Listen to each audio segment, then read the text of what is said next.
Good morning and welcome to Donington Park for round 2 of Time Attack. So this year it is the 20th anniversary of Time Attack, and what that means is we've got a few changes. So there's a few changes to the rules and regulations and the formats. So Alexia, the commentator, and my colleague is going to be explaining those, and what it also means is we've got this fantastic live stream brought to us by our partner RuskiWeldFab. And so yeah, here at Donington Park, it's a lovely sunny day. Obviously, we've had an amazing first round at Cadwell, and now we're here to Donington, and it's from the tight and twisty kind of like circuit of Cadwell, and now we're going to Donington, so very fast and flowing, so it's really going to favour those big power cars. And luckily, the sun is out at the moment. Let's hope it stays like that, and hopefully we've got a fantastic day of racing ahead. So let's get started.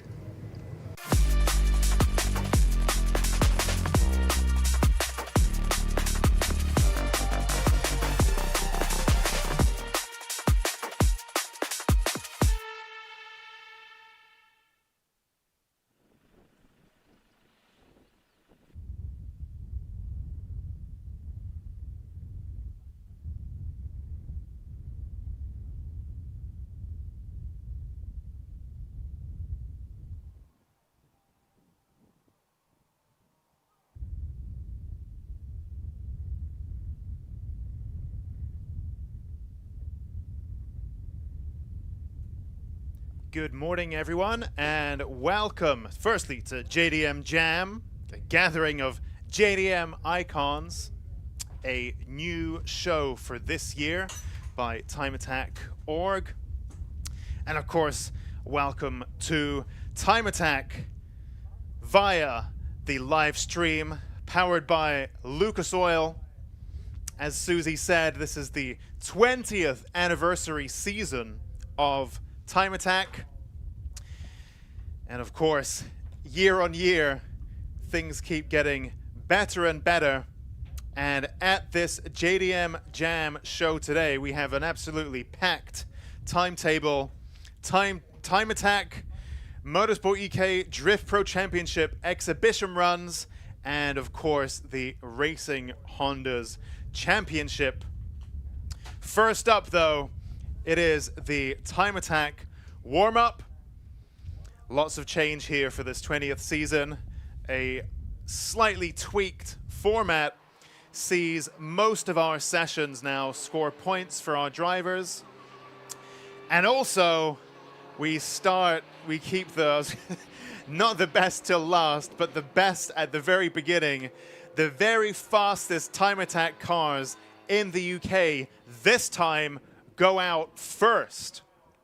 Now, Time Attack is a very broad church. It's all about modifying. It's all about upgrading. And so unlike a lot of other spec series and other types of motorsport where cars are all quite constrained to a specific set of regulations, Time Attack is actually quite open. And it encourages modifying, and it encourages upgrading, and it encourages developing your build over the season and over the seasons, year on year on year. Now, to keep things somewhat close and fair, cars are classed together based on how modified they are. And so we have the entry-level classes for perhaps your daily drivers, your fast road cars, and so on, all the way up to what's known as the pro classes, which are where things start to get really, really silly. The big wide bodies, 1,000 horsepower, crazy engine swaps, you name it, that kind of thing is what you'll find in the Time Attack pro classes. Now, the order has been tweaked a little bit, where actually now it's the pro classes that go out first on track. That's Club Pro, Pro, and Pro Extreme. 3 classes there, and these are really the crown jewels of the Time Attack paddock. And then later on we'll progress through the session and we'll see our club cars and our clubman cars. Now, this is only warm-up, so we say this to drivers each morning briefing. Warm-up is warm-up. There's no prize for being the fastest warmer-upper, so keep it on the track, keep things nice and tidy. But this year, there's a change where actually in warm-up, there is 1 point up for grabs for each driver if they can set 3 flying laps. So in the past, what this meant was perhaps drivers who felt they were very confident and didn't really need to do much warming up maybe wouldn't even go onto the track whatsoever.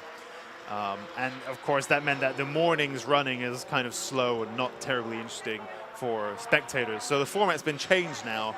So drivers are now incentivized to go out during warm-up, especially in these extremely highly strung, very expensive to run pro-class cars. There's a temptation to minimize running. So what we're doing now is trying to really get drivers on the track every session. And we're also now rewarding reliability as well, because now every single session of the day scores drivers points in one way or another. So instead of taking it easy and then smashing it out in the final session of the day, drivers are now encouraged. So for example, warm-up, okay, there's no points for going fast in warm-up. You just need to get out and turn the wheel. Fine. But then we have new for 2025, new for the 20th anniversary season. We now have Attack 1, Attack 2, and then Super Attack. And all of these sessions are classified, and all of these sessions award drivers to the points to the drivers. So there is an incentive to run and be fast in 3 sessions now for most of the day, which is a new tweak for this season. So we're not looking only for speed, but we're also looking for drivers who can be fast and reliable consistently throughout the day. So that's enough on the changes for this year.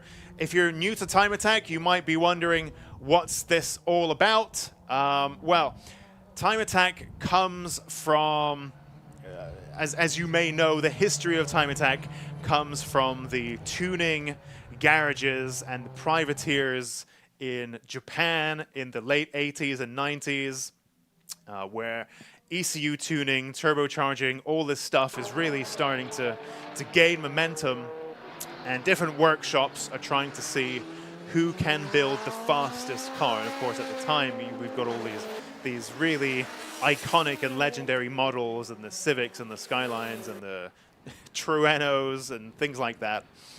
And so all of this is happening, and these drivers with nowhere else to compete are bringing their creations onto the streets, onto the mountain roads, the togeis, and so on. And of course, that's dangerous and so on. So it moves gradually onto purpose-built circuits. And what really the essence of the competition is to see who has built the fastest car. And how do you measure the fastest car? Well, that's by looking at its course time. We're not necessarily interested in racing wheel to wheel. We're interested in how fast you can complete a lap against the stopwatch. That's what we're looking at here. Now, Maz, who has commentated Time Attack in the past, commentated Motorsport UK Drift Pro Championship, and a bit of a mentor of mine, he actually sat in at Brands Hatch last year with us and explained, you know, if we're looking for the fastest driver of the fastest creation, why don't we race them wheel to wheel? And he explained, because Maz experienced some of the early days of Time Attack and is quite closely involved in it in Japan, and it made a lot of sense. If these are privateers who are building really elaborate one-off creations, you don't want them racing wheel to wheel, because then there's a chance there might be contact and, you know, break stuff. And then, you know, we're not necessarily looking at stock body cars, stock engine cars like in maybe spec racing.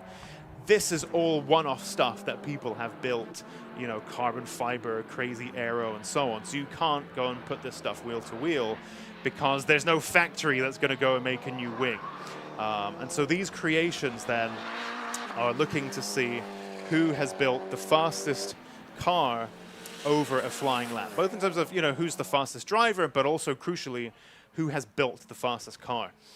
Anyway, so I think that's enough context for now. Let's perhaps take a look at what's happening on screen. For those of you following from the track side, I believe there might be a QR code Indeed, for those of you following from the track side, there is a QR code you can scan in your program, which will open up the live stream on your mobile device. This live stream is back, and it's been made possible by Lucas Oil, so a big thank you to them for making this possible. Now, let's take a look then on our top left of the screen. We have a handy-dandy new list of lap times. So each driver with their lap time separated out by class. So you can see we have 7 drivers in the Club Pro class, 5 drivers in the Pro class. We had 1 Pro Extreme entry for today, which are the fastest, most monstrous time attack cars that we have. But I don't believe our Pro Extreme entry was able to make it today, so we might not see any names popping up in there. Let's take a look at some of the names that we do have on there. Martin Henry jumps out at me, number 63, currently 5th in the Pro class, currently in the pits. Martin Henry in the Astra H VXR used to compete extensively in time attack back in the day when I was active as well, and then stepped away for a few years, but it's great to see him back this year. Also on our new timing readout on the top left of the screen, you can see, if you're wondering what the colored lines are, those are our drivers' sector times, if they're doing a personal best or not, or if they're doing a session best sector time. So you can see the 3 lines there as Eric Holmes sets a 118.3. Well, his current best a 118.3. And you can see the 3 yellow lines next to that, meaning that in none of the 3 sectors here at Donington National did he set a personal best, and so there was no improvement to his lap time. But meanwhile, you can see Richard Goodall setting a personal best Sector 1, no improvement in Sector 2. Eric Holmes setting a personal best Sector 1. Michael Osborne also personal best Sector 1 there from him, 125.9, his current personal best lap time. But if he keeps on setting personal best sectors, then we're going to see an improvement to his lap time. Again, in time attack, we're only interested in lap time. That's what it's all about. These are very bespoke machines with a lot of irreplaceable stuff that some privateer, some person like you or me is probably going to need to sit in a garage and build. In fact, Ilya Krylov in the pits currently in the number 430 Renault Clio, fully DIY composite bodied. And so this isn't really a car that you want to put wheel to wheel with anything else, because Ilya painstakingly makes every single panel himself from various composites at home. His new for 2025 front clamshell weighs 4 kilos, and that replaces, I think, the front bumper and the front fenders, the front wings. I think the bonnet is a separate piece. But the front bumper and front wings are all together as one piece. That whole item weighs 4 kilos, and this is something that Ilya has painstakingly made at home in his workshop. And so lots of that kind of thing here. All kinds of wacky creations, especially in the pro classes where the rule book is quite open. So these classes, Club Pro and Pro, are for the real, the cars that really push the boundaries of what's possible with a road-based chassis. Michael Osborne there sets a personal best of 112.7, putting him in the lead of the Club Pro class. Colin Dorward, meanwhile, leads in the Pro class 109.2. Again, it's only warm-up, so we're not going to look too closely at lap times. Indeed, this is more about just getting some running done. And one of the big motivations for getting out in warm-up, especially, let's say you were testing here yesterday, maybe, or maybe you've driven this loads on the sim, and you think, I know this track pretty well. I'm not going to really focus that much in warm-up. Warm-up is so important to fine-tuning your car for that day. Even if you drove here yesterday, the track conditions might be different, the track temperature might be different, air temperature might be different, the weather might be slightly different, humidity and so on. And so it's so important to actually test your settings on the day to make sure that your setup is correct for the competitive sessions later on. Because when you're setting up the car at home or in the paddock the night before, you are making educated guesses as to how it's going to be on the day.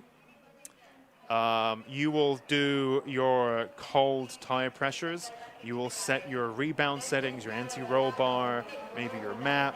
Lots of other things that you can change, and you're doing this based on how you assume it's going to be on the day. And until you're there on the day driving the car's up to temperature, the tires are up to temperature, brakes are up to temperature, all this stuff, you're not going to know whether your setup was right or not. So warm-up is a really important, you know, to crudely put it, R&D session of sorts, just to make sure that you've set your car up correctly. And if you haven't, you know, you go out on track and actually you think, actually this anti-roll bar setting is not quite right for what I need today on this track, then you know you've got that know-how to come and tweak that for later on. Let's take a look at the Club Pro Ford Focus currently on track. That is Martin Cowley's Turbo Technics Ford Focus. And in fact, he just set a personal best, 116.2, and you can see him there just coming past the pits there, which is good enough for second in class so far. Again, not super important in warm-up, and we see drivers stacking it in warm-up, and you think that's quite unnecessary. Warm-up isn't about necessarily going fast.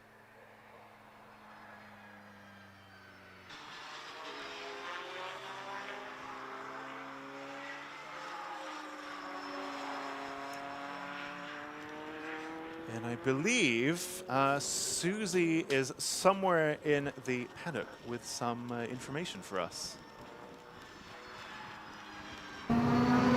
Good morning. We're here in the pit lane, so we're chatting to Mark Reynolds. So good morning, Mark. Roberts. Sorry, Roberts. Yeah, hello. You all right? So you're in Rocket NA, and you had a fantastic first round at Cadwell, didn't you? Yeah, finished first. I think we scored maximum points. First in every attack session. Seemed quite well. Wasn't really expecting it, but it worked. It was good. Can't complain.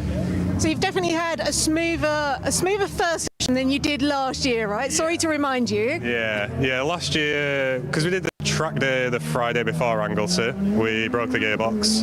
Then we blew engine up round one. My dad brought me a spare engine from Leeds to Anglesey that night. We fitted an engine that night, killed the second engine day two. Then went to Cadwell for round three and killed that engine. So yeah, we're plain sailing at the minute with one engine. So good run so far, and we'd hopefully keep it that way. Yeah. So car all running right. Everything good at Cadwell? Yeah. I think biggest issue we had, I lost a bolt on my splitter. Splitter flapped around for half a lap, but yeah, car was faultless at Cadwell. Yeah, it was nice. It was nice for it to work for once. Yeah, that's definitely a good thing. Yeah. And so, enjoying the new tyres as well. Yeah, new tyres are they're amazing. The grip is next level. I think speaking to some people, the AR1 was quite a knife edge to keep it in that balance point of not overheating it but keeping the heat in. Whereas the 52s, it seems more of a nice sort of roll off of grip. So if that makes sense, so rather than having all the grip and then it's suddenly letting go, they just slowly let go and they slide around nice. The confidence inspiring. Excellent. And so any changes to the car after Cadwell? Obviously a much different circuit here, right? A big fast and flowing circuit. No changes at all, to be fair. I welded a hole up in my exhaust and that's about the only change. But yeah, nothing's changed since last year. We dropped 40 kilos over winter and we've done nothing since. Brilliant. Well, I hope you have a very uneventful but successful day. Thanks for talking to us. No worries. Thank you very much. Take care. Thanks, guys. Very interesting stuff there. And of course, as Susie mentioned towards the end, this is an extremely different circuit compared to Cadwell. In Cadwell, famously known as the UK's Nürburgring, is so tight and twisty and narrow and up and downhill, and a very unique kind of circuit, so hilly and so uneven that there isn't even a big enough flat bit to have a paddock and a pit lane together. They're split into two different bits because it's all so hilly and uneven.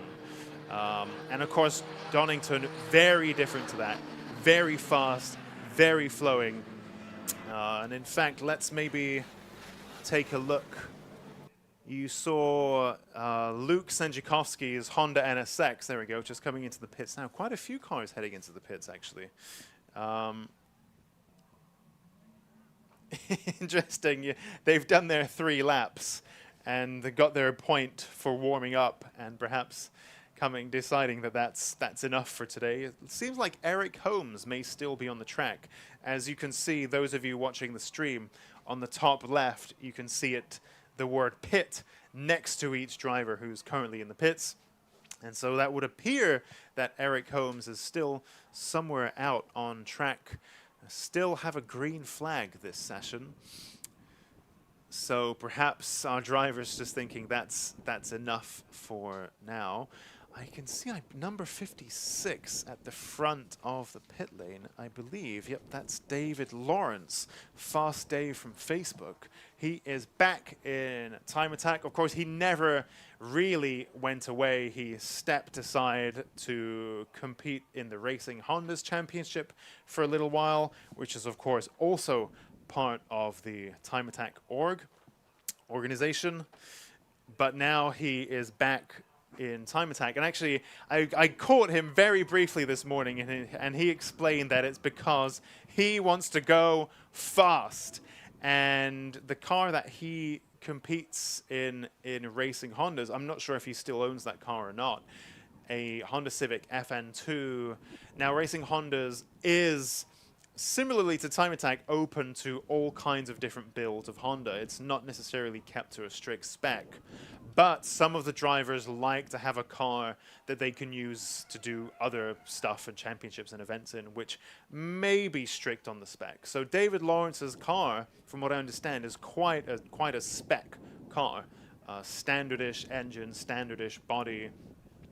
And when his Cupra, his Time Attack Cupra, is quite built and really quite fast, then when he jumps into the spec Honda FN2, he doesn't quite necessarily get the boosty, surge of torque and the big aero that he's grown to love. So he's back in Time Attack this time. Stepped aside for a few years of fun in the Racing Hondas Championship, which you'll see later on today, and he's stepped back into his Time Attack Cupra, so that he is now back in Time Attack. The checkered flag has been thrown for the Pro Class warm-up, and in just a few moments, our Club Class warm-up will get underway.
And our warm-up session now gets underway for our club machinery, club two-wheel drive, club four-wheel drive. As we can see now, that first car heading onto the track. I believe that's Neil Robson's BIB Performance BMW 135i. There goes David Lawrence back in Time Attack in the Cupra.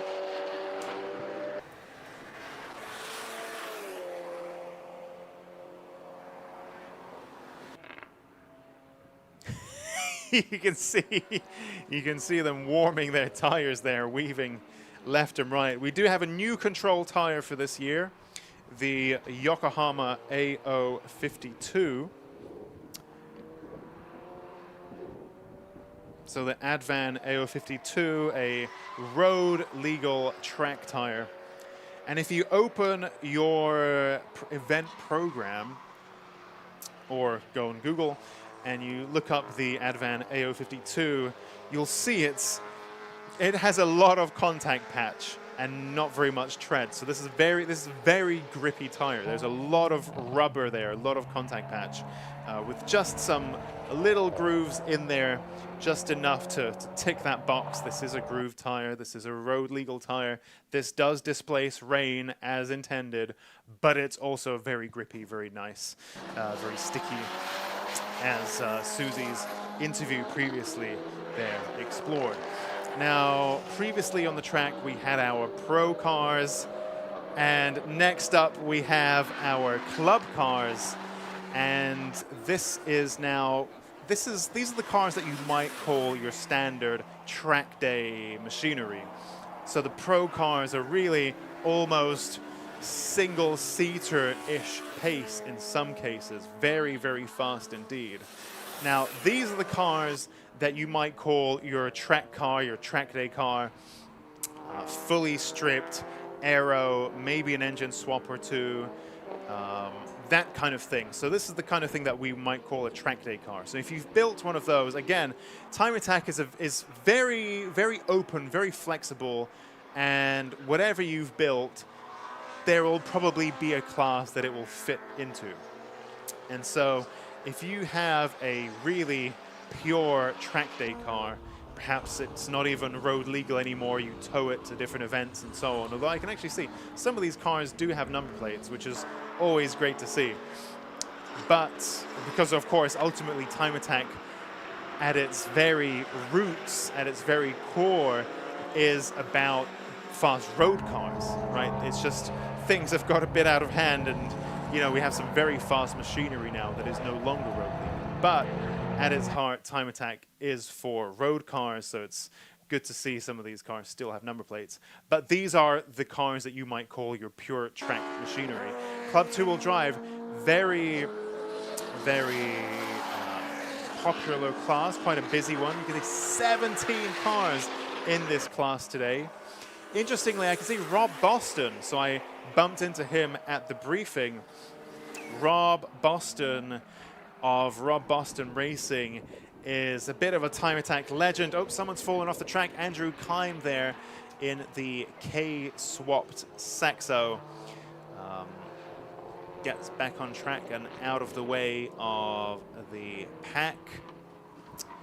But yeah, Rob Boston is well known for, well, he's a very, very handy driver, very fast driver, but also an incredible builder of cars. And it's interesting to see. He brought an MX-5 here, I believe, today. And perhaps we can discuss that in a few moments. But firstly, I believe Susie has something for us from the paddock.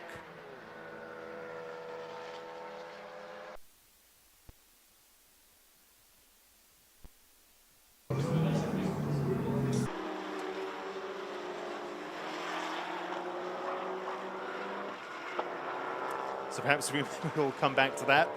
But it looks like, there we go, Andrew Kime then in the number 45 Saxo. So you saw him have a little moment there earlier on. 20 cars on track so far.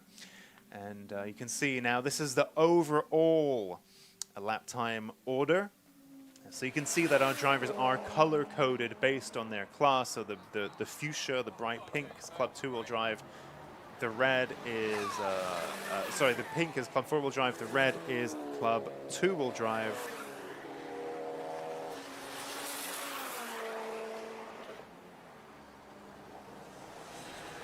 I believe we can now cut back to Susie in the paddock.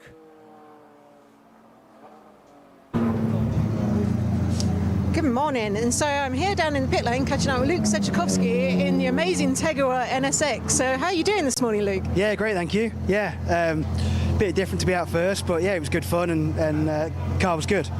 So Cadwell, I think you were having some issues with shifting. Have you managed to resolve those, or? Well, I thought I had. We've put a 4-litre air tank in the system because I use a little compressor to do all my gear shifting and all my boost control, and we're just using too much air. So I put in this tank thinking that it was going to solve my problem, and it's kind of just moved my problem because now everything takes so much longer to fill up. So when it does run down, it then takes all session to fill back up again.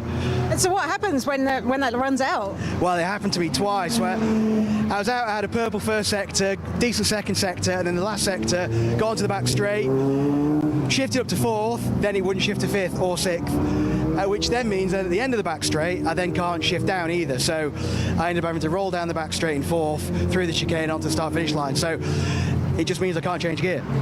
So a few tweaks hopefully to be made today then. And then I know at Cadwell also we were seeing some amazing sparks coming from the front of your splitters. So can you tell us for a little bit about what was happening there? Yeah, so that was porpoising. So basically what's happening is because it was happening at about 130 mile an hour and above, and the air is pushing the front splitter down so hard that it was touching the ground, which was stopping any air going underneath the car. So when it stops the air going underneath the car, it means the downforce reduces, so then it pops back up again. So that was the up, down, up, down. So we fixed it. It didn't do it just then. It might do it later on when I'm going a bit quicker, but we've put what's called packers in the suspension so that it can only go so low. So basically, when we get to 130 mile an hour, it's sat on these packers, so it won't go any lower. Okay, brilliant. So you got a few little niggles to fix today, but so and we were saying you were first. You got the fastest lap and lap record at Cadwell as well. Yeah. But due to the way the points have changed, you're not first in the championship, right? So yeah. So Time Attack's had a big shake-up this year, obviously to try and keep every session more exciting. So you get points from every session. Even the very first session, you get points for going out. So yeah, we left Cadwell thinking that we must be leading the championship because we won the final, or the whatever the final's called now. And yeah, we're not. I think we're third in the championship. So it just shows how important every single session is. Well, I will let you get back to it so you can get back out for the next session. Thanks very much for talking to me. All right, thank you very much. Back over to Alexi in commentary. Thanks, gang. That is, I really love the new interviews this year. Last year we didn't have them. Susie would go around the paddock finding all kinds of interesting bits of information and would then join me in the commentary box to discuss those. But actually seeing the drivers discuss this stuff in front of their cars, they're fresh off the track, they're full of adrenaline and impressions from having just driven. So interesting. And of course, as these are we just saw one of the cars off the track there. That might have been Dean Taylor.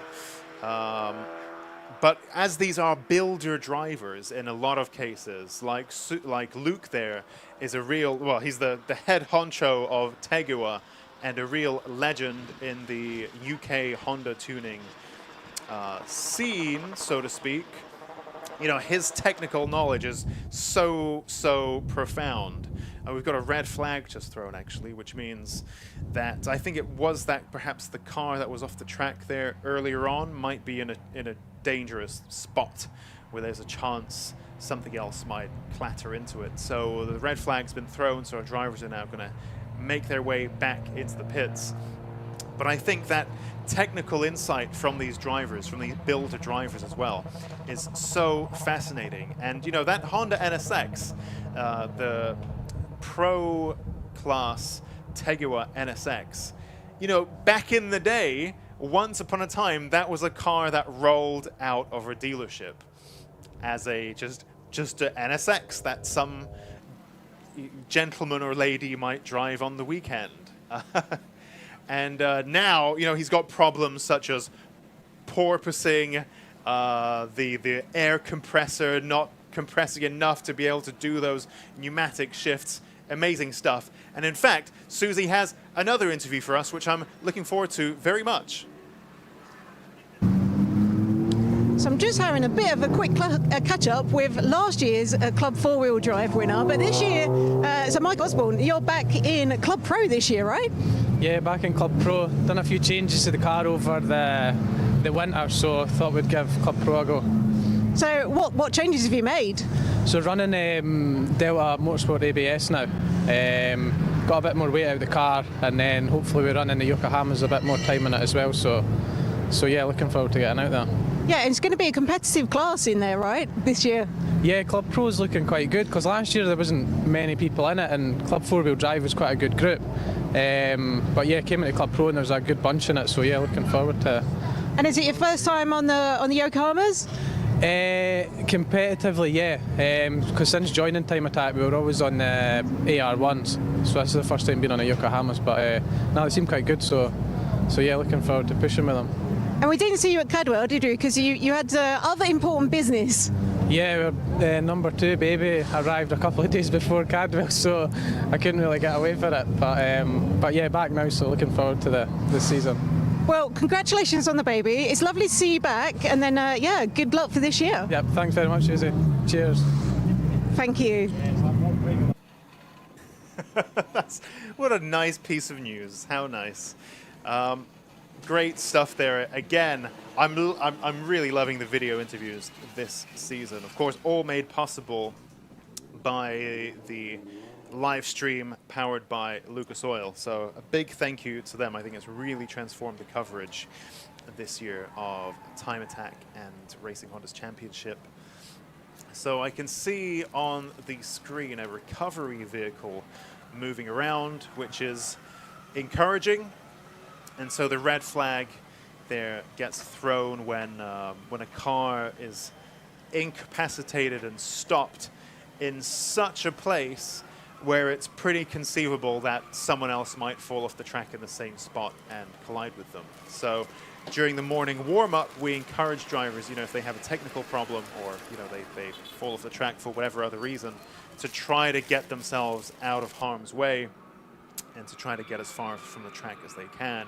But in some instances, that isn't possible, and the car stops in such a position where it's likely that another car could come off in that same spot and hit them, which is not ideal. And at that point, race control will take the decision to throw a red flag to clear up that incident. So you can see now the track pretty quiet.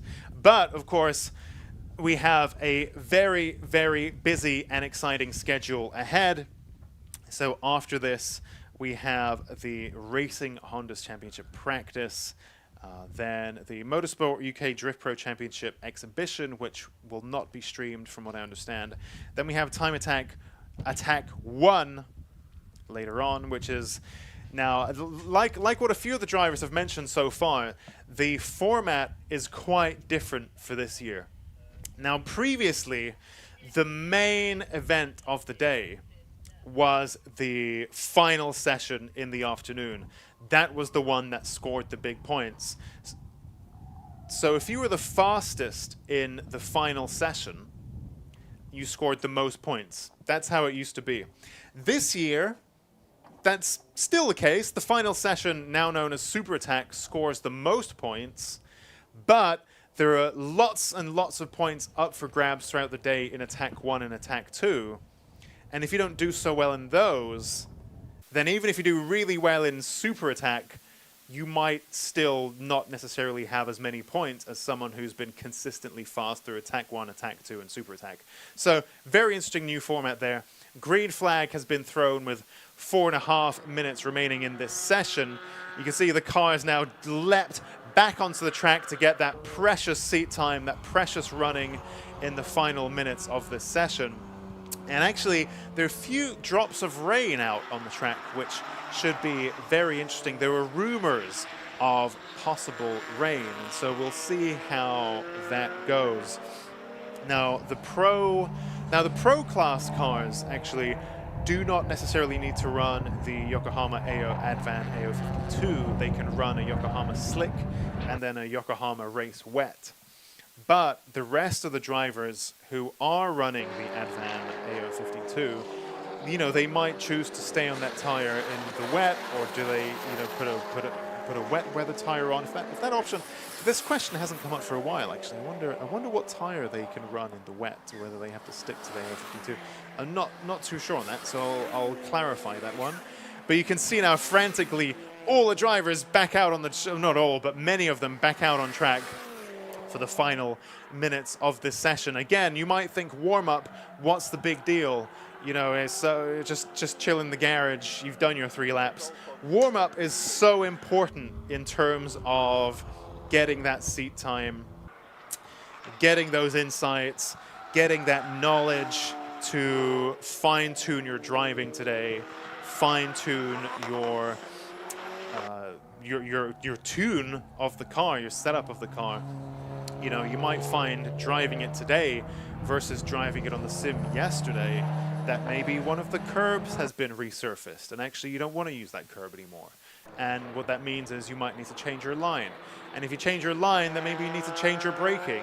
In fact, someone who's just changed their line there is Luke Capehorn in the 420 Midnight Motorsport Vauxhall Astra VXR, built with the help of my good friend Ash Gedney at Giz Motorsport, real VXR expert, and a guy that's tuned a whole bunch of my own cars. So this session, so there you go, like Luke Capehorn there, discovering actually, you know, perhaps this line isn't quite the right line through here. So he doesn't want to make that kind of mistake in the competitive sessions where there are real big points up for grabs. He wants to be making those discoveries now in warm-up so that he can really maximize his chance of attacking. I can see Luke Capehorn's just come into the pits now, so I think that's enough there for him. Maybe he's done enough track exploration and research for now. Nice shot there of Johnny Fletcher's Astra, the Mark IV GSI. Johnny Fletcher, a household name in Time Attack. He's been around for absolutely years, developing that car year on year on year. It's something that I love so much about Time Attack, is that usually in a lot of other series, if you make changes to your car, you're no longer within spec and you need to leave and go and do a different championship, right? Or perhaps there's no championship that will actually take that car anymore, so your hands are kind of tied. In Time Attack, you can develop your car and upgrade it. You know, at one point, this is a fully road-going Astra GSI that he's just developed year on year on year. And all that means in Time Attack is he just might move from one class to another, but can still stay in the Time Attack paddock. So I absolutely love that about Time Attack. Interesting machine here. The Club Sport car of Ian Chambers, Caterham 7 from 2002, keeping it period correct as well. I think you'll see that a lot of the cars these days, especially with the 7-inch or 5 3/4 inch universal headlamp, these days upgrade to the LEDs and so on. Of course, if you get a new Caterham, it still has that same shape of headlamp, but it's all full of modern gubbins. But Ian Chambers there, keeping his looking period correct. Glass lenses with the tape over them. I think that's really, really cool. The warm yellowy glow. I think great period correct Caterham look there from those days. 22 years old, that chassis. Great stuff. And that is now the timer finished for this session, so checkered flag should be coming out any moment now. Let me just take a look. I can't see it being waved, I don't think, but that is, oh, hang on.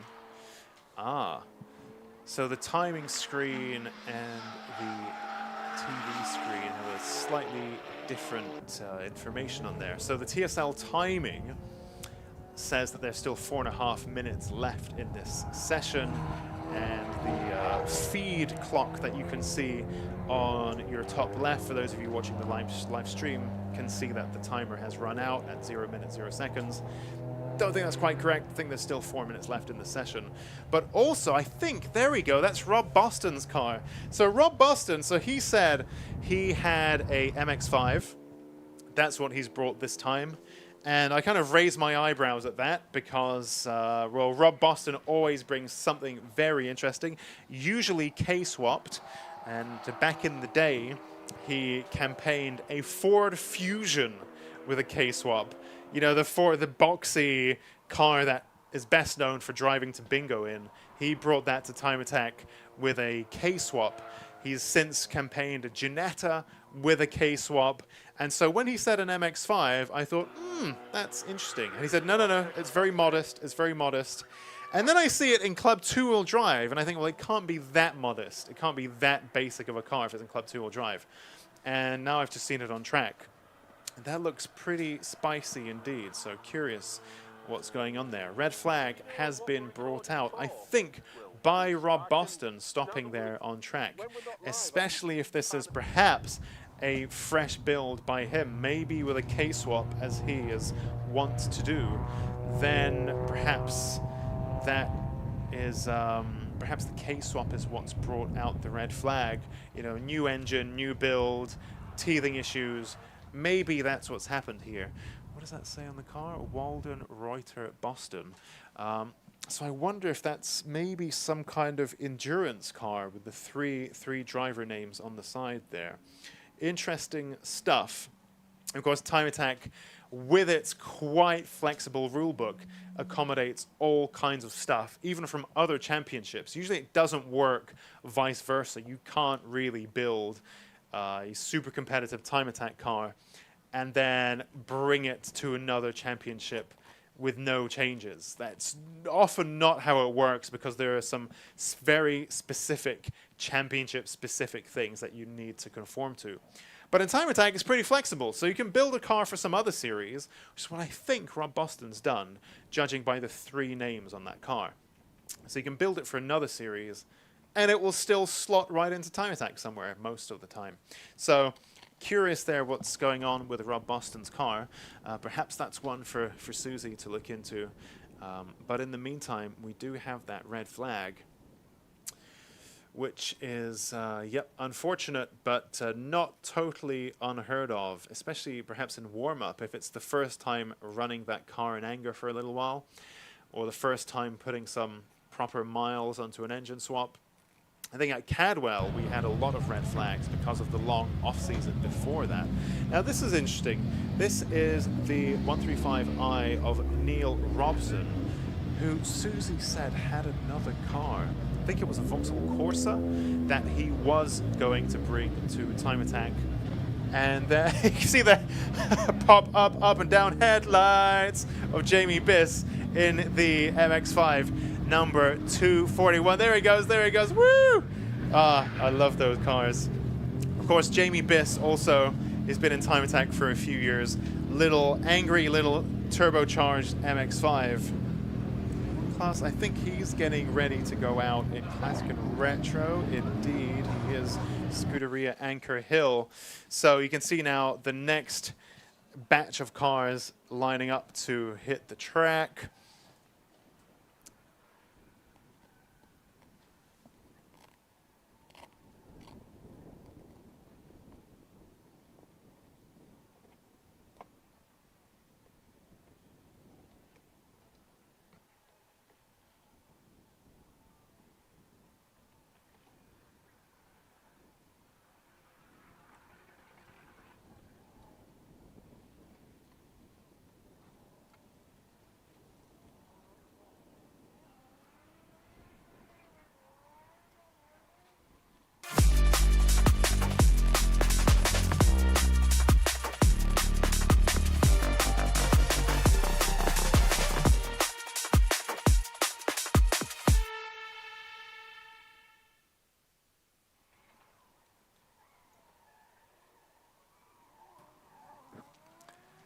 So we can see our club. Okay, we have quite. So this session has quite a few classes. So we have our Classic and Retro, Clubman, Clubman Plus, Pocket Rocket NA, and Pocket Rocket FI cars lining up. So we move down that sliding scale of modification that we allow in Time Attack, where anything goes pretty much as long as it's safely and well put together. Then you can bring pretty much anything to a Time Attack. So the pro classes are for the really, really race spec type machines. Then we have the club classes for the track cars, as you might call them. And then now we have the entry-level Time Attack classes. Classic and Retro for the older chassis. Clubman and Clubman Plus for the road cars. Pocket Rocket NA. So Pocket Rocket is for cars with small engines. And when we have a lot of them, then we split them into Pocket Rocket NA and Pocket Rocket FI. Pocket Rocket NA is for cars with naturally aspirated engines up to 2 liters. So that would naturally be things like Renault Sport Clios, Honda K-Series powered cars, and so on. And then we have Pocket Rocket FI forced induction for the cars with forced induction engines up to 1.6 liters. So, for example, the Mini Cooper S. Well, in fact, this class is all Mini Cooper S apart from Tom Parkin in the TP Spray's Suzuki Swift GTI, all the way back from 1996. So it's great to see a whole mixture of chassis and ages here in Time Attack. I think this is also really interesting because in a lot of motorsport, the way the competitive cycle works is that every few years, because you can only do so much to your car, an older chassis stops maybe being viable without doing lots of stuff to it to bring it up to date, right? But in Time Attack, that isn't the case. So all kinds of chassis here are viable. And in fact, last time out at Cadwell Park, Mark Donnelly in the Donnelly Racing Ford Escort from 1983 was the fastest car on track out of this bunch of classes. And you can see some pretty modern machinery there as well. I think that's a current Honda Civic Type R, or just before the current shape Honda Civic Type R, BMW M2, M4, and so on. And at Cadwell, faster than all of that was Mark Donnelly in the Ford Escort from 1983.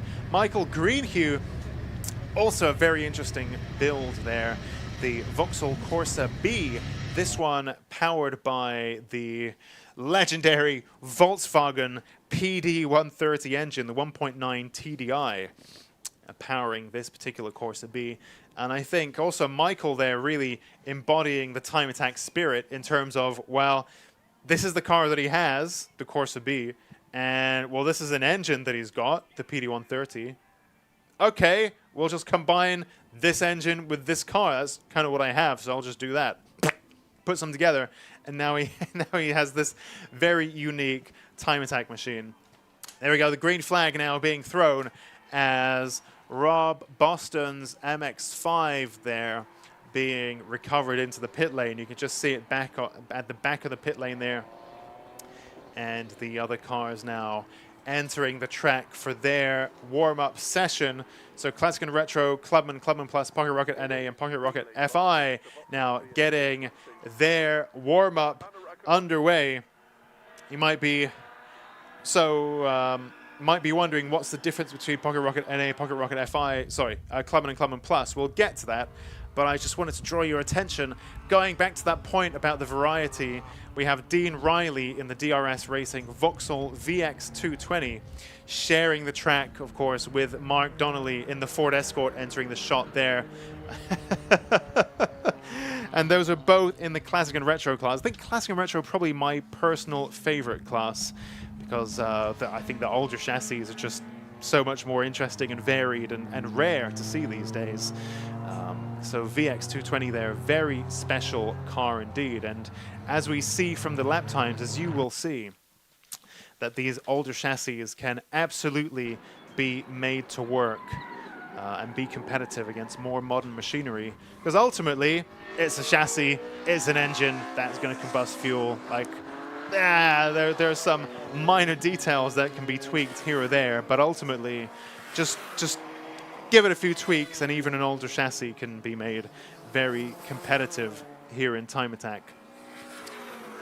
So we can see these first few times now being, well, actually these aren't times, these are people beginning their first flying laps, I believe. So everyone now having left the pits and beginning their first flying lap. Of course, the MSV circuit's now sponsored there by Hyundai. I think their circuit cars are all Ioniq 5Ns and other cool stuff like that. I'm a big fan.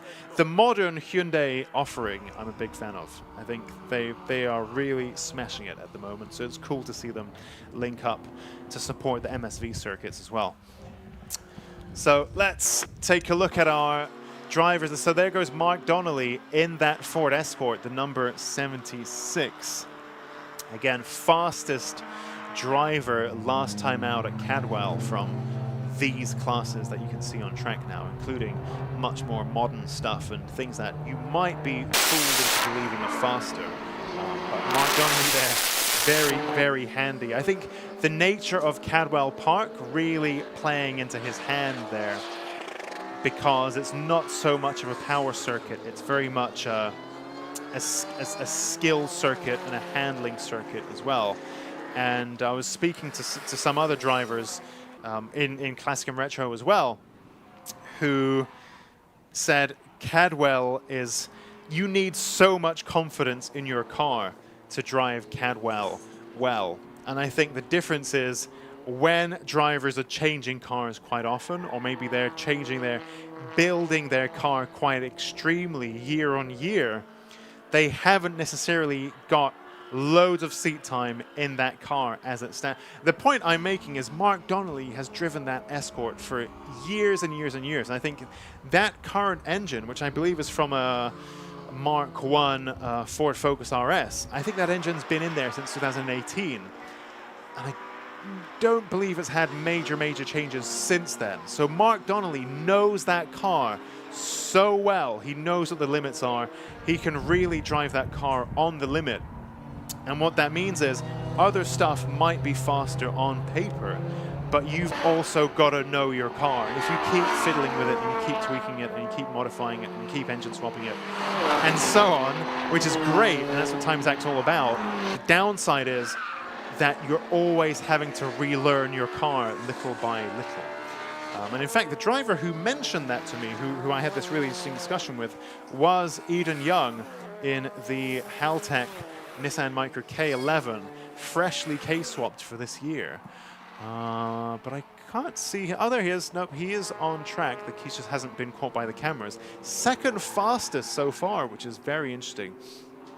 So last time out at Cadwell Park, both of the Haltech cars, Ilya Krylov's Clio and Eden Young's Micra, had very strange handling issues. And it seemed like, well, these are two drivers, both from the same team, so to speak, representing Haltech, you know, the big ECU brand, and they both got strange new handling issues out of nowhere. As it turns out, very interesting stuff, completely unrelated to each other, obviously, because no kind of ECU is going to cause handling issues. But it was interesting that both of these roster mates, stablemates, were having handling issues last time out at Cadwell Park. As it turns out, in Ilya Krylov's case, it seems like that was down to a fully custom tubular rear subframe with independent rear suspension that Ilya had built for that Clio. And going back to the beam axle on the rear may have resolved those issues. We'll see how it goes here at Donington Park. Eden Young is still getting to the bottom of his handling issues. And what happens is when he tries to deploy all 420 horsepower that the K11 Micra now has, thanks to that K-swap, or turbocharged K-swap, of course, what seems to happen is the car quite aggressively pulls in one certain direction. So the current culprit seems to be, the current suspect seems to be the diff in that car. And when Eden deploys all of the power, the diff is doing something strange and deciding at random to pull the car in one direction. So you're going down the straight, you put your foot down, and it jerks off to one side. Very odd stuff. Whether that's now been resolved or not, we shall see. And Eden Young seeming pretty confident so far, running third in class. I think this is so fascinating. And, you know, I go on about it, but I love time attack so much, especially compared to all other motorsport, which, you know, is less so about the build. And because so many of these builder drivers are trying to pioneer and explore and create and do different stuff, they've all got a story to tell, all this very fascinating troubleshooting that they're doing, which you don't necessarily get in a spec series where everyone is running spec engine, spec diffs, spec suspension, spec cage, and that's kind of it. You know, everyone here is trying to create stuff. I absolutely love it. I was intrigued then by the BMW E30 that was on your screen there a little while ago. Stephen Fitzpatrick, for those of you watching from the track side, you might see it right now. The team old school BMW E30 M3, no less, from 1991. When I was a teenager, my dream car was an E90. Of course, an E90 M3 was out of the question, but something like a nice little 316 or a 318 would have been wonderful. Or it was either that, a 300ZX, or an SW20 MR2. Those three were really the dream. I don't think any of those happened. No. But it's great to see a BMW M3 E30 here on track at Time Attack. I think it's a very rare and special beast. And I passed it in the paddock a few times this morning, admiring it. There it goes. Going back into the pits now is Stephen Fitzpatrick in that E30. Meanwhile, Mark Donnelly in the 1983 Escort now beginning his next flying lap. Let's see what time he can do so far. Donnelly with a 124.2, his current best. Car number 130 there is Mark Blackburn in the Renault Clio 197. Where is he on the timing screen? Currently 135.0, which is good enough for 8th in class. Pocket Rocket naturally aspirated. We have 25 cars on track in this session, so quite a lot. Luckily, Donington National is quite a big circuit, so lots of room for our drivers, hopefully. Of course, this is also a very big and important part of the Time Attack skill set. Is, you know, there are other forms of motorsport where you are setting a course time. You know, you think of sprinting, you think of hill climb, you think of rallying.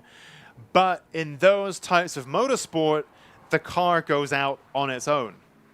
Whereas in Time Attack, we have 25 cars all trying to do this at the same time.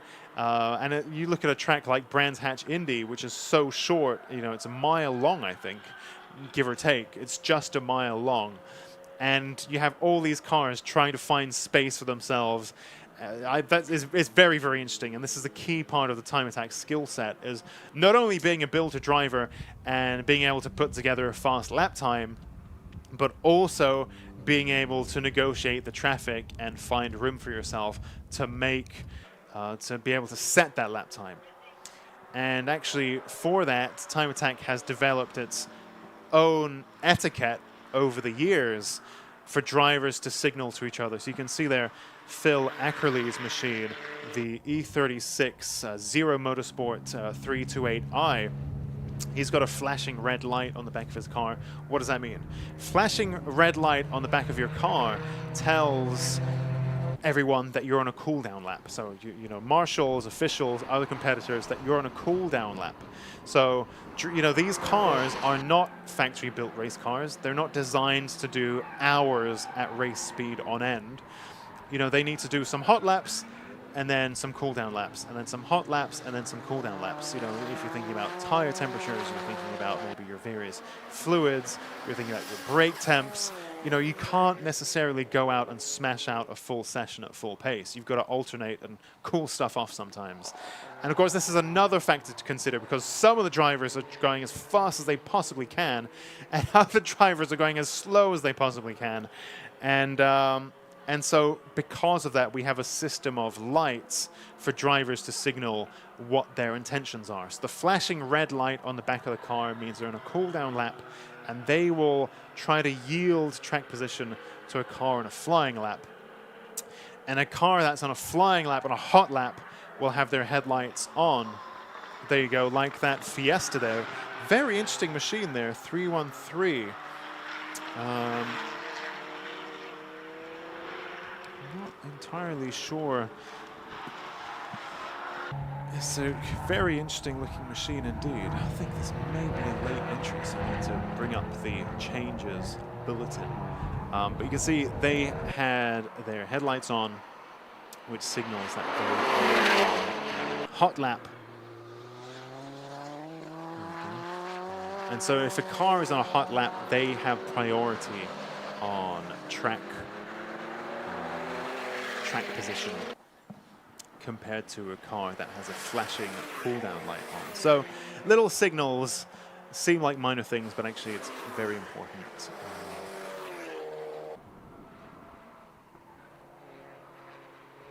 Here we go. Yeah, Thomas Langley was in Clubman Plus. He's now moved into Pocket Rocket Force Induction in that interesting khaki-colored Ford Fiesta. Number 313. Interesting looking machine that's not down as a single round entry, but I think it's new for this year.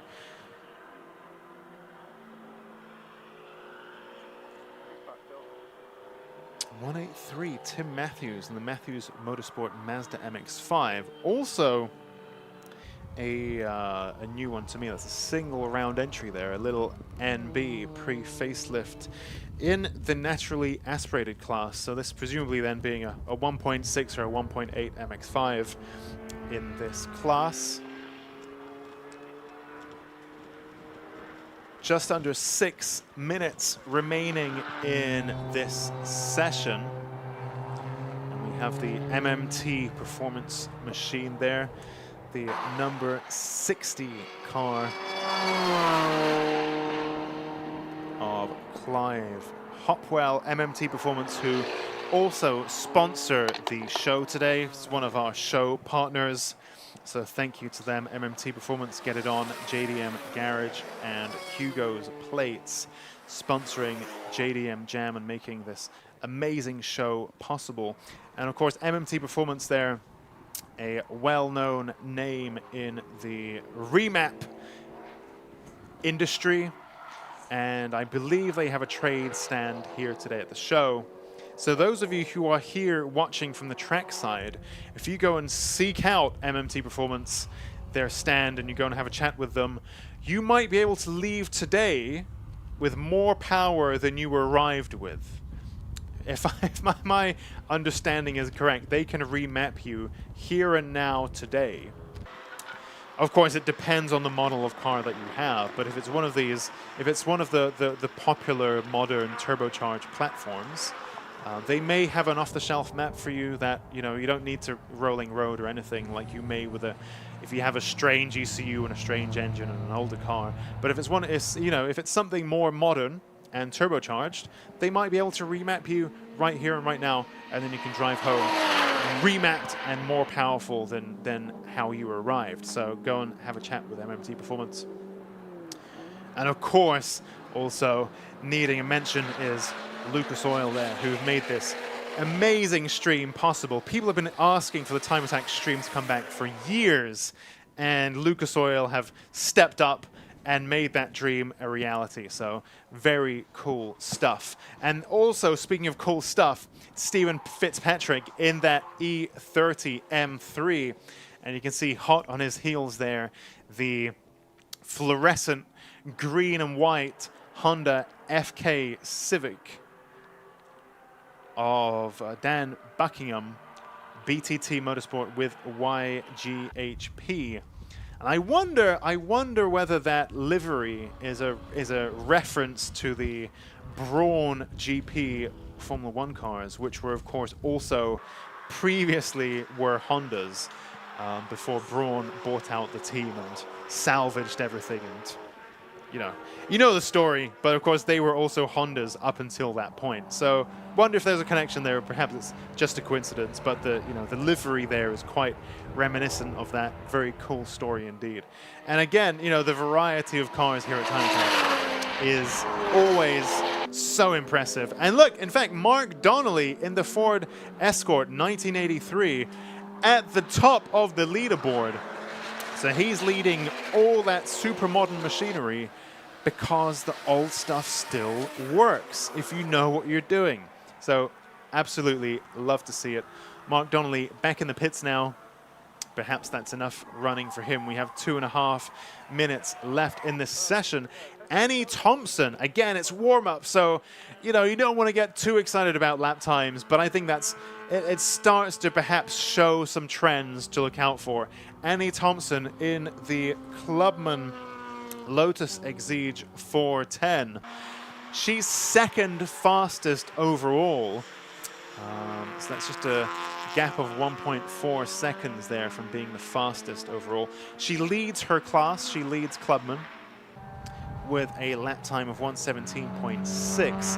Annie Thompson with that Lotus Exige, the Toyota 2GR powered machine, supercharged, I believe, is how they came. The 2GR came naturally aspirated in the Lotus. What was the big one? Not the Europa.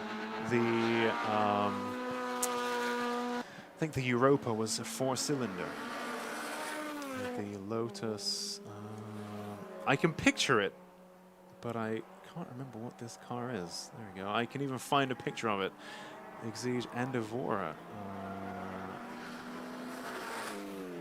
Oh, that is the Evora. Okay. So the Lotus Evora had a naturally aspirated 2GR FE until the Evora S came out, which was supercharged. And I believe all the 2GR FEs in the Exige are also all supercharged. And likewise, the 2GR FE that is in the new Lotus Emira, that's the one, also supercharged.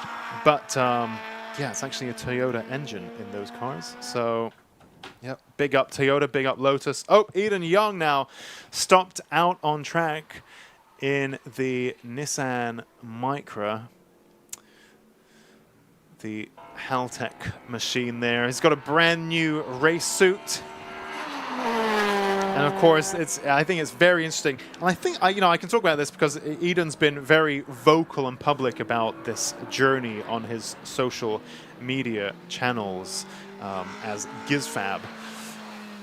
There's one point that people make is if you want to make your car lighter and you want to make your car faster, the big factor there is the driver themselves, right? If you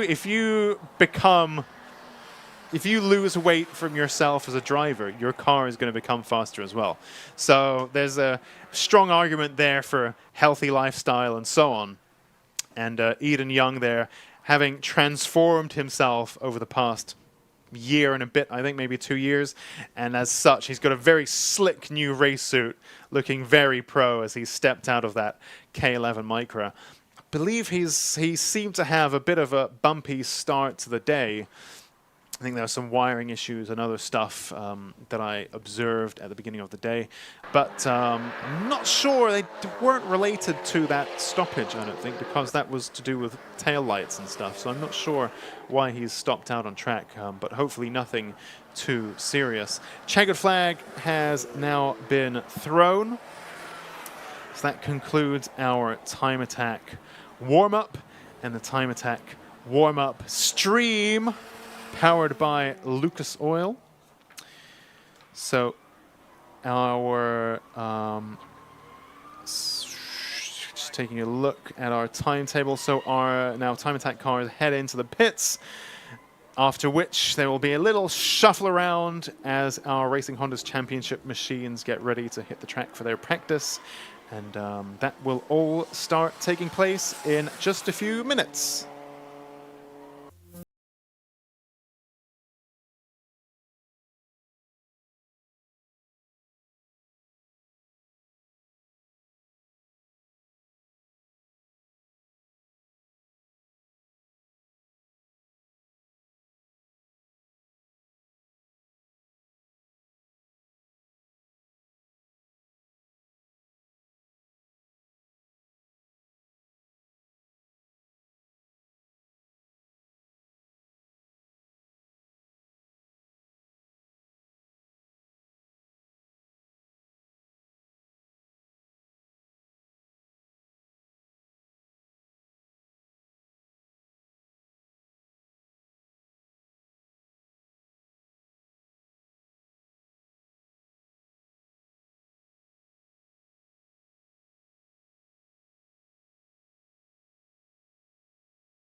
Hello, my name is Charlie and we are back for round 2 of the Racing Hondas here at Donington Park, the UK's oldest motor circuit. Now, heading into round 2, we have got Dan absolutely steaming ahead in the Class Bs with a 2-race winner last round at Cadwell. And then we've also got Matt in the Class C scoring maximum points again with a 2-round win. Now, I think we've got some amazing battles ahead of us today here at Donington. So again, fingers crossed the weather stays with us, but stick around for some incredible track action and of course guaranteed bumper-to-bumper racing with our Honda Racing Championship.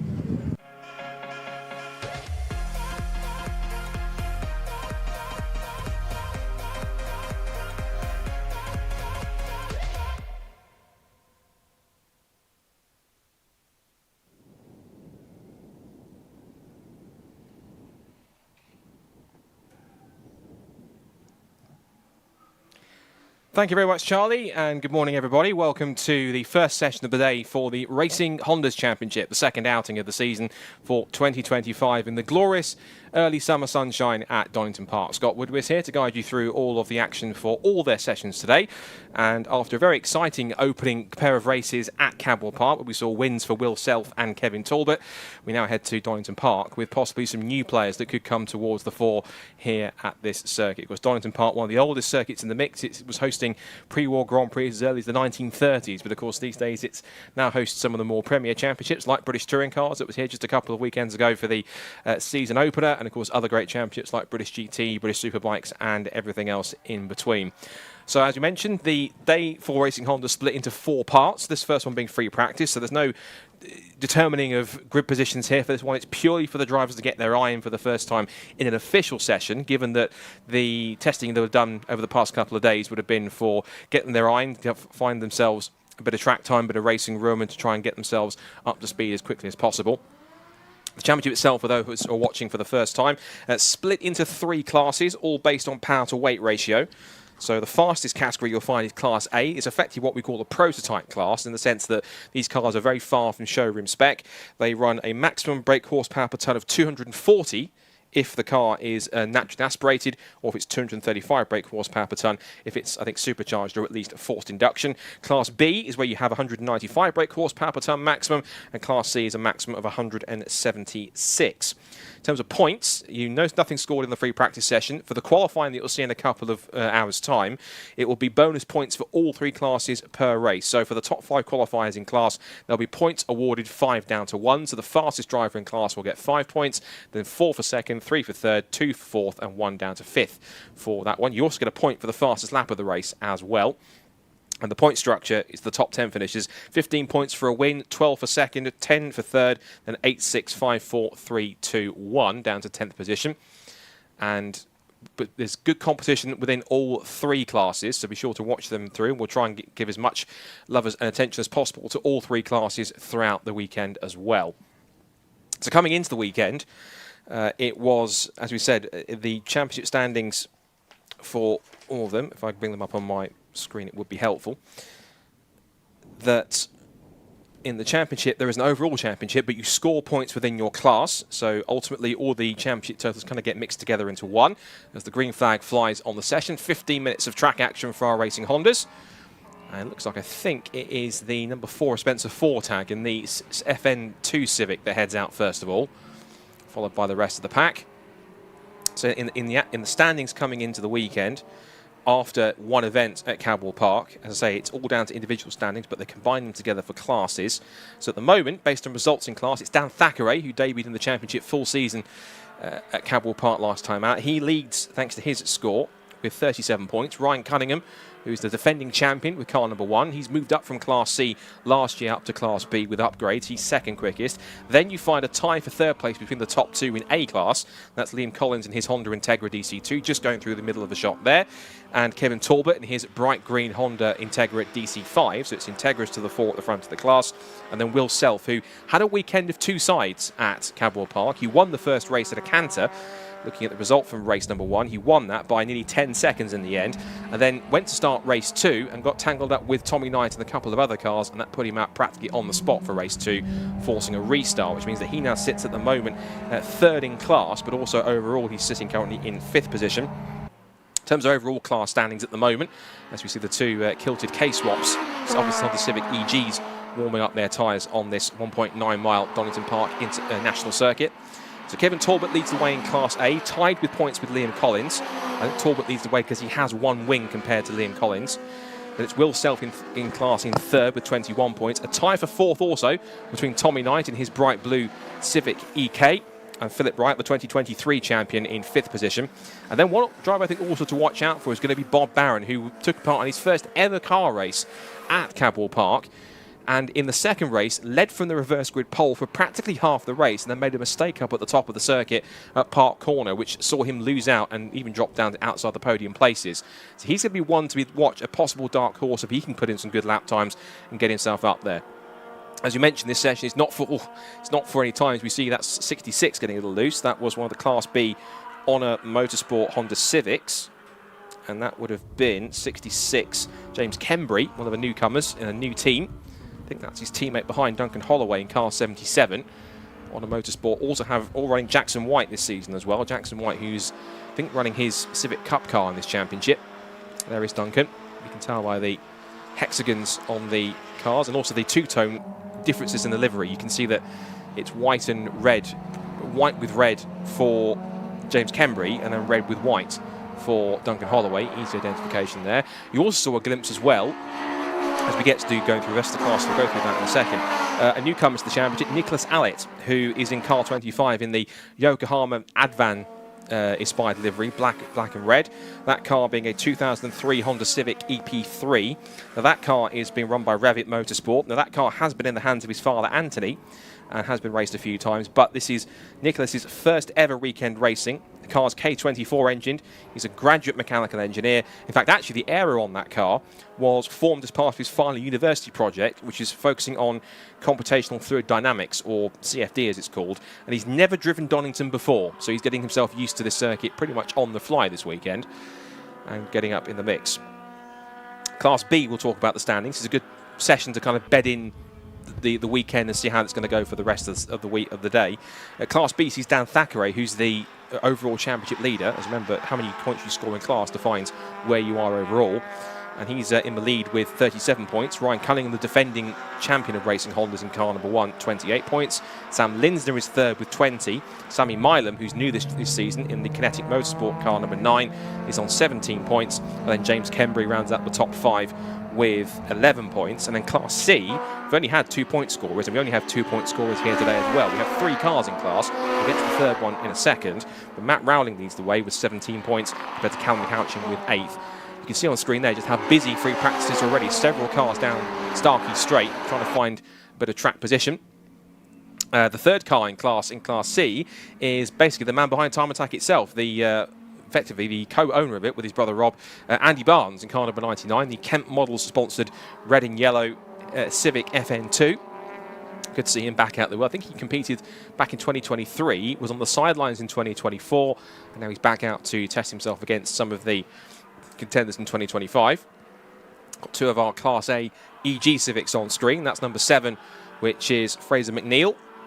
He's someone who's done a regular in some Knockhill mod sports in Scotland. This team come across the border from Scotland, and he's just ahead of the man who's not only leading he took a victory at Cadwell Park, but he leads the current timing standings in this free practice session. Again, the times don't really count towards anything other than giving us an indication of who could be some of the fastest up there for lap time. And second fastest is that man right there, Bob Barron, who was one of the stars of Cadwell Park. And bear in mind, he has got that yellow square with the black cross on the back. That denotes he's done less than 6 races, and he is still a racing rookie. But the fact is currently at the moment, well, he was second quickest. He's been deposed, as has Will Self, by the 2023 champion, Philip Wright. The fact he's setting that kind of pace, and only already his first race weekend at Cadwell, his second ever race weekend here at Donington, is pretty substantial. That's pretty good work so far for Bob. In fact, he goes even quicker, goes to the top of the times, 1:17.351 for Bob. And great to see both of the Kilted K-Swaps cars up in the top 5, because Fraser McNeil is in there too. You can see just in the top 5 there, or just outside it now, that James Alford has gone to 5th quickest. Harry Greenhill is the fastest. He's just coming down the hill here in the red EP3 Civic at the front of these 2 cars. He leads, he was fastest in Class B, but as you can see, the times are changing very quickly on the left-hand side on the timing tower. Dan Thackeray, who's the championship leader overall and in Class B, now fastest. He's only fastest by about roughly 0.8 of a second, I should say. And then it's James Kembury in 3rd place in class, and then in 4th it's Sam Linsner, 5th Lewis Barker. And Matthew Rowling, who's in Class C, a fine effort in this session already for what it's worth, up into 10th in this session, but there's still 8.25 minutes to go as Fraser McNeil decides to deposit his EG Civic off the road at McLean's. I know the Civic went rallying once, but it's not quite how he wants to go across the gravel, and he's doing the right thing. He's just very steadily tracking his way back on. Really got to be careful as the gravel starts to get a little bit thicker and a little bit more deeper.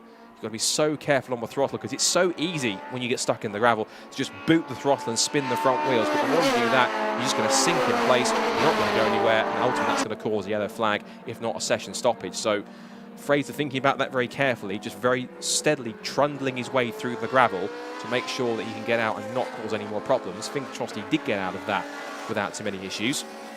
Still now 6th fastest, because Liam Collins in the DC2 Integra is up there. Now, Liam Collins does quite like this circuit, to the extent that he holds both the qualifying and the race lap records in this championship. Both the 1:15s, and the red flag has been called on the session, though I hope that's not me putting the commentator's curse on Fraser McNeil and that his car is now stuck in the gravel. So red flags fly around the circuit. There's still just about half the session left to go. As I say, there's nothing really counting for any points. It's not for grid positions. This is purely a free practice session for the drivers to get their eye in ahead of qualifying in a couple of hours' time. But Bob Barron certainly laying down a marker here. for what it's worth, 1:16.935. The qualifying and lap records are in the low 1 minute 15s, both set by Liam Collins last year.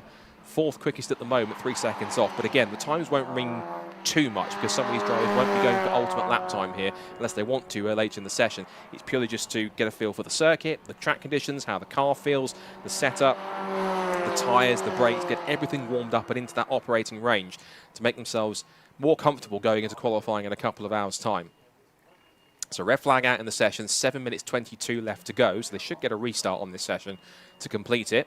Current standings at the moment, Bob Barron leads a Class A 1, 2, 3, 4. He's fastest by a quarter of a second by Will Self, the Cadwell Park Race 1 winner.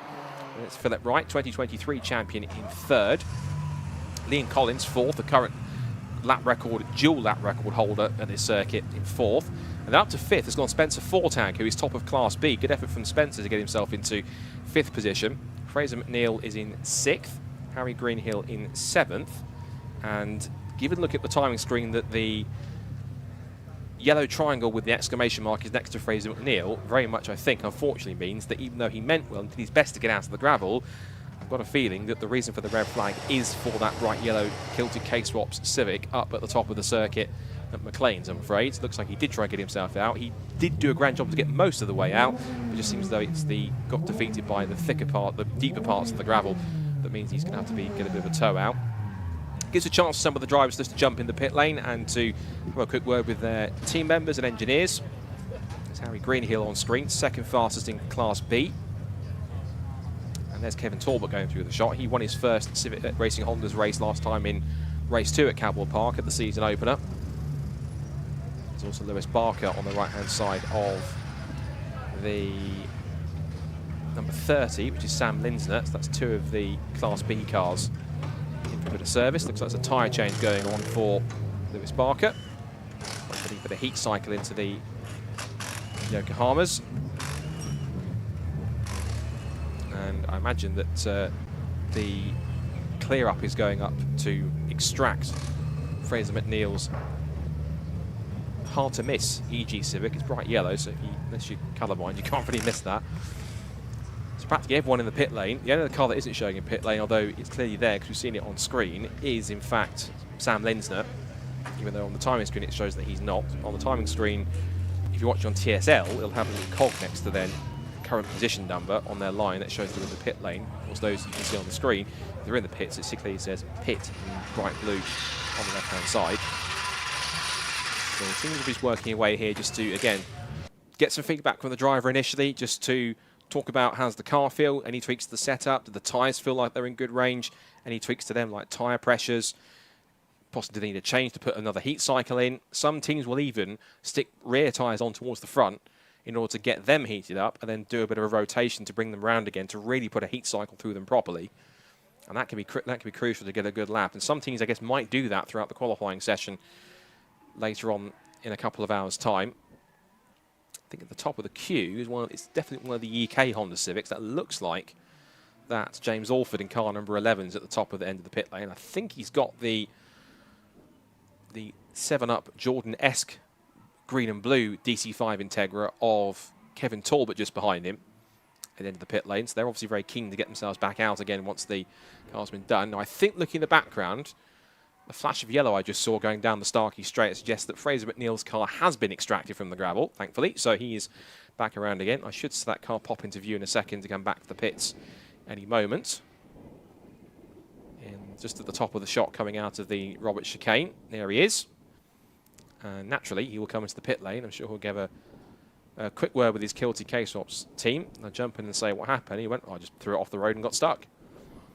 Simple as that. I'll probably give him a slap on the wrist and say, go on, off you go. Is the car fine? I'll get it back out there for the session. So I think the clock has continued going because the session, well, the timer now says 2 minutes 25. So it looks like it's, although the timing screen now still says 7 minutes and 10. So I think that timing screen is a little incorrect, I think, on the top left, because our timing screen here in the commentary box says 7 minutes to go still in the session. So I think that might have to be readjusted on the timing screen on our feed here. But green flag means the session is back underway. Just a reminder of where we are then. Bob Barron, fastest time at the moment, 1:16.935. Will Self second fastest.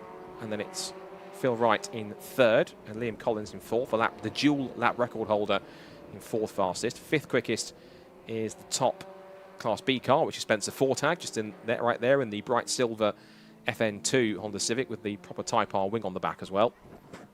Sixth fastest is Fraser McNeil, who was we think the erstwhile cause of the the red flag after his car went off at McLean's. And then we have in seventh place is Harry Greenhill, who is second in class. Eighth is James Orford in the EK Civic. Ninth is Sam Linsler, who's showing us not moving, but his car definitely was in pit lane because I saw it parked next to Lewis Barker. And then in 10th quickest at the moment is Dan Thackeray. Also mentioned to the Class C runners, Matt Rowling is currently quickest in car 147. Then it's 99 Andy Barnes, who is a single round entry, so he scores no points. Got 2 single round entries, him and also Nicholas Allett in the Yokohama Advan sort of inspired livery of car 25, which is in Class A.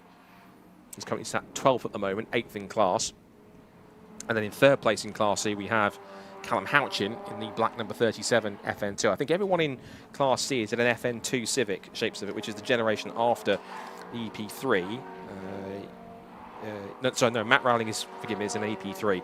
He's in an EP3. Both Callum Houchin and Andy Barnes are both in FN2s, which is the next generation on from that car. There's James Alford on the impressive-looking EK Civic. I do quite like an EK Civic. The EP3 is quite popular, but it's really nice to see something I said at Cadwell Park. It's nice to see variety in this championship. It's not just a grid full of EP3s, which is good, and there are good championships like Civic Cup and Type R Trophy that do accommodate that, all to us being a spec series. But you've got EP3s in this championship, but you also have an opening for just about any Honda to come in and compete. You've got a couple of Integras in here, not just DC2s, but DC5s. You've got the DC5 car of Kevin Talbot and Liam Collins in his DC2. You've got different generations of Civic, older and new. So you've got the EGs in there, which are some of the fastest in the field, given that we've got in the top 6. You've got 3 of the top 6 cars are EG generation Civics. And you have the EKs, which again are quite a nice neat shape that existed between the mid to late 90s going into almost into the 2000s. So back to racing speeds they go. 4.5 minutes left in the session. And whilst we look towards the end of the session, a few drivers in the mix who have been talking to our excellent roving reporter Charlie Harmon down in the paddock this morning. And whilst we look at the rest of practice in the background, let's throw to the interview with Charlie did this morning to see who she found and how they're feeling about this weekend. So I'm here with Bob. Now, coming off the back of race 2, you put on a fantastic performance, I have to say. How are you feeling going into Donington? Pretty good, to be honest, as long as it stays dry. I was down on a test day on Wednesday and my times are where they should kind of be, so I've got no experience at all in the wet in that car. I've never even driven it in the wet, so really praying for a dry race. Yeah. Well, at least one race. Yeah. Hopefully we can get race 1 out of it. I don't know why. Obviously, coming down from Scotland, how far are we travelling for this run? So it's about 9 hours, but we was a bit tactical this time. When we came down on Wednesday for the practice day, we left the cars here and we flew home, and then we flew down yesterday and the cars are how they were left on Wednesday. So a quick check over last night and hopefully they're ready to rock. Fingers crossed anyway. Have you changed anything about the setup of the car at all from Cadwell 2? It's completely set up for the dry, so that's why I'm a bit concerned. It's up there. I was really happy with the car on Wednesday, so hopefully we can get similar conditions. And it should be good. Put on the same performance from race 2 again? Yeah, fingers crossed. Well, thank you so much. Good luck today. No pressure, eh? No pressure. No pressure. Thank you. Thank you. Thank you, Charlie. 2 things to point out there. First of all, again, how incredible job Charlie's doing. It's her second ever weekend presenting motorsport, and she's doing a cracking job. It's a really good interview there with Bob Barron. And secondly, how great to hear Bob in such good spirits. Of course, he was a sensation at Cadwell Park, as we talked about, given the fact that he led for half of race number 2 and made a mistake, but he seems to be confident, hopefully, that if the rain can hold off, that car's in the place where he wants it to be. And also phenomenal that being that far from Scotland takes a 9-hour trip to get down from here from Scotland all the way to Donington Park. I feel for them when they have to go to Brands Hatch or Steston. That's going to be practically an entire half a day getting down here, but still great to see them as committed to the championship as they have been. Great additions to the paddock, and Bob, of course, one of the fastest cars out there, still in second quickest now, because the man currently going through the stream right now, Phil Wright, just ahead of James Alford here, the 2023 champion, now fastest in the times. He now goes to 1:16.380. Also up there now is Kevin Talbot in that bright green Jordan 191-esque looking Integra DC5. up there in second fastest. But there is Phil Wright, the first ever Racing Hondas champion. Good to see him back and in Class A. And looking as quick as ever as he winds his way through the Craner curve. This is one of the most exhilarating parts of the circuit. You come off of Hollywood, you start to cascade down through the Craner curves. You reach the old hairpin at the bottom of the hill at such speed that you kind of also make the way up through the kink at Starkeys, through Schwanz, up to McLean. This is also quite a key passing spot. This is a circuit where there's overtaking spots pretty much at every single corner. You can make a pass at every single turn, provided you can line it up pretty neatly. So Phil's making his way through Coppice. That's quite a blind apex. You kind of have to turn before you see the apex, find your turning point before you can practically see the apex, and trust the speed you're taking and the car underneath you to kind of hit the apex and see that it's there. So once you nail it, you can let the car run wide out on the exit all the way through to the edge of the curb and then down the Starkey straight. You get to the kind of really the biggest stop on the circuit, which is down to the Roberts chicane. You're going to have to sacrifice the kind of line through the first part to set up a nice wider exit through the second and get a better run off the final turn down the pit straight. Less than a minute to go in practice before we then get the cars go back to the paddock, make some other changes and tweaks to the setup before they're ready for qualifying in a couple of hours' time. And still Phil Wright quickest. We've got our second and third fastest cars running in tandem together, Kevin Talbot and Bob Barron. There is Kevin, fresh off his first ever race win in the championship at Cadwell Park. And again, certainly proving that you don't need to have a modern Civic to do well in this championship. An Integra will do just fine, an older Civic will do just fine.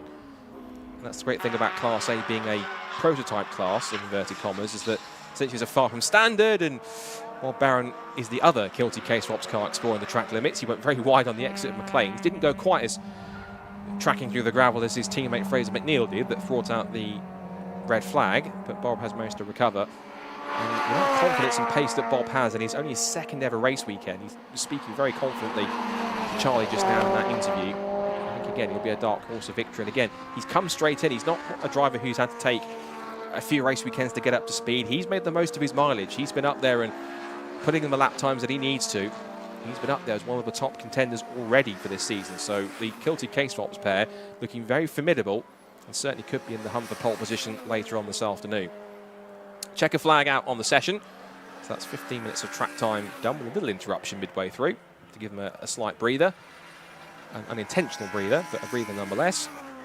And so cars will come across and finish their final laps. And then they'll take stock and get themselves prepared for qualifying in a couple of hours' time. It's scheduled on the timetable at 20 to 1 before we go into the lunch break.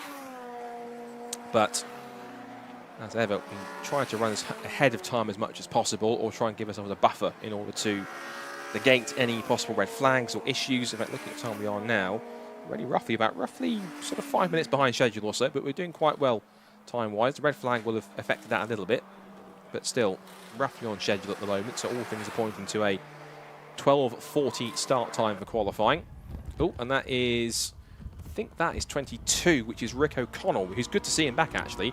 That's on the approach to Starkeys before Schwanz curve, and it's actually great to see that we've got Rick O'Connell back, because the last time we saw that car had quite a sizable dent in the left-hand side of it. It took a whack into the tyres in one of the races at Cadwell Park, which meant they had to take the car back to the factory. They were documenting it on social media between rounds, that car being taken out, and the entire kind of damage on the left-hand side all straightened out and fixed, and the car was back on track once again. So a good effort from the Garage 24 squad to get that car ready again for Rick. Did took quite a sizable hit. Driver was okay. It wasn't on the driver's side, it was the passenger side it hit in. He lost the back end. He ran wide on the exit of Charlie's, I think it was, and then just lost it on the rear end, hit the tyres, and then had to get back around. He managed to get back round to the paddock, but the car was not really in fit state to continue on in the weekend. Of course, had to go back and be repaired. So good effort from Garage 24 to get that 1995 Honda Civic EG up there once again. And Also, we should mention as well, seeing one of the Kinetic Motorsport cars coming through, Owen Diver is also here as well. Also, there's some amendments to the time to the entry list that we'll mention just very quickly before we get to results. 3 cars are not here today, sadly. Oliver Barsby had some mechanical issues in the week, so he can't compete. We're also waiting for the debut of Ryan Jenkinson's new Honda Integra, which was meant to be ready, but that car's still in build and hasn't been finished just yet. And also the defending Class A champion Dan Brown, who was due to make his first appearance this weekend, but unable to be ready in time, sadly. So that car not here either. Also, there's a slight change in the programme if you're watching on the stream, on the entry list, and also around the circuit. Dave Buki, who is in car 51, he's not in his 2004 Honda Civic, as was originally listed at the start of the season. He is in his brand new, to him at least, and to the championship, EK9 generation Honda Civic. That's car 51. Still number 51, still Kinetic Motorsport, but back there a little bit further. And another new driver making his first appearance of the season is Owen Diver. He's in the second of the 2 Kinetic Motorsport EP3s in car number 14. He didn't take part in the first round at Cadwell Park due to a back injury, but thankfully he is all fit to go and has been out on track here this morning in qualifying. And as I think he has, but I can't... His car didn't actually take part in practice, actually, so there was 26 should be left, but 25 actually took the session. So Owen Diver's car not actually practicing this morning. So I wonder if he should be out for qualifying. If he is out for qualifying, his first taste of the circuit is going to be when he hits the track for that session. So quick run through the results of practice then. It is Kevin Talbot, for what it's worth, who's fastest, 1:16.107. He's fastest by just over a quarter of a second from Phil Wright in second fastest. Third fastest, Bob Barron in the kilted K-Swap Civic EG. He's third fastest. And then to round out the top 5, we have Liam Collins, the lap record holder in qualifying and the race in his DC2 Integra. He's fourth fastest ahead of Will Self, the Cadwell Park Race 1 winner in car number 34. And then in sixth is number 24, Tommy Knight, in that one of my favourite cars on the grid, admittedly. The bright blue, just there on the right of the shot, you can see it, the bright blue Honda Civic EG. He's sixth fastest. Then we go to seventh quickest, which is Dan Thackeray, who's top of Class B, and also not only the Class B points leader, but the overall championship leader, leaving Cadwell Park. Seventh fastest and top of Class B with a 1:18.860.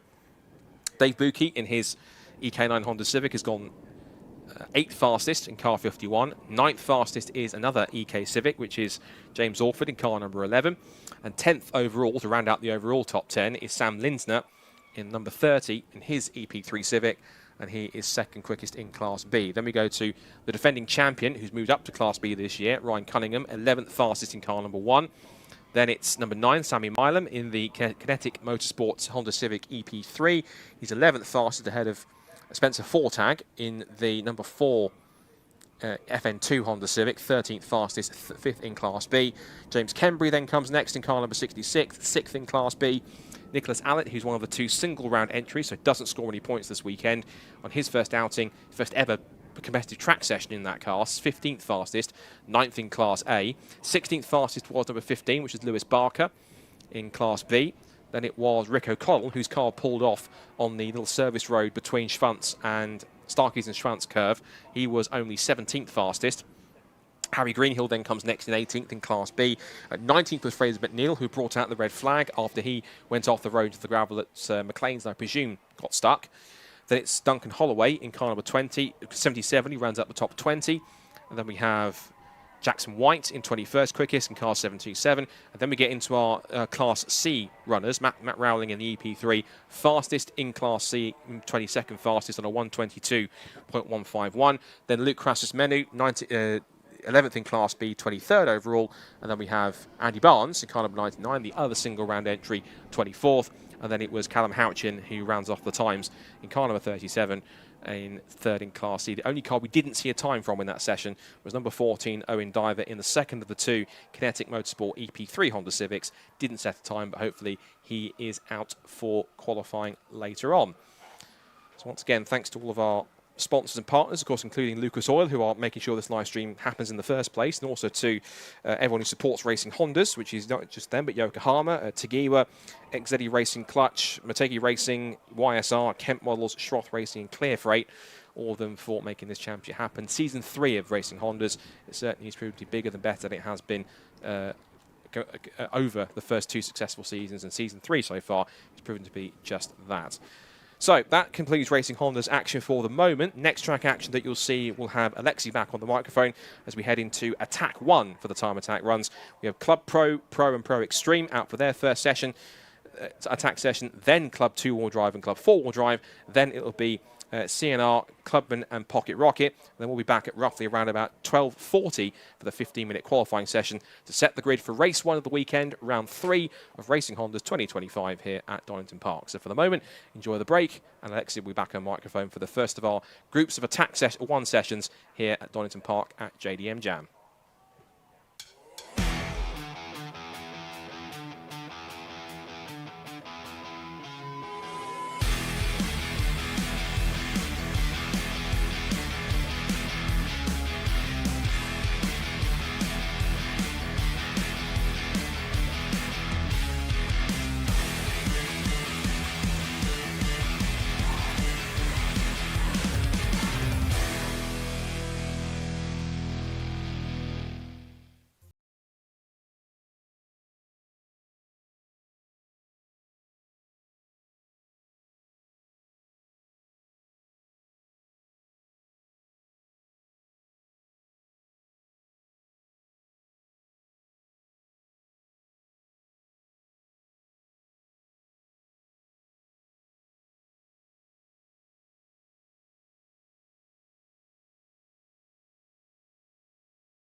So, welcome back to the time attack session of today.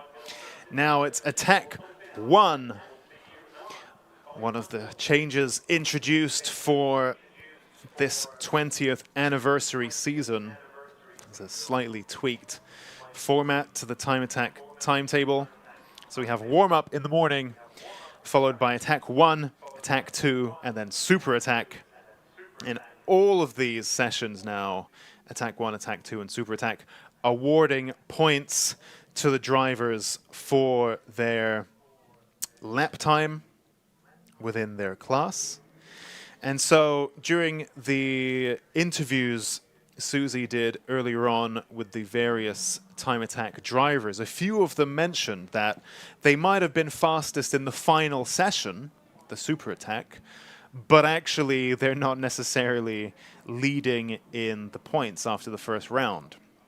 Now, in previous years, you would assume that if you're the fastest in the final, then that's it, you've won that day, you've scored the most points that day.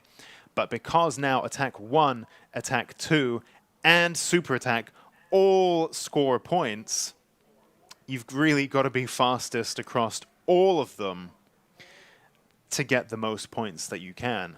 So we're now rewarding reliability and consistency as well as raw pace. So it's not necessarily good enough. You're not going to win the championship if you can put in one blistering lap in the super attack, and that's it, which in the past would have been enough. Now you've got to be able to do that every single session in across attack 1, across attack 2, and across super attack as well. So that's a new and exciting change for this year, amongst quite a few other changes that perhaps we can discuss shortly.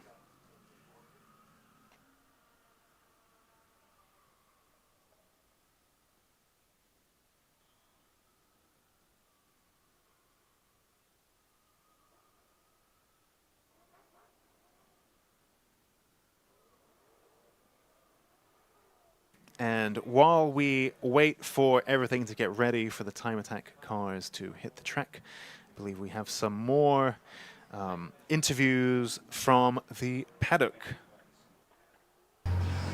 So I'm down here having a little bit of a chat with Martin Henry, so good morning. Good morning. So, and you are running, obviously, this VXR Astra in Pro Class, so tell us a little bit about the car. So, as you know, it's a Astra H VXR, it's still a 2 litre, it's still front wheel drive, still running a H-pattern gearbox, so as I believe I'm the only H-pattern gearbox car in Pro Class, and I'm probably the only front wheel drive in Pro Class as well. So yeah, it's a big step up, big challenge for front wheel drive, but yeah, hopefully we can fly the flag, as they say, front wheel drive, show that it's capable. And really competitive class, right? But you've got enough power. Yeah, it's running about 640 horse, 700 newton meters. So yeah, it's got plenty of power, weighs about 1,200 kilos with me in it. So yeah, it's just, it gets the power down okay, especially when you're moving. You're not starting from a start, so you're moving, so it's not too bad. Just got to be quick on the gear changes. Yeah, exactly, that's it. But I think the touring cars are mostly front wheel drive and they get round okay, so that's it. And you're a bit of a veteran of time attack, aren't you? Yeah, you could say that. I raced probably club class 2015, 2016, 2017. Did okay, got a few first places and that, but never managed to get the championship, unfortunately, due to mechanical failures and one thing and another, so I was always pipped at the championship. But we just feel that the cars came on a lot further than being able to slot back into club class again, and you know, you can't be the fastest if you keep going in the lower classes. So that's what time attack's about. It's about trying to build a car that can be the fastest. So let's get up there and mix with the pro boys and see where we can get. So what's brought you back this year then? Just because the car's ready now. So I'm just a normal guy that works. I'm a business owner. So it takes a while to try and afford these kind of things. So it just, a family as well. So it just takes a while to be able to build the car up, have the money, be able to build the car up to a pro level. So it just took a few years and with COVID and everything like that as well. It just takes time. And you had a few little issues at Cadwell, if I remember. Yeah, unfortunately. So I've never driven slicks before, so it was a big learning curve. So on warm-up, they were brand new, so I had to try and run them in, and then warm-up came, things were going great, and then I lost my clutch pedal. Just unfortunate the sleeve cylinder went, so I had no clutch control, so that was my day done. But we've got it all sorted, so hopefully it'll be okay today. And how's this morning gone? How's your first session out there? Not great. So we had a problem with the oil temp sensor. It was just showing crazy hot, but it wasn't actually hot. But because of the safety features in the ECU, it's running ECU Masters. So with being Pro Class and the amount of power it's got, we need to try and have lots of protection. So that was a protection thing that was kicking in, saying that it was too hot, unfortunately. So we had to call that one short, come back in, try and rectify that. All sorted now, so you've got a competitive class out there, so good luck out there today. Thanks very much. It's definitely needing the luck with the front wheel drive against them big four-wheel drive boys in the NSX as well. So yeah, hopefully we can stretch its legs and see what we can do. Brilliant, good luck. Right, thanks very much.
Just taking a look as we start getting ready for Tack 1. There's quite a lot of things happening on the track, prep work and so on. We did just have the Motorsport UK Drift Pro Championship exhibition runs on the track.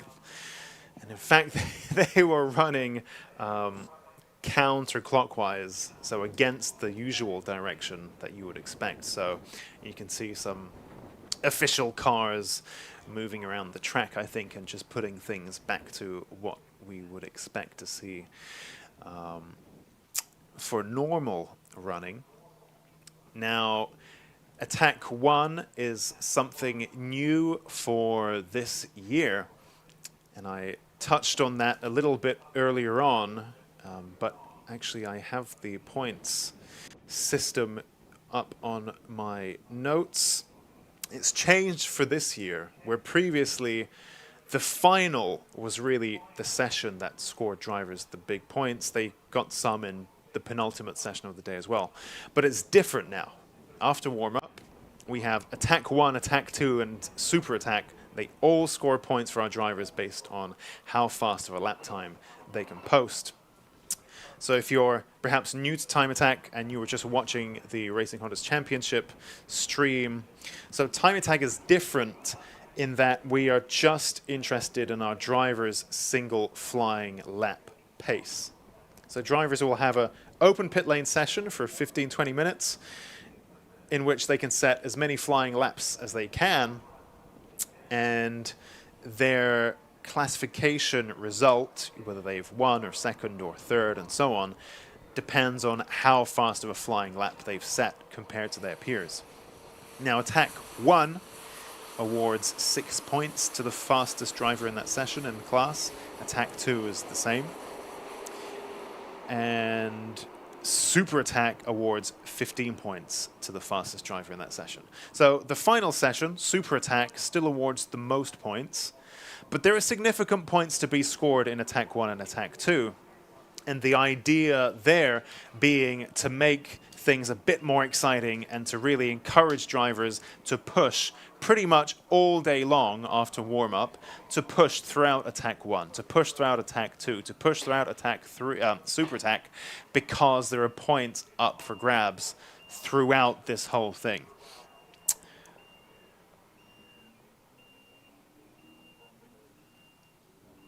And we've also changed the running order slightly. So Time Attack is a very broad church and quite a flexible rule book that will accommodate pretty much any kind of build, provided that it's put together safely and well. It can run in Time Attack, basically. And so we group cars into classes based on their spec to keep things somewhat close and fair, but we encourage modification and development and building and so on.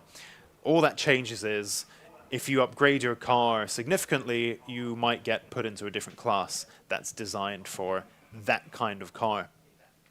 Now, we've changed things slightly. We're actually, at the beginning of each session, we see the fastest cars go out, which are the Pro, Club Pro, and Pro Extreme classes are the first out on track.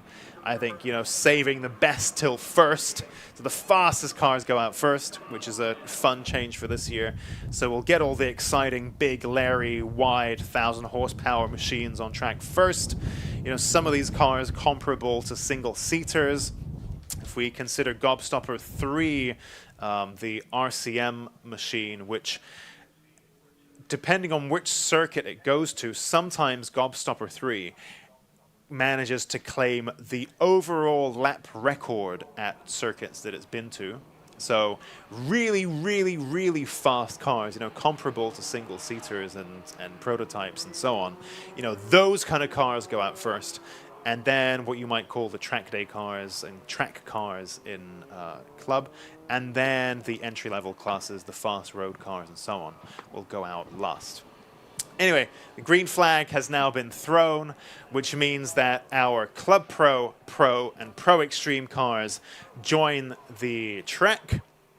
And of course, this is Time Attack, so it's all about modifying and building and developing your cars. And year on year on year, there are some interesting stories behind these builder drivers to discuss, because I think that's a big part of the Time Attack experience. The Time Attack lore is, you know, the different tribalisms behind all the different models, you know, Lancer versus Impreza, or what else might there be? What other model rivalries do we have?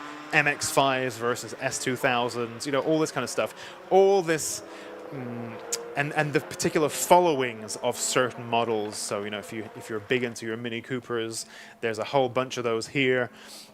So we have all of that lore to get into, of the different models and their different pros and cons compared to each other, what tuning possibilities there are for each platform, And of course then, within each one, who's done what to their car, what have they been inventing, and so on. So in fact, you know, if we look at Luke Sandziakowski here in the Tegiwa Honda NSX, you know, that left the dealership as a fully standard NSX. Once upon a time, back in the day, a nice, reliable, an everyday supercar, as it was called at the time, V6 powered midship, quite high tech. You know, a lot of people think that the modern day Honda NSXs with the hybrids and the automatic gearboxes have betrayed the legacy of the Honda NSX. That's not strictly true. The Honda NSX was always meant to be cutting edge. It's just that at that time when the NA1 came out, the first generation Honda NSX, what was cutting edge also happened to be very driver oriented. But the focus was on it being cutting edge. And the current shape Honda NSX, well, recently discontinued NSX, is kind of the same thing. It's still focusing on being cutting edge and how to make that cutting edge as fun and driver oriented as possible, but ultimately still cutting edge. Anyway, so at the time, Honda NSX, when it came out from the dealership, everyday usable supercar. What you see Luke Sandziakowski driving here, very far removed from that. And that's what Time Attack is all about. And as he was explaining to Susie in the interview earlier on, you know, he's got the pneumatic gear shift, which runs on compressed air. He had a suspension issue, porpoising, which has come, you know, it's something that you hear about in Formula One, or you used to a couple of years back, if you remember. You know, these cars are having Formula One level, well, performance in some aspects, and also problems.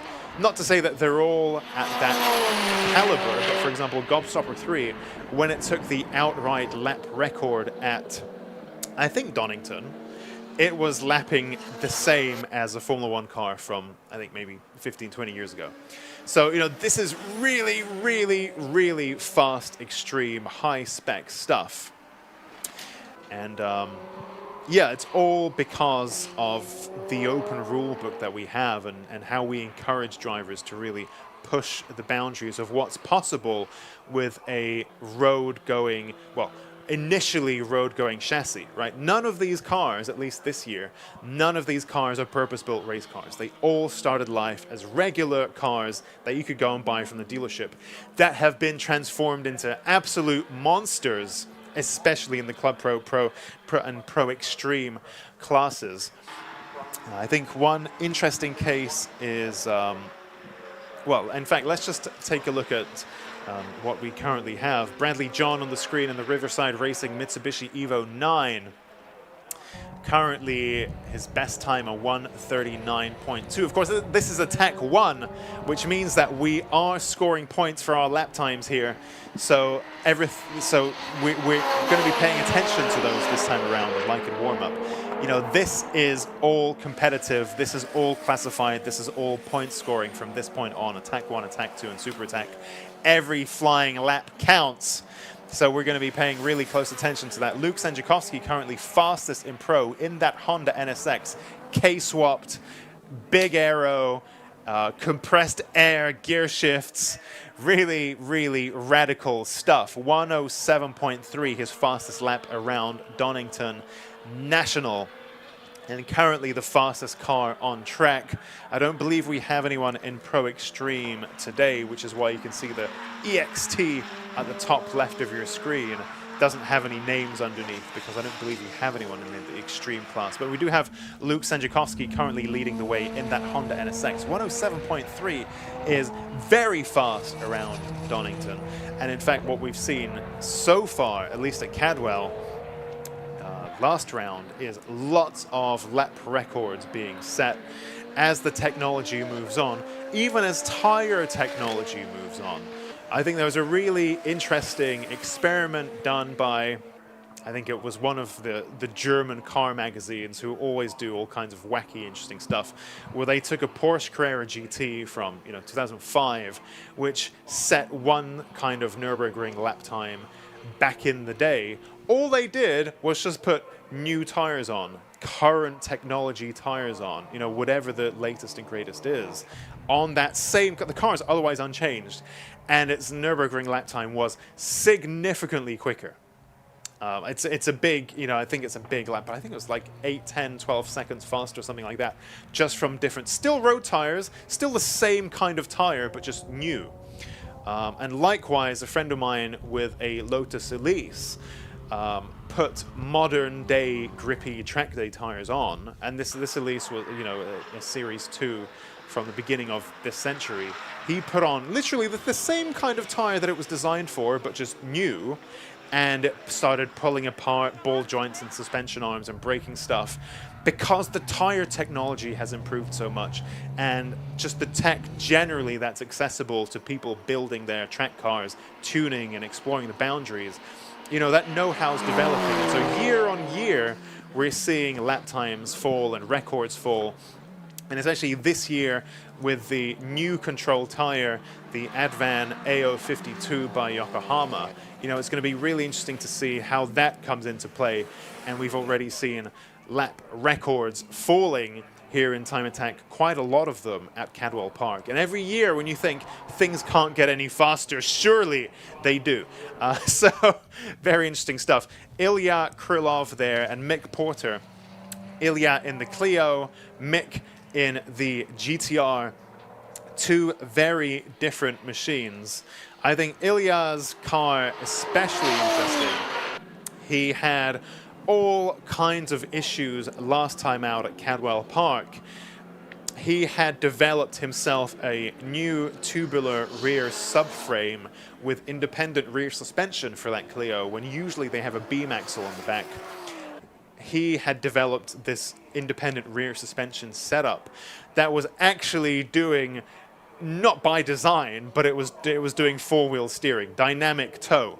So that was causing all kinds of handling issues at Cadwell Park. So Ilya shelved that solution for now and went back to the standard Renault beam rear axle, and it looks like he's having a better time of it here today. Of course, lots of new stuff for that Clio, on that Clio this year. It is, of course, K-swapped, running around 400 horsepower. He did have an engine installed that was knocking on the door of 700 horsepower, but that blew up on the dyno, so I think we'll revisit that one. So better the devil you know, 400 horsepower is still a lot in a Clio. Ilya, of course, aiming to build the fastest possible Clio. So 400 horsepower is a good step towards that, as well as the new Haltech flagship ECU, the R5 and the UC10 Dash. Also for this year, Samsonus suspension on that Clio, which I personally didn't realize Samsonus made suspension. I thought they were more of a gearbox specialist, but turns out they do bespoke suspension solutions as well. So lots of updates on that car. Some are a step forward, some are a step back. For example, going back to the beam rear axle, which is in theory inferior. You want to have, in a lot of cases, independent rear suspension. But as it turns out, sometimes the nice and easy beam rear axle actually works just fine. So, you learn some things, you try, you fail, you revise, and that's really part of the development process when you're building a track car, especially in the realms of Time Attack, where we allow for that scope of creativity, and you can kind of build whatever you can dream of. I absolutely love that about Time Attack. Let's take a look. Car number 79 on track. Eric Holmes there in the ENS Motorsport Mitsubishi Evo 6 RS. Currently third in class at the 115.5. And meanwhile, we see Luke Sandziakowski sets a personal best Sector 1. If you take a look in the Pro class, his current best to 106.7, so he found some improvement there somewhere along the way. Currently the fastest car on track, and he looks set to be the fastest car all day so far. We had a few very spicy entrants on the entry list who have not turned up actually on the day, and we could have been set for a very exciting battle at the top of the leaderboard. But as things stand at the moment, Luke Sandziakowski there comfortably ahead, the 2.5 second lead over Bradley John. I think Pro Class is interesting because sometimes we split Pro Class based on drivetrain, and then other years we combine Pro Class into one class. And so this year we have Bradley John and Luke Sędziakowski in the Evo and the NSX respectively, battling in the same class. That's been very interesting so far. And it looks like for the moment, Luke Sędziakowski having the edge in that battle. And of course, these lap times are representative. These drivers are driving at full pace because this is attack 1, which will score the winning driver quite a lot of points. And so all drivers now already on the attack, as the name would suggest. Very interesting little duo there now. The caterum there of Dan Kelly, the DJK Automotive caterum, running alongside the number 88 machine of Andrew Barber. The AKB Racing meticulously presented at all times Evo 9 GT. They're running nose to tail with that caterum of Dan Kelly for a little while, which is always an interesting visual. Martin Henry there, who you saw Susie interviewing at the beginning of this session, back in Time Attack after a few years out of the picture. Andrew Barber there in the AKB Racing Mitsubishi Evo. His current best, a 1:10.7 so far. That's good enough for third in class. Interesting in Pro Class, we have Luke Sędziakowski in the NSX, Bradley John and Andrew Barber in Mitsubishi Evos, and then Martin Henry in that Astra H VXR, also in Pro Class. I think previously he was in Club 2-Wheel Drive, if memory serves me well. He's been away for a few years. I think he last turned a wheel in Time Attack when I was driving also. That was in 2019 or so. So, 6 years out of the picture. He's since made the jump from Club 2-Wheel Drive into the Pro Class, which tells me quite a few upgrades and developments must have happened in that time. I think I saw Ilya Krylov in that Clio running along the outside of the track quite slowly, and in fact he enters the pits there, so perhaps some kind of hiccups there from that Clio. Bradley John now on the tail of Luke Sędziakowski. Again, these drivers not racing for position, that's not what Time Attack is about, but interesting to see them now sharing the same air. Time Attack is all about finding yourself space on track, especially with these types of cars that are so aero dependent and so fast as well.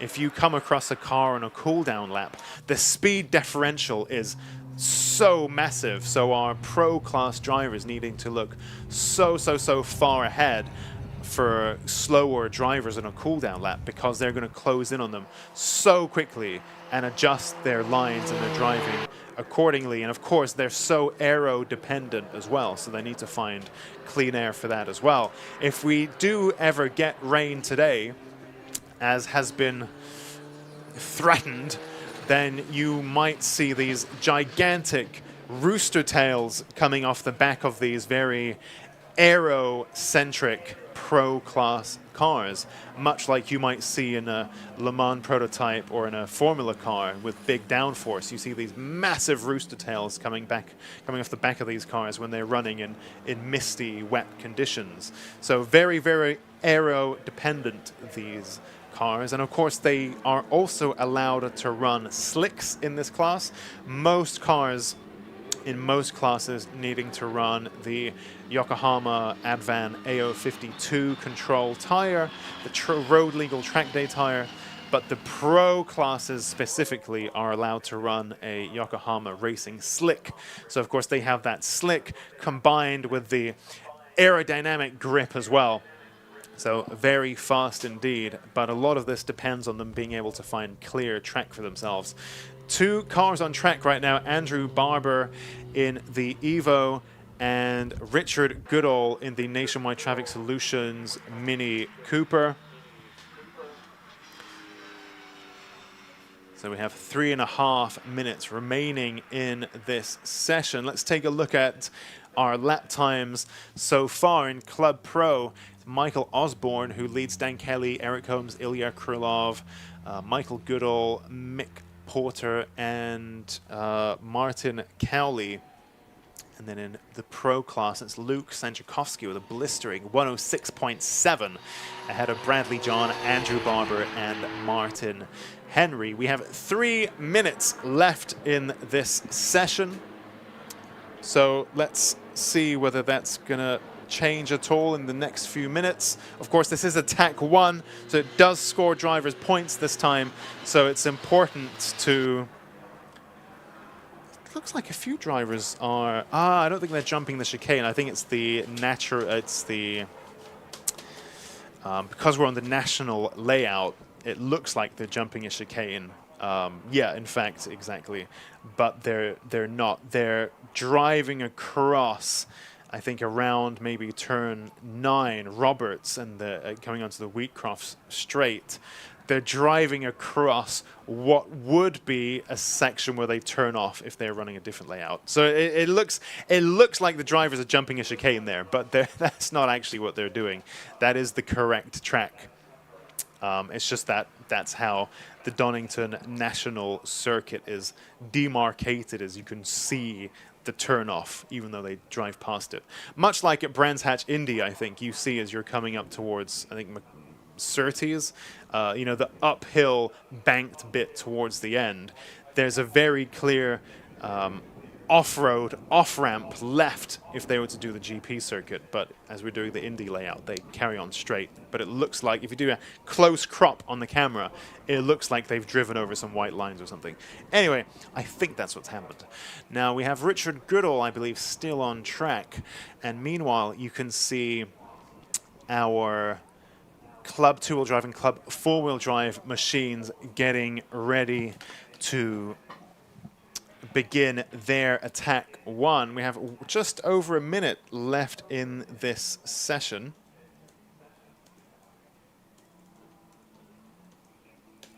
Meanwhile, let's take a look whether anyone might be leaving any comments and such on the stream. For those of you watching the wonderful Lucas Oil live stream, let's see. I'll jump in now, see if there are any comments and such. And of course, for those of you watching from the track side, thank you very much for making the trek here to JDM Jam, where there's all kinds of fun and games happening all day. Loads of exciting stuff, as you will see in your program. And also, if you're watching from the track side, perhaps getting a snack and stepping away from the action, you can watch the live stream on your device too. There's a QR code that you can scan in your program, or you can do what I just did and just go onto your search engine of choice and type in Time Attack YouTube, and then you will see it. Let's take a look, see some commentary here, some comments happening. When did Luke Woodhouse join? Good question. I think if you mean, sorry, I'm jumping in pretty late, so I might have missed some preamble here. Luke Woodhouse, I don't think he's...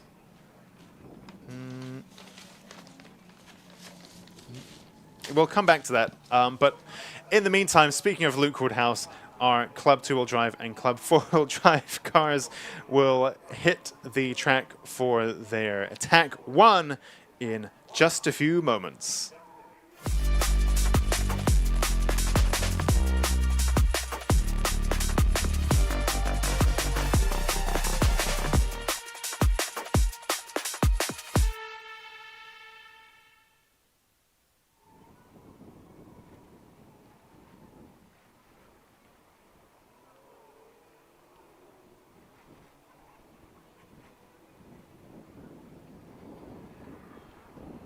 So here we go then, the green flag being thrown for the Club 2-wheel drive and Club 4-wheel drive attack 1. And in the meantime, I believe Susie is in the paddock. So here I am having a bit of a catch-up with Rob Boston in your MX-5 in Club 2-wheel drive. So good morning. Good morning, yeah, nice to see you again. Yeah, we're here, we're going to have a go today in a Club two-wheel drive. It was kind of fairly last-minute decision to do it, but just wanted to put some miles on the car. We've done my colleague Sam Reuter has made a very good effort of putting a supercharger kit. When I say putting a supercharger kit, designing from nothing actually a supercharger kit to go on this Mazda MX-5 engine. So it is running a stock engine at the moment, but yeah, the kit is a little bit quirky, very special, and yeah, we're just having a modest power run with it today, and yeah, future could be a lot more power coming out of this motor. Yeah. And certainly not a standard MX-5 then. No, not a standard MX-5 at all. No, everywhere you look on this car, there's been a lot of effort by Sam particularly to design anything that needed redesigning, anything that needed attention has had attention, and yeah, it's got flat floor and some good aero on it, and yeah, it's a good car. Really fabulous car with a lot of effort gone into it.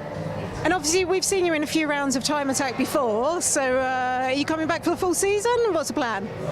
I will come back and do whatever our very busy timetable at RBR allows us to do, if I'm really honest. I like the crowd here. I enjoy coming and seeing yourself and all the guys, and yeah, it's a really good, friendly but competitive atmosphere, so yeah, really enjoy it, and if I can come back and do some more, I really will. Yeah, and as you said, you've got a busy timetable anyway, right? Yeah, we're dovetailing. We're doing everything from British GT to Mazda MX-5 Mark 1 Championship, so and everything in between. So yeah, fairly eclectic range of stuff. We're leading the British endurance the British GT Championship in the endurance class with our drivers. So that's been going very well. Very happy with that. We've got our driver Will Blackwell Chambers leading the MX-5 Super Cup. We've got drivers second and third in the championship in the Audi TT Cup. So yeah, we're doing a lot this year. Yeah, we're doing a lot, and so yeah, I'll get a bank holiday off, and I've come here. So yeah, I don't suppose the wife is that pleased, but I've got her to come along anyway. But we keep seeing you back at Time Attack, so you keep coming back. Yeah, like I say, I enjoy it here. It's a good crowd, and it's good to come and see you guys and do something competitive. Yeah. Well, it's fantastic to see you back. Good luck out there. Thank you very much. Thank you.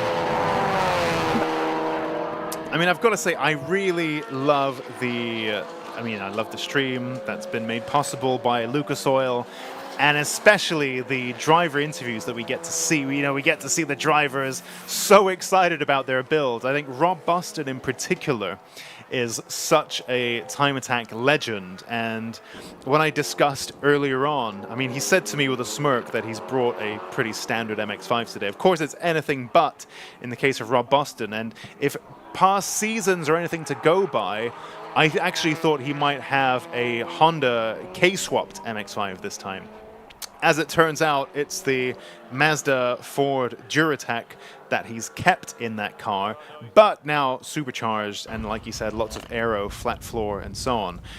So very, very interesting stuff. And of course, being able to see the driver with their car, discussing in detail all of this stuff. Of course, a lot of the time, the drivers are the builders here at Time Attack, so they've got that technical knowledge. They can really get into the nitty-gritty of their builds and what they've brought to Time Attack. So I absolutely love to see it. So great stuff to see Rob Boston back. And let's meanwhile see what's been happening on track then, Club 2-wheel drive and Club 4-wheel drive. If you're wondering what the other class there is, CS, that's Club Sport for kit car type cars, Caterhams, Aerial Atoms, and KTM Crossbow, that kind of thing. Those go into Club Sport. But meanwhile, Club 2-wheel drive there being led by, well, LW on your screens. That's number 47, Luke Woodhouse, in the Area Motorsport YGHP Volkswagen GTI. Of course, he had a great battle with Luke Capehorn last year, the battle of the two Lukes, one in the Volkswagen Golf and the other in the Vauxhall Astra. So that was very interesting stuff to see. I'm not sure whether we had Luke Woodhouse at Cadwell, but yeah, very interesting to see our two spicy Club 2-wheel drive hatchbacks at the front of the leaderboard. In fact, of course, we have David Lawrence now back in the mix too, mixing things up, although he is a single round entry. Johnny Fletcher there with a 114.7, third in class so far in the Mark IV Astra GSI. We have David Dyson in the Cayman GT4, and now he's just jumped up to third place, having set a personal best of 1:14.4. Again, our drivers not racing for track position. They are purely competing based on their flying lap pace, the best lap time they can set. David Dyson there now jumping up into third in Club 2-wheel drive with that Cayman GT4. Some lovely shots there of Luke Capehorn, very bouncy in that Astra H VXR. So interesting what's going on there, looking quite unsettled. And in fact, Luke Capehorn now 5th in class 1:15.3. So, of course, new for this year, he's got the Naughties DTM Opal style livery. Very cool indeed. Meanwhile, Club 4-wheel drive Alexander Volkov leads that class ahead of Andy Grady.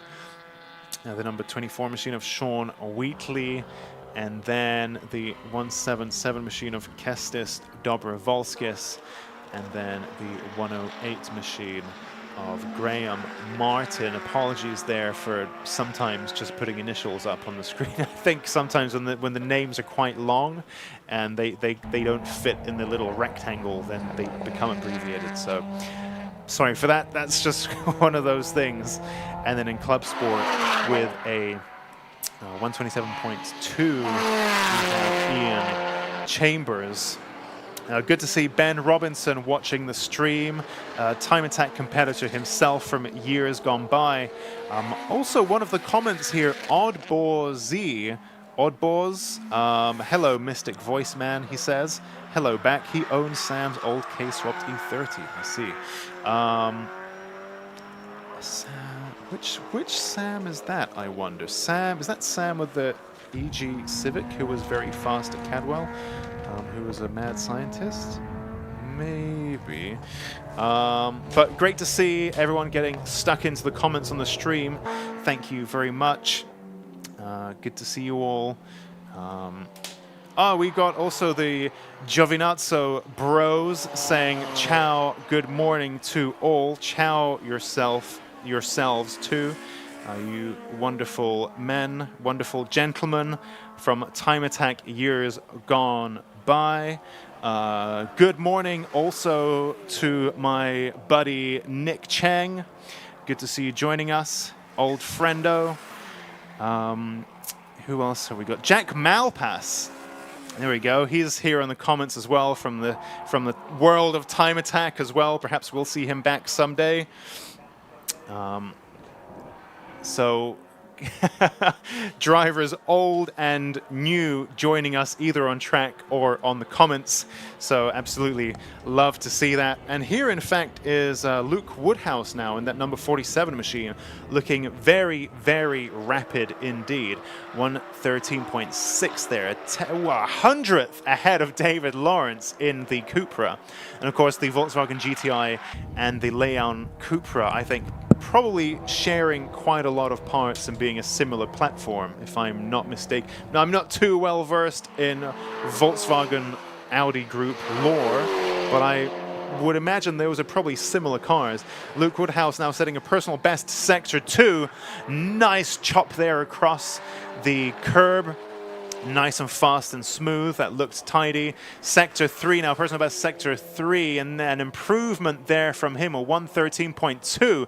So now he goes from being a 100th faster than David Lawrence to half a second faster than David Lawrence. David Lawrence having previously competed in Time Attack, then moving across into the Racing Honda's Championship, running a naturally aspirated Honda FN2, but saying to me this morning that he misses the speed of Time Attack, the aero, the boost that he has on his Cupra.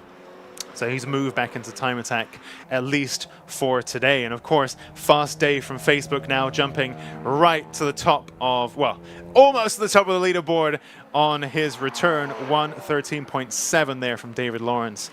0.5 a second adrift of Luke Woodhouse. Luke Woodhouse, though, a single round entry, as is Dave Lawrence, actually.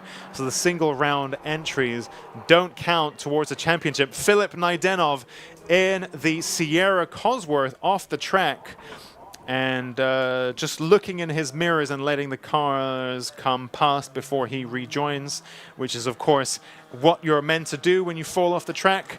No dangerous, unsafe re-entries. So great awareness there from Philip, not getting lost in the moment, not getting lost in the red mist, getting flustered, but keeping it cool and calm and collected, waiting for the traffic to pass by before rejoining the track. Of course, Philip Naidenov of Sierra Garage in the number 946 Ford Sierra Cosworth, all the way back from 1991, I think, developing his own little fan base here in Time Attack thanks to his really wild driving style. I think that being a particular type of chassis that needs to be, excuse the cliche, really be taken by the scruff of its neck and thrown around this track. Long wheelbase, rear-wheel drive, really squirming around, quite brutal power delivery.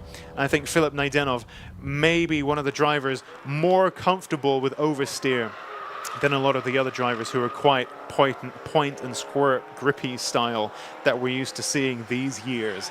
So Philip quite different to that in his approach, but it looks like on that occasion maybe getting something wrong and ending up on the wrong side of the curb. But looks like he's back on track and all good there. Let's see whether he maybe makes a dip back into the pits. We shall see. Number 180 there, David Frost of Dream Automotive TBOM in that Honda FK Civic, talking last time at Cadwell about the built engine in that car, 500 horsepower or so, built with the help of Dream Automotive. And of course, a lot of the cars here in Time Attack are pioneering the aftermarket and parts and upgrades that a lot of us will be then installing on our own cars, you know, to get that reliability, to get those miles, to get that really vigorous testing.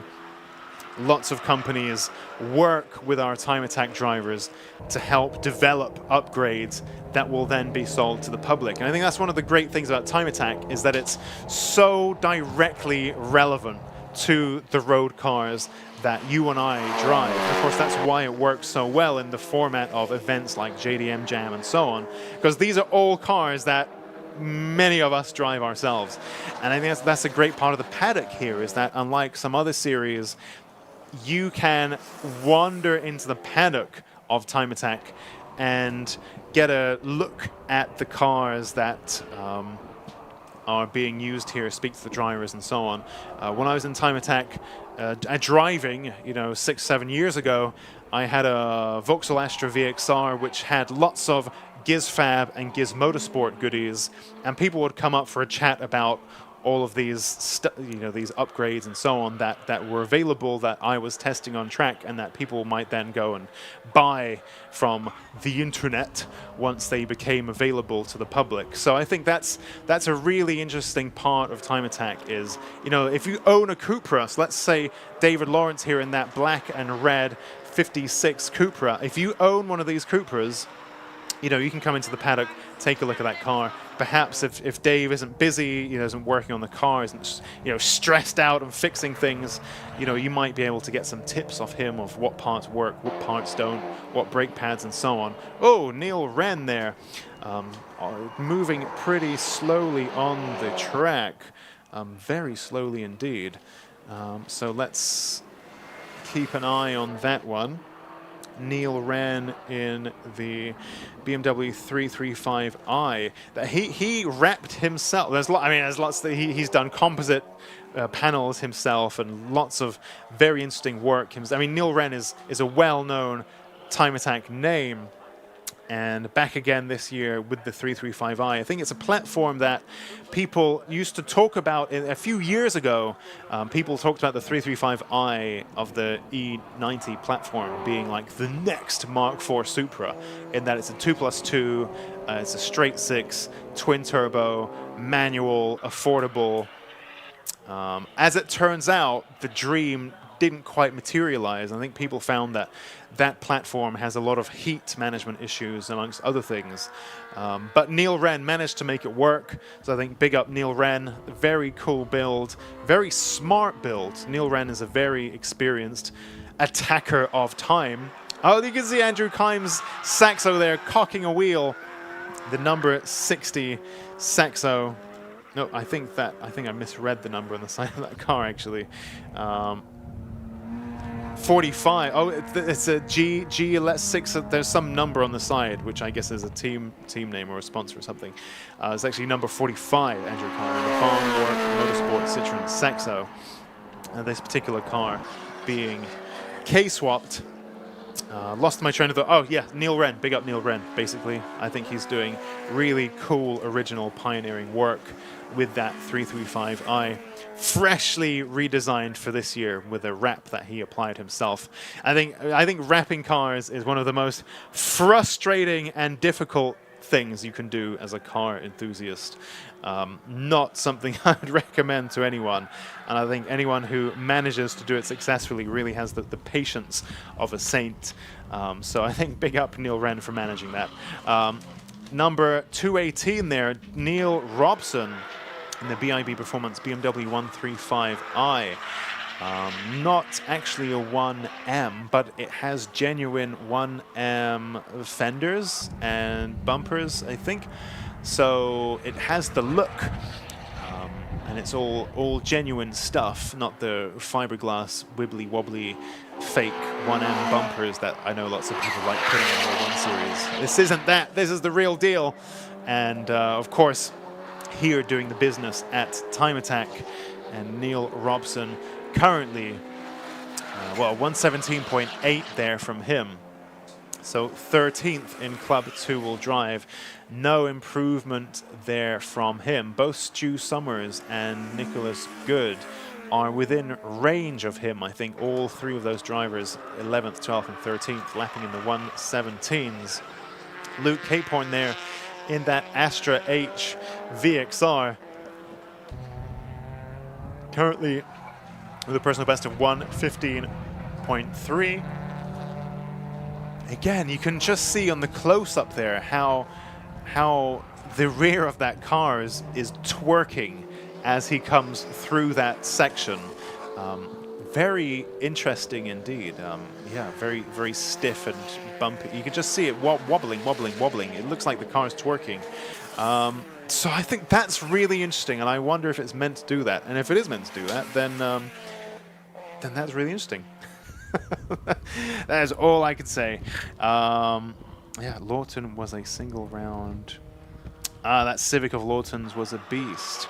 That was a single round entry. That was very interesting stuff. The fellow that was being interviewed with it, so Rob Boston. Oh, Sam Reuter, I think, right? Is that who we're talking about? Going back to the chat here, I queried who the Sam was that Oddballs mentioned. And this is Sam that Rob Boston mentioned in the context of the supercharger kit on that MX-5 NC. Phil Neal, how are you, Alexi? I'm good, bro. Good to see you. Thanks for joining the stream. When are gears and gasoline on track? I don't know. Sorry. Are they meant to be? Sorry, I'm not sure. Good question. Weren't some racing stuff supposed to go on Sunday? Says Alvin. Yes, there is racing as well. There is the Racing Honda's Championship. So we're alternating all day. So both of those are on the bill. So we're doing Time Attack, Racing Hondas, Time Attack, Racing Hondas. So that's it. So don't worry, Alvin. Stick with it. And if you're here for the Racing Hondas, on Sunday. Today's Monday. Okay, I'm sorry, I'm not entirely sure what. Perhaps you're talking to someone else, not to me. Oddballs, thank you. Good. I like the insight. This is really cool. Thank you. Welcome to the stream. Welcome to the chat. Any other useful nuggets of information, please do throw them my way. Those who are on the stream can see them, but those on the track side, I'll try to share anything interesting with them. Very well, Andrew Kime there in that. Of course, this is the beauty of a front-wheel drive short wheelbase car like Andrew Kime's Saxo, is that they rotate so nicely. People often hate on Rob Boston as well, carrying so much speed there in that white NC, which stopped out on track earlier today in warm-up, but really moving here in Attack 1. Rob Boston, such an accomplished and experienced driver and builder and engineer and so many things, and really hustling that MX-5 along. And that looked absolutely amazing. And of course, that's the great thing about little short wheelbase cars, front or rear wheel drive, is they move around and dance around so much. Absolutely wonderful stuff. That concludes the checkered flag is out for the Club 2-wheel drive, Club 4-wheel drive, and Club Sport Attack 1. So it's Luke Woodhouse from David Lawrence, from David Dyson, Johnny Fletcher, Bradley Burns, Luke Capehorn, Rob Boston, Nereus Kazitskas, Andrew Kime, Mike Butler, Stu Summers, Nicholas Good, and Neil Robson. In Club 2-wheel drive. In Club 4-wheel drive, our winner is Alexander Volkov. Well, provisional. All these results are provisional, of course, and to be confirmed, they have to go to Parc Fermé now and so on. But Alexander Volkov from Andy Grady, from Sean Wheatley, then from Kestis Dobrovolskis, and then some other things that disappeared off the screen. Sorry about that. But full results are available on the TSL Timing website. And in just a few moments then, we will get our Clubman Classes Attack 1 underway in just a few moments.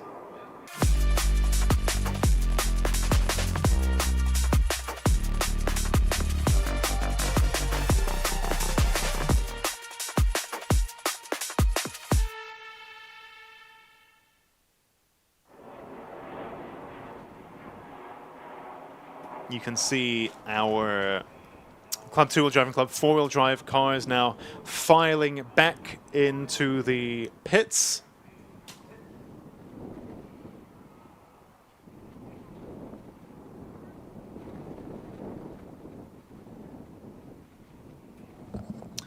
And in the meantime, while we get ready to send our Clubman Classic and Retro and Pocket Rocket cars onto the track, I believe we have Susie in the paddock. So I'm having a catch-up with Clive Hopwell in Clubman class, and it's been a while since we've had a catch-up, right, Clive? Yes, yeah, it has been a long time. I think last time we were here was about 4 years ago, Time Attack, and that was my first round of doing any racing at all. And you've gone through a few cars since then? Yeah, so once we did the Mini, which was 4 years ago, I got addicted very quick, and we had the Mini, and we've got the Scirocco, a Fiesta, and now the Golf. So yeah. So, and tell us a bit about the car, because like I say, you've been changing platform a little bit, so yeah. Taking a bit of getting used to? So we've gone from having the Mini, then to the Scirocco, then to this, and obviously this is like a four-wheel drive with a Hell-Deck system, so when you're throwing it in the front, the back's quite lively as well, so it's a completely different platform for us to be playing with, and yeah, it's great, love it, absolutely love it. So, and how are you finding it? So you say, because you know you got four-wheel drive instead of the front-wheel drive. Yeah. Bit of a challenge. It's a bit different because I'm used to the Scirocco wear and know, and once you've obviously raced a car for a long time, you know where you're pointing that car and where you're going to be. With this, when I'm pointing it in, the back slide in, and it's just trying to get used to this setup. But I think once we've got it, I think we'll be onto a good one for this year. And how's it handling out at Donington? It's a little bit of a change from Cadwell. Yeah, so for doing Donington, last time we came out here, we did a 121 in the Scirocco, and we've just done the practice session, and we're already 3 seconds up, so we're doing really well. And you've got a few competitors in the class. How's the championship looking? So I don't know, because we're against some really strong competitors. They've got really good set-up cars. I think once we've done a few more changes on this, I'm hoping we should be up there. Obviously, we all want to be fighting for first place. And you're going to keep this car for a while? We're going to keep this one. Obviously, I'm not allowed to be changing a car for another 2 or 3 years. The wife is saying different. I can't be changing cars every rest of that. So we're going to keep this one, see how this goes, and then take it from there. Well, fantastic. Good luck for this afternoon. Thank you very much. And back over to Alexi in commentary. Thanks, Susie. Thanks, Clive. I think it's really interesting that, because I mean, he really has jumped between cars quite a bit in the past few years. Interesting that he's stuck with the Golf R, like the Golf R has gelled with him. So, yeah, that's, you know, for an experienced track driver, who's tried, as we have seen over the years, a few different platforms, the Golf R seems to work. So good stuff. Someone here on the comments there, E. That's all I got to work with. E on the comments is saying, is GizFab Spicy Micra here today, driven by Eden Young? Well, in fact, if you're watching the stream, I guess you're watching the stream because you're commenting on it. Eden Young in the Haltech Micra has just joined the track. Last time out at Cadwell, he had some big handling issues, which are perhaps down to something, the diff is doing something odd. So when Eden would put his foot down and deploy all 420 horsepower, it would start jerking the car to one side. It could be either side. You can't, you know, it's very unpredictable, but it would pull very aggressively in one direction, and that felt quite unsafe, very unsettling. Dave Ward of Time Attack drove the car recently as well. They were testing some stuff at Cadwell, and he did one lap and said, "Nope, I'm not driving this." So something felt very off with that car. But let's see whether Eden's managed to fix. I'm not quite sure. He had it. I know there was some corner weighting involved and handling tweaks. I think it actually was taken to Rob Boston's workshop, RBR, the RBR workshop, to get tuned and dynoed and corner weighted and so on. But I think the issue is different. But we'll see how it goes. A few people there suggesting on the GizFab Eden's social accounts maybe to try putting a standard diff back in and see if that changes anything, because then at least you know for a fact that the diff is a big factor there. I mean, if it sounds like, you know, if it's happening when you're deploying the power and it's pulling in a certain way, I mean, that sounds like it's a diff-related thing, right? But of course, there are so many factors at play, and sometimes, you know, there's an obvious answer that turns out to be completely wrong. So who knows? Maybe it's diff, maybe it isn't diff. TBC. Perhaps if we manage to catch up with Eden later on, we might find out the answer. Meanwhile, finding his way back on track is Jamie Biss in that classic and retro MX-5. You could see quite a few cars just holding back there as they watched him rejoin the track, not wanting to get tangled in there. Go MX-5. Jackie Boy Car. I know Jackie Boy Cars. I think we follow each other on Instagram. For those of you wondering, I am Thunderwood Racing on the old IG. And yeah, I know this guy. But yeah, okay, go MX-5. That is the correct thing to say. The answer is always Miata. So we have two of those. Well, no, now we have Rob Boston's NCs. We have an NA, MB, and NC, actually. We have the NA of Jamie Biss, the turbocharged flippy light car. We also have in Pocket Rocket naturally aspirated the NB of Tim Matthews. And then in Club 2-Wheel Drive, we have the supercharged NC of Rob Boston. I gotta say, I love it when the chassis codes, they sound nice and they progress in terms of NA, MB, NC, ND. That's nice. That's zingy. That has a nice ring to it. As opposed to, let's say, E30, E36, E46, E92, G something, F something. That's just messy. But the Mazda, like so many things, they got their chassis codes right, and they sound nice. Meanwhile, we have the Clubman Plus machine here of... he was a late addition to the entry list. This is a chap with the Honda S2000. Jay Elliott with a supercharged S2000, actually, the number 153 machine. Let's just write him into the entry list. 153 is Jay Elliott. And I spoke to him last time out at Cadwell Park. Why is he, say, in Clubman and not in Club 2-Wheel Drive? Because it's now forced induction, right? It's quite a big change. But aside from the forced induction, that's a fully standard road car. You know, full interior, probably drives it to work. standard body. So actually in a lot of ways it conforms to the Clubman spec. So it's in the Clubman class.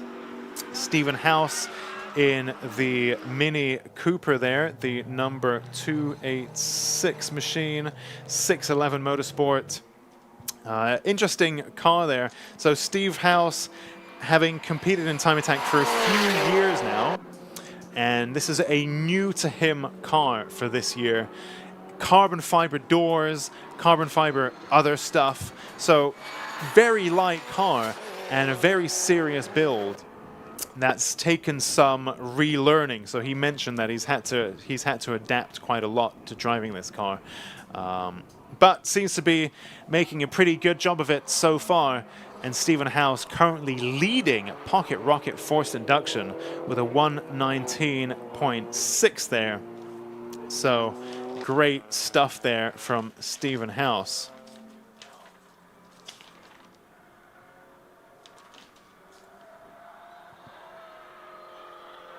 And Thomas Langley there in that 313 Motorsports Ford Fiesta. Very interesting looking machine, I'm sure you'll agree. Which I think has been moved into Pocket Rocket forced induction. In fact, let's just take a look. Thomas Langley indeed running third in Pocket Rocket forced induction. So I think he's down as a Clubman entry on your programs, but since then he's been bumped into Pocket Rocket forced induction.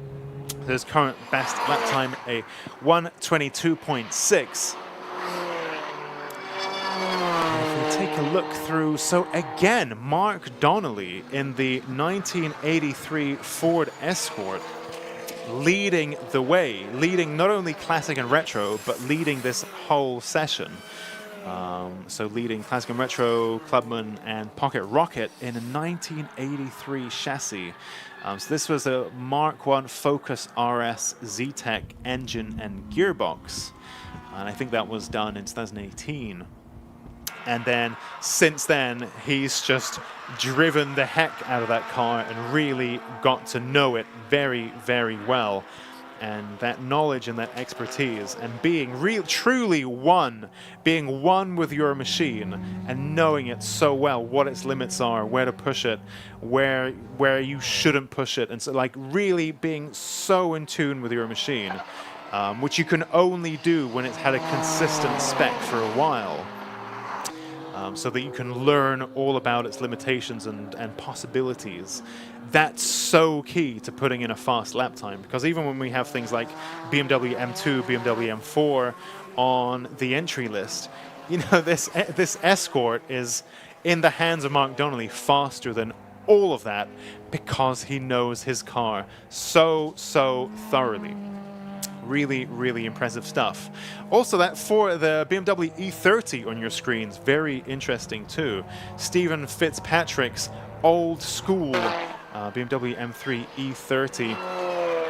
Very welcome addition here to the Time Attack paddock.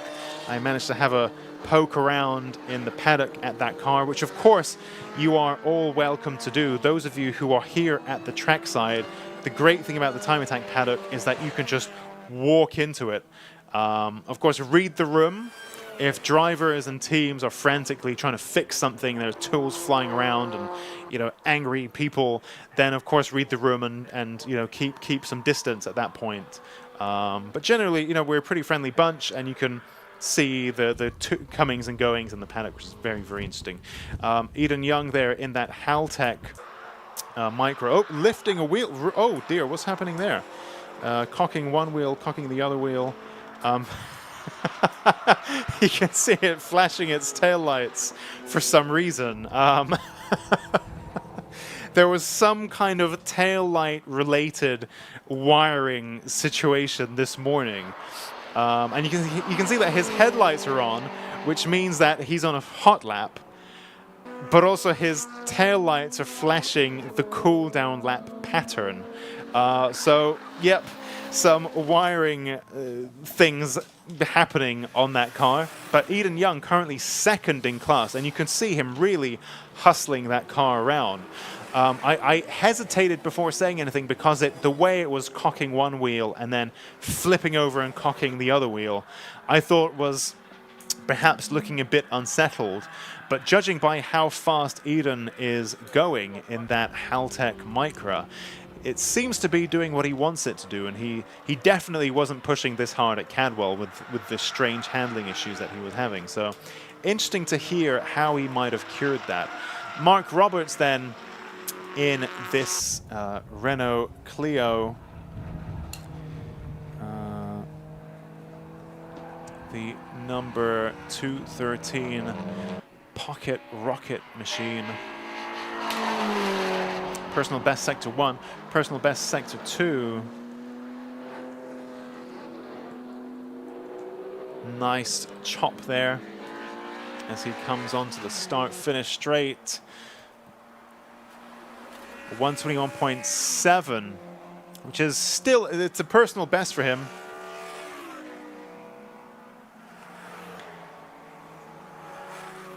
So great stuff there, watching his lap as it happened on the Lucas Oil live stream. Now, if I recall correctly, Mark Roberts' Clio is one of a few that still have the actual Clio engine. I think it's called the F4R, if I'm not mistaken. So I think, because these days, everyone K-swaps their cars, including, I think this is Stephen Wilkinson. Oh no, it isn't. 130 is Mark Blackburn. Okay, I'm not sure if he's K-swapped. But a lot of cars these days are K-swapped is what I'm getting at. And I think Mark Roberts is one of the only Clio-engined Clios left in Time Attack.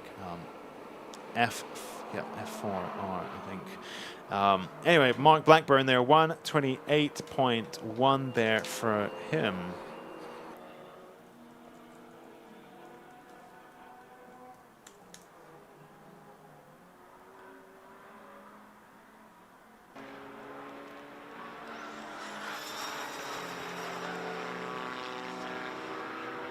Let's take a look. What are people saying? The micro. There's on the subject of Eden's Haltech Micra, lifting wheels all over the place. Oddballs makes a Fast and the Furious reference here. The Micra had so much power, the chassis twisted off the line. Well, of course, a Dominic Toretto reference there when he was talking about his dad's Dodge Charger in the first film. The chassis twisted. That's a Batman voice. Doesn't work. I can't do Vin Diesel, but yes, I know exactly. Ah, here we go. Oh, that's it. ALX correctly says here. That's it. Eden posted saying it was the lower control arms shifting drastically through torque, requiring to fabricate and try some traction bar of sorts. Of course, I even screenshotted this, but it was last night and I was late. It was late, so it did not enter.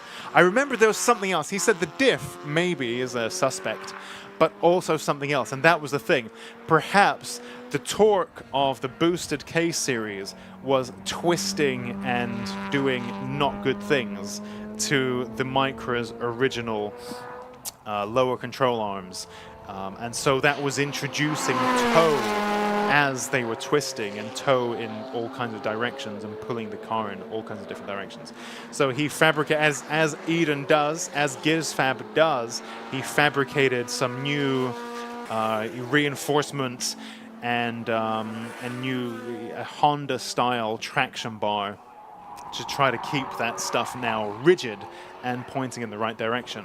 So thank you very much for ALX to jogging my memory there. That is exactly what he was posting about in these past few days. Of course, the great thing about the modern era of Time Attack is you can watch a lot of this stuff happen on the various drivers' social feeds, which I think is very interesting. If you're developing, not developing or building, or you just own and want to upgrade the same car as what some of the Time Attack drivers have, then you can follow them and their developments and see what works, see what doesn't work. And of course the paddock's great for that, because you might bump into one of these drivers, and if you read the room and they have, oh my goodness, we have a car off the track here. Jay Elliott in that S2000. There was another car quite close by. Oh, he looks like he's stopped there. Oh dear. So I think that might be a red flag. He put his hand out of the window, I think, to signal that he's not able to get that car. Oh, no, now he has. Good, okay. So Jay Elliott then back on track. And also look at this little EP of the number 714 car, who is not on my entry list. Is that 714? Am I misreading that? That sure looks like it says that. There we go. Ryan Barker in Pocket Rocket Naturally Aspirated.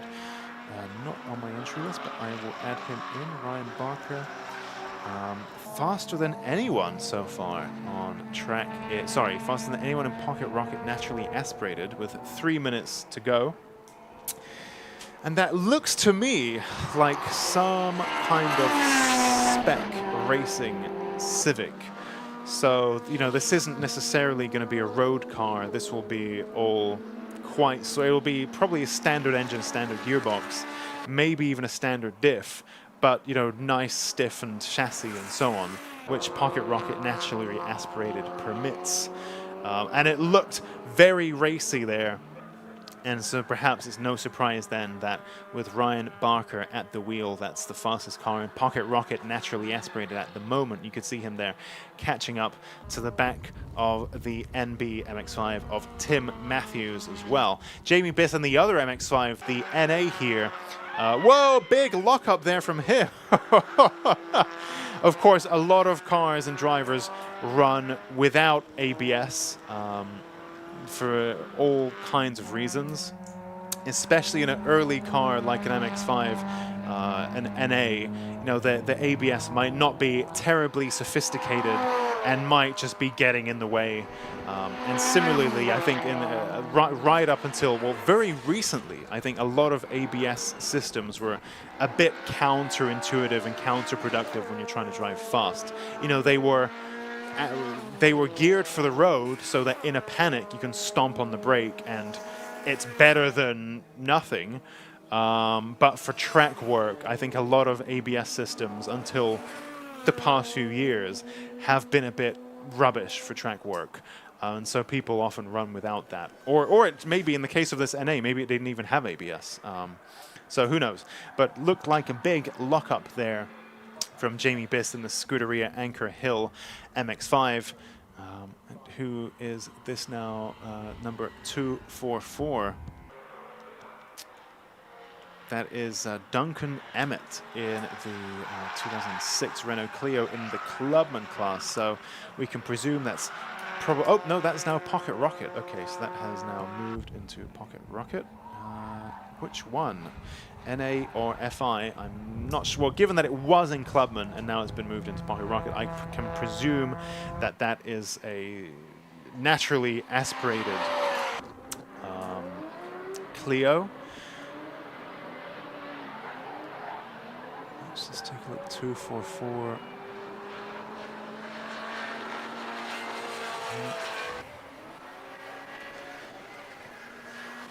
He's not appearing as such on the times at the left side of the screen. So not too sure about that one.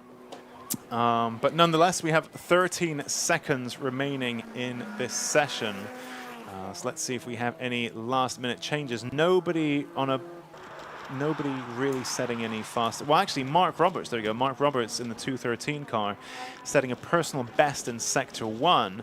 So perhaps if we are to see an improvement in these final closing moments, that might be from Mark Roberts. Doesn't set a personal best Sector 2, so a slower Sector 2, although we don't know quite by how much. So Mark Roberts in the 213 car.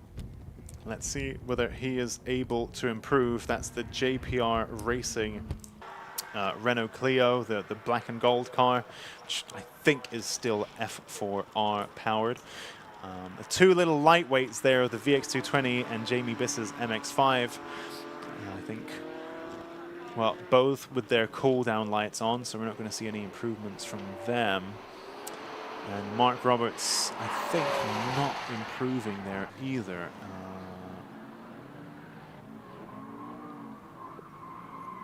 know. So I think that's all we are going to see in terms of lap times and improvements and so on. Checkered flag is out. So let's quickly run through our finishing order, our results, provisional results. Classic and Retro, fastest car overall, and winner in class is Mark Donnelly ahead of Eden Young, Dean Riley, Jamie Biss, and 58. Stephen Fitzpatrick in the E30 M3. In Clubman, the fastest in Clubman is Annie Thompson ahead of Dan Buckingham, Clive Hopwell, and Laura Jankoskaite. In Clubman Plus, it's 2, 3, 7.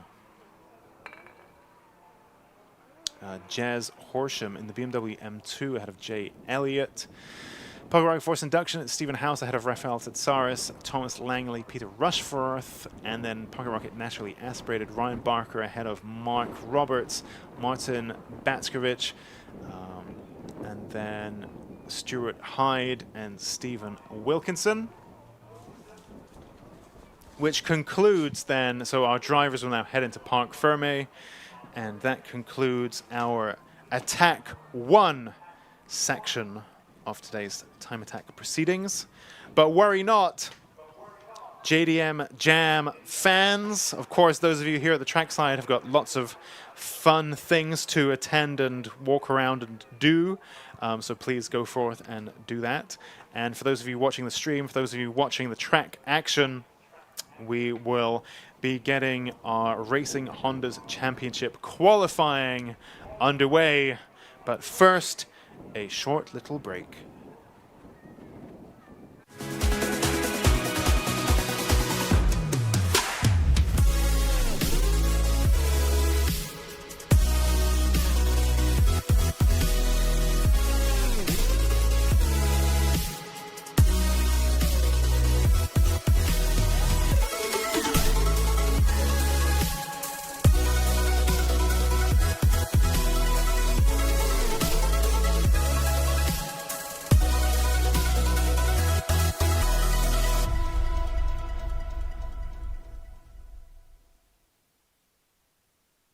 So I'm here with Andy, who is fresh off of practice in the Racing Hondas, and I'm also here with Simon, who is our tyre technical. Now, Andy, talk us through the sort of tyre and everything that you felt in practice.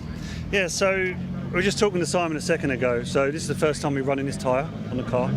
So when I went out, first off, cold pressures at 25 on the front. Went out, the car was really solid, but I found obviously the car's not moving around on the rear. So we've got too much grip on the rear, obviously with front wheel drive car, etc. So we were just talking about the effects of, particularly at Donington, and what I'm trying to achieve here. So I'm finding that because I've got too much grip on the rear, the car's really fallen over itself, particularly on the left front. So just trying to think of ways of trying to mitigate that really for everyone's benefit. We're talking about, you know, at home that's watching or whatever. But so anyway, so I'm pushing on the front. She's turning in, but she's falling over herself, and I've got no oversteer whatsoever. So this particular tyre, what characteristics should I be expecting out of this? So the first thing we need to know is what tyre pressures were you running? Yeah. What was the hot tyre pressure that you came in on? So if you've got the same hot pressure front and rear, you'll probably tend to find with a front wheel drive car it goes towards understeer. Yeah. So just a handy tip, really easy thing to do to make the car oversteer, you just put more pressure in the rear. Yeah. What sort of pressure, how much more PSI do you think?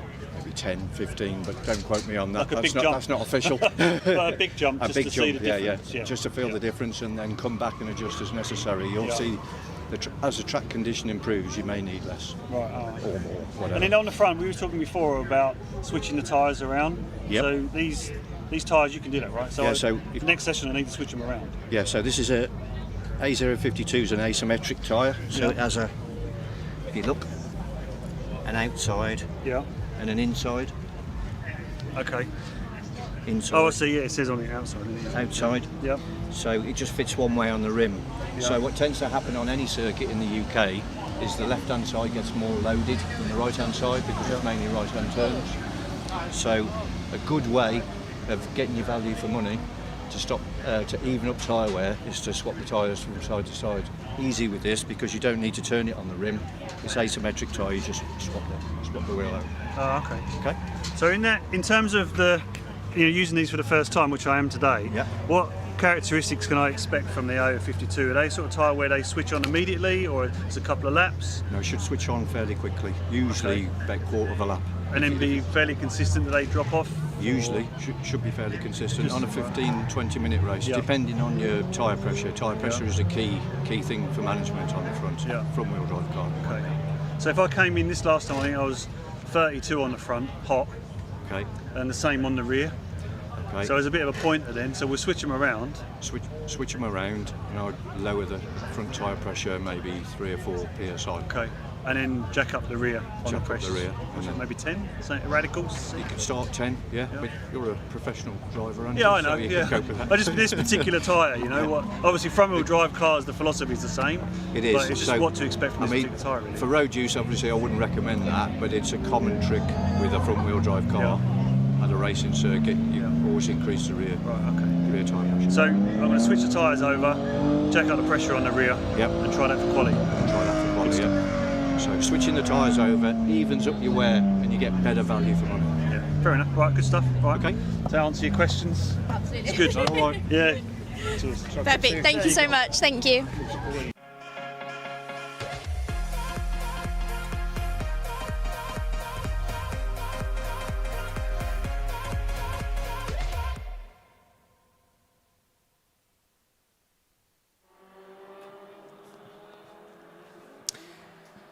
Thank you very much to Charlie and to Andy Barnes and our man from Yokohama to give us an insight into the tyres that our Racing Hondas run here in this championship.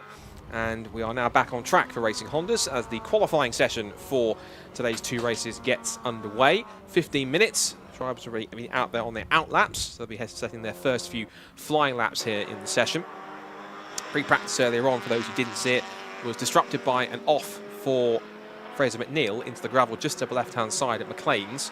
And there's a yellow flag. It looks like there's green flags around anyway just to get the session underway. But the qualifying session, the free practice session, is slightly disrupted by that red flag, but racing got back underway after the short hiatus that we had. And fastest in that session was Phil Wright, the 2023 champion. So first few flying laps are going to start to come in very shortly. Quite a congested track out there, 26 Racing Hondas, in fact 25 in fact, we still don't have Owen Diver out on circuit, the newcomer in the Kinetic Motorsport Honda Civic EP3, teammate to Sammy Milam, and also Dave Buki, who's the team boss in his EK9 Honda Civic. But in terms of the free practice classification from earlier on, it was fastest time for Kevin Talbot, in fact. Kevin Talbot was quickest with a 1:16.107. Phil Wright did a 1:16.380. And Bob Barron was third fastest with his nice 93 Honda Civic from Kilter Case, 1:16.935. Now the benchmark in terms of lap time is certainly going to be 1:15.2, which is the qualifying lap record set by Liam Collins last year. So that's been a lap time that they're going to be aiming for to try and beat. 1:15.216 was the qualifying time. Of course, Liam also holds the race lap record, 1:15.191, which is a fraction faster. So anything in the 1:15s is a quick time to aim for at the front of the grid. As the first few flying laps come in, the only driver that has dipped into the 1:15s is the 2023 champion. You can see on the screen, that man right there, Phil Wright, 1:15.940. Will Self, Race 1 winner at Cadwell Park, just in front of him on track in the EG Honda Civic. And again, we mentioned it, the difference in cars is quite key. Now, if you want to vote for your Lucas Oil top driver, you can do so with the QR code on screen. So if you've got a phone which has a camera that can read QR codes or a QR code reader app, just scan that code and you can vote for your Lucas Oil top driver of the day in the Racing Hondas. We'll see if anyone, possibly these two, if they are at the front together, could be two of the contenders to do so. Will Self goes fastest, does a 1:15.592, so we're starting to get into those quicker times now. Still got to find another 0.3 to get near the qualifying lap record set by Liam Collins, who has not really set a flying lap time just yet, really. No, he's done 2 laps, but his best time, which I suspect was held up in traffic, was a 1:25.364.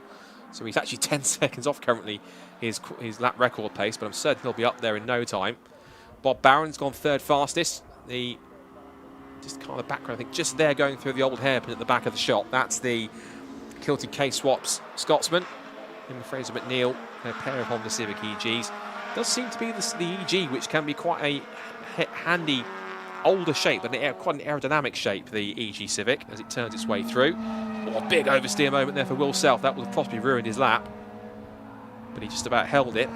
Key thing with these front-wheel drive cars, it's not like rear-wheel drive where you have to come off the throttle in a way. Usually the remedy for a sideways moment in a front-wheel drive car, boot the throttle, and eventually the rear end will come back around again. So Will Self has survived that one, but it will have cost him ultimate time. Still on provisional pole, unless Philip Wright can better this one. He has not set any personal best times in sectors. And in fact, yeah, Will Self's time was a 117.59, 117.386 last time by. Bob Barron has improved on that lap, 116.276, but hasn't yet dipped underneath 116 just yet.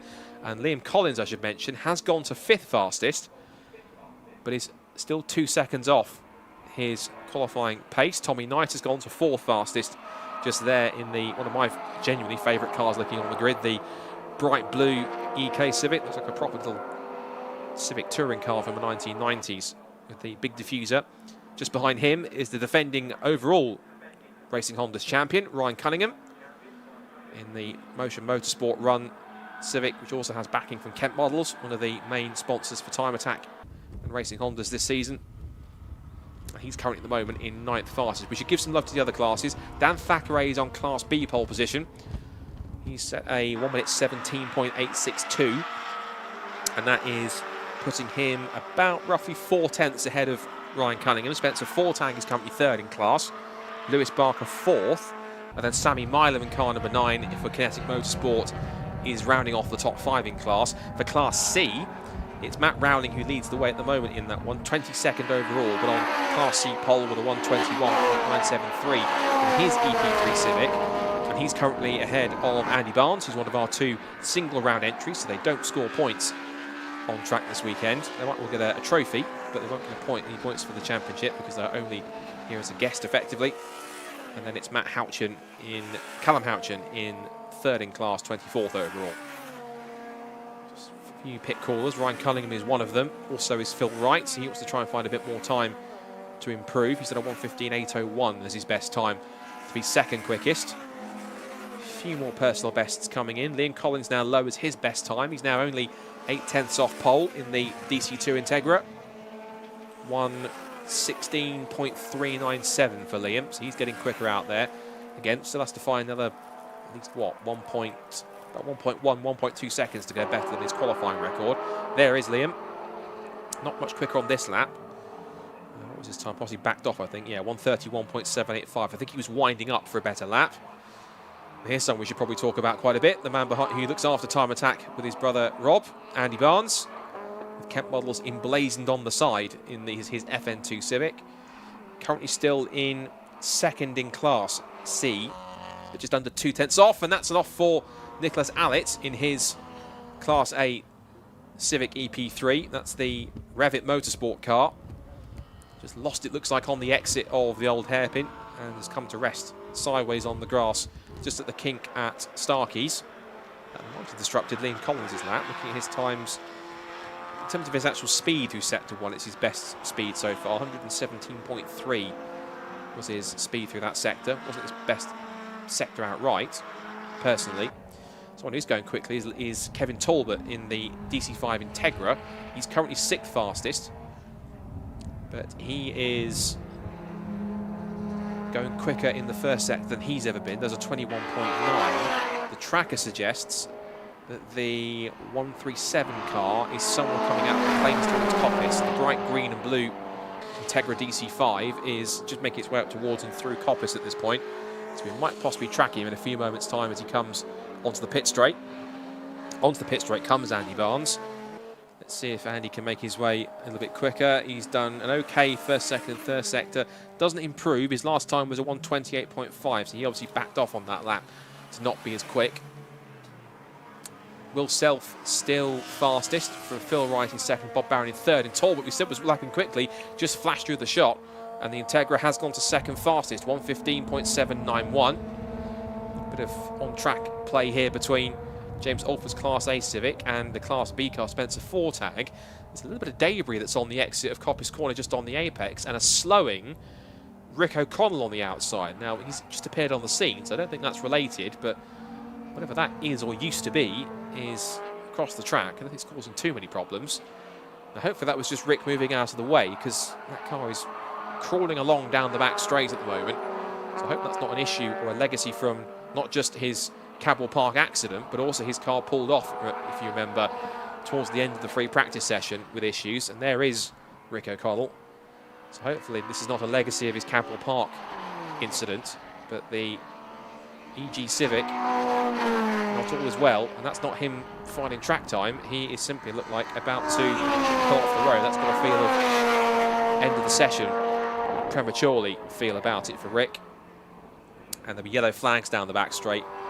He might possibly have to park that car, if he's got any drive left in it, off the circuit cleanly. Looking at Nicholas Allett after his spin at Starkeys. He's now gone to 14th overall and 10th in Class A. Remember, he's also the another single round entry along with Andy Barnes. Still 4 minutes left to go in the session. Personal best in the first sector for Kevin Talbot on his last lap anyway. And Tommy Knight's also gone to 6th in his EG Bright Blue Civic, number 24. Again, looking at Class B, Dan Thackeray still on pole in that class, now by almost a second from Ryan Cunningham in second quickest. Spencer Fortag third fastest in class. And Lewis Barker in fourth, and Sammy Mylan rounding out the top 5. Collins makes his way down the back straight, putting a couple of cars behind him. Well, I think that's Callum Houchin he's putting that behind. And that's going to be dangerous because Rick Collins' car has pulled off, but it's lost drive by the looks of it. Halfway trying to pull off the circuit, and unsurprisingly, red flag is out. Session's been stopped. Now with 3.5 minutes to go, that's going to be interesting because we have gone past 75% distance in the session.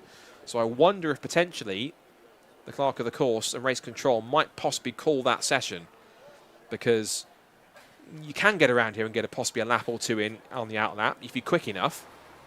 But that's going to be, you get at least one flying lap in. However, we have gone past that kind of threshold of declaring a session. So I potentially could be looking at the provisional grid for race 1 with Will Self on pole position. And couldn't quite get to lap record pace, but he got close, 1:15.592. They are lined up at the end of the pit lane, so they haven't instructed them to go back to Parc Fermé yet. And they're kind of that far enough down the pit lane where they can't really turn into Parc Fermé either. So I wonder if they might actually give them the rest of the session, given there probably is the time to do so. Let's just run down where we are then, just in case, to give our love to all the classes. So Will Self then currently on provisional pole position, 1:15.592 in his, I think he's the oldest car on the grid. It's a 1991 Honda Civic, entered by Watson Gym Equipment. Well, that's his sponsor anyway.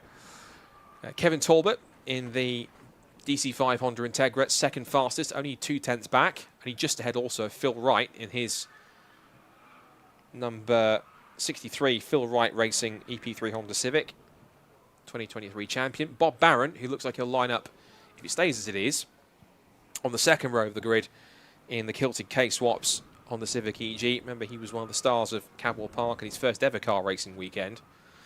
Fifth is Liam Collins, the lap record holder, in his privately entered Honda Integra. There's no sponsor next to that car, so I'm just going to call him a privateer, or Liam Collins Racing, if you like, in a nice 98 Honda Integra. Sixth is Tommy Knight in his Knight Racing Civic EK.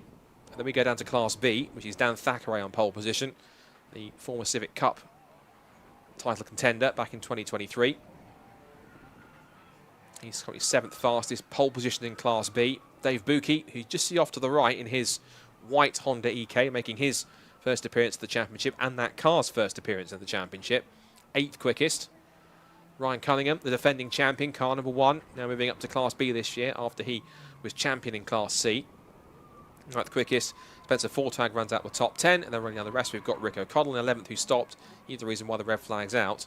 And then Class C pole, we should mention Matt Rowling, who's on pole by nearly 2/10 of a second in class, from Andy Barnes and from Callum Houchin. Whilst you wait for what could be the resumption of the session or the early conclusion, let's head back down to the paddock earlier on, because our roving reporter, Charlie Holman, who was down there to have a chat to a few more drivers, let's see who she caught up with whilst we wait for this session to resume here at Donington Park. I'm here with Matt, one of our Class C drivers. Now, Matt, you are our leader here. We're coming off of a 2-race win. How does it feel? Yeah, it's great. It's a great start to the season. Cadwell really enjoyed it. We had a couple of issues with the car, but had a really good start. So yeah, it was really good fun. Amazing. Awesome. Fantastic stuff. Obviously, we're out at Donington today, a bit different to Cadwell. How are you feeling heading into here? Okay, positive. This car hasn't actually been to Donington before, so we are going to learn today what we learned with the car from Cadwell. We still need to change some bits, which we haven't actually managed to do because of time restraints and bits and bobs. But yeah, we're just going to go and try it and just enjoy it. It's one of my favourite circuits, so yeah, we'll just send it and see. Perfect. I mean, whatever you did last time worked well, so we'll go with that again. Yeah, hopefully that's kind of the plan. So yeah, we'll see. And we've got another Class C driver as well, so we've got a full podium. So it'd be good to have a battle with the guys, and hopefully we've got 3 to finish as well. Yeah, as I say, hopefully we get all 3 cars out on track this time. I'm looking over there. Perfect stuff. Well, thank you so much. Good luck for today. Thank you. Cheers. Thank you. Thanks again, Charlie. And Nicholas Allett, as we come back to our pictures here, is once again grass tracking on his exit of Graham Hill Bend. Wrong circuit, it's bad old hairpin. Come on, get it right. So we've got 2.5 minutes left to go in the sessions. They have let them back out for one final fling around the circuit to try and improve their time. So as you can tell, 25 racing Hondas out on track at once. Altogether, it looks like a race. But then was now going to try and back off and find their own racing room here, particularly when they're not in class order. So you've got Class A, Class B and Class C cars all together trying to find racing room here. They've only got literally time for probably about 2 laps here to try and get a good lap time in, providing how quickly they can get back around again. If they can get across with about roughly, depending on time, somewhere between 1 minute 15, 1 minute 20 to go, they should get 2 laps around here if they're quick enough. So the battle is on then. Currently still, Will Self, who's just going through red gate now, 1:15.592. He's on provisional pole overall and in Class A. Dan Thackeray on pole in Class B with a 1:17.862. Class C pole sitter is Matt Rowling at the 1:21.973, and off into the gravel at Redgate has gone 77. Duncan Holloway, and I fear this might be another disruption just like we had with Fraser McNeil off in the gravel at McLean's, and I fear possibly we might be getting another premature end to the session, even though there are drivers who are looking pretty quickly, such as Kevin Talbot, who is on a purple first sector, fastest first sector of the entire session so far for Kevin Talbot, but there are going to be yellow flags down there. Now, how much that's going to affect anyone on a fast lap remains to be seen. This is not going to help some of the faster cars here. Sammy Lindsay trying to get his way around through, looks like I think Callum Houchin. He's got Andy Barnes in there, Dan Thackeray. The rest of the pack comes through, and Talbot, in fact, actually, is going to be powering on. He comes to the end of the second sector. It's not a personal best or a fastest for the second sector, so he has lost time through the traffic. It's been the fastest speed for Bob Barron in the second sector, but Talbot winds his way out of the Robert chicane. Now, what can he do here with the session? I think has seen a checker flag, possibly due to the fact that Holloway's car is in the gravel. So Talbot comes across the line, doesn't improve. Yeah, it was a 1:18.124. It was an improvement for Collins, though. So Liam Collins does do a better time, 1:16.033. Doesn't improve his position. He stays 4th. And there's no further improvements lap times. Fraser McNeil did get a better lap time in, but he's back down in 16th and 11th in class. You'll be disappointed with that after the excursion he had in practice earlier on. So he'll certainly would have hoped for a little bit more on that one. So I think because we had Duncan Holloway's car stuck in the gravel, that won't be the reason why they flagged it early. So Will Self then is on provisional pole position for race 1 of the weekend here at the day at Racing Hondas. He does so by nearly 0.2 of a second from Kevin Talbot for the field. Philip Wright in 3rd, from Liam Collins in 4th, Bob Barron 5th, and Tommy Knight round out the top 6, all in Class A cars. Dan Thackeray 7th overall, takes Class B pole position. He's ahead of Dave Bucky's EK Honda Civic. Ryan Cunningham 2nd in Class B and 9th overall for Spencer Fortag, rounding out the overall top 10. Rick O'Connell, whose car brought out the red flag initially after it stopped on the back straight before the final chicane, he ends up 11th. Hopefully if they can get that car fixed, he'll be out for race 1 in time with no no issues. James Alford was 12th, Lewis Barker 13th and 4th in Class B. Nicholas Alley, who had a couple of offs at the old hairpin, but still takes his first qualifying session result in 14th. The rest of it is mostly Class B. Sammy Milan was 15th fastest for Fraser McNeil. He'll be disappointed with that after his off in practice. Couldn't improve his time anymore. He'll start from row 8. Then Sam Linsner and James Kembry from Carrie Greenhill and Duncan Holloway and Luke Crassus-Menu. Then 22nd fastest was Matt Rowley, the Class C pole sitter, ahead of our single round entry Andy Barnes, the man behind Time Attack. Then Jackson White and Callum Houchin round out the runners. And once again, we didn't have Owen Diver, who I don't know if he's withdrawn or not, or just wasn't able to get out. But if he's not racing, unfortunately, that brings our run down to 25 cars. And the pole position time, I remind you, 1:15.592, about 3/10 off the qualifying lap record set last year by Liam Collins. So that's the end of the session. Race 1 for Racing Hondas is set to take place, timetabled, at about 3:35. So a good few hours to go until we get that. I've got roughly possibly kind of like a 2.5 hour break between these ones. We've got a lunch break plus also our second our Attack 2 sessions for our 3 Time Attack groups. We've got Club Pro, Pro and Pro Extreme first, then Club 2-wheel drive and Club 4-wheel drive, and then we have CNR, Clubman and Pocket Rocket before we get the Racing Hondas underway. There is going to be a pit lane walkabout for the Time Attack cars. It does say Racing Hondas in the programme, but can confirm it's for Time Attack. So anyone that wants to come down and have a look at the cars, I think you'll be invited to do so, to come to either end of the pits where they'll let you in, and they'll be able to have a look and see the cars up close and personal, the cars that you have been seeing around the circuit and will do for Attack 2 and their Super Attack later on this afternoon.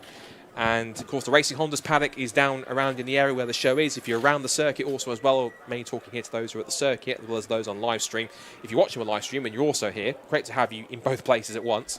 But also as well, if you're here around the circuit as well, do have a look around the show, around the paddock. The Time Attack cars are in there.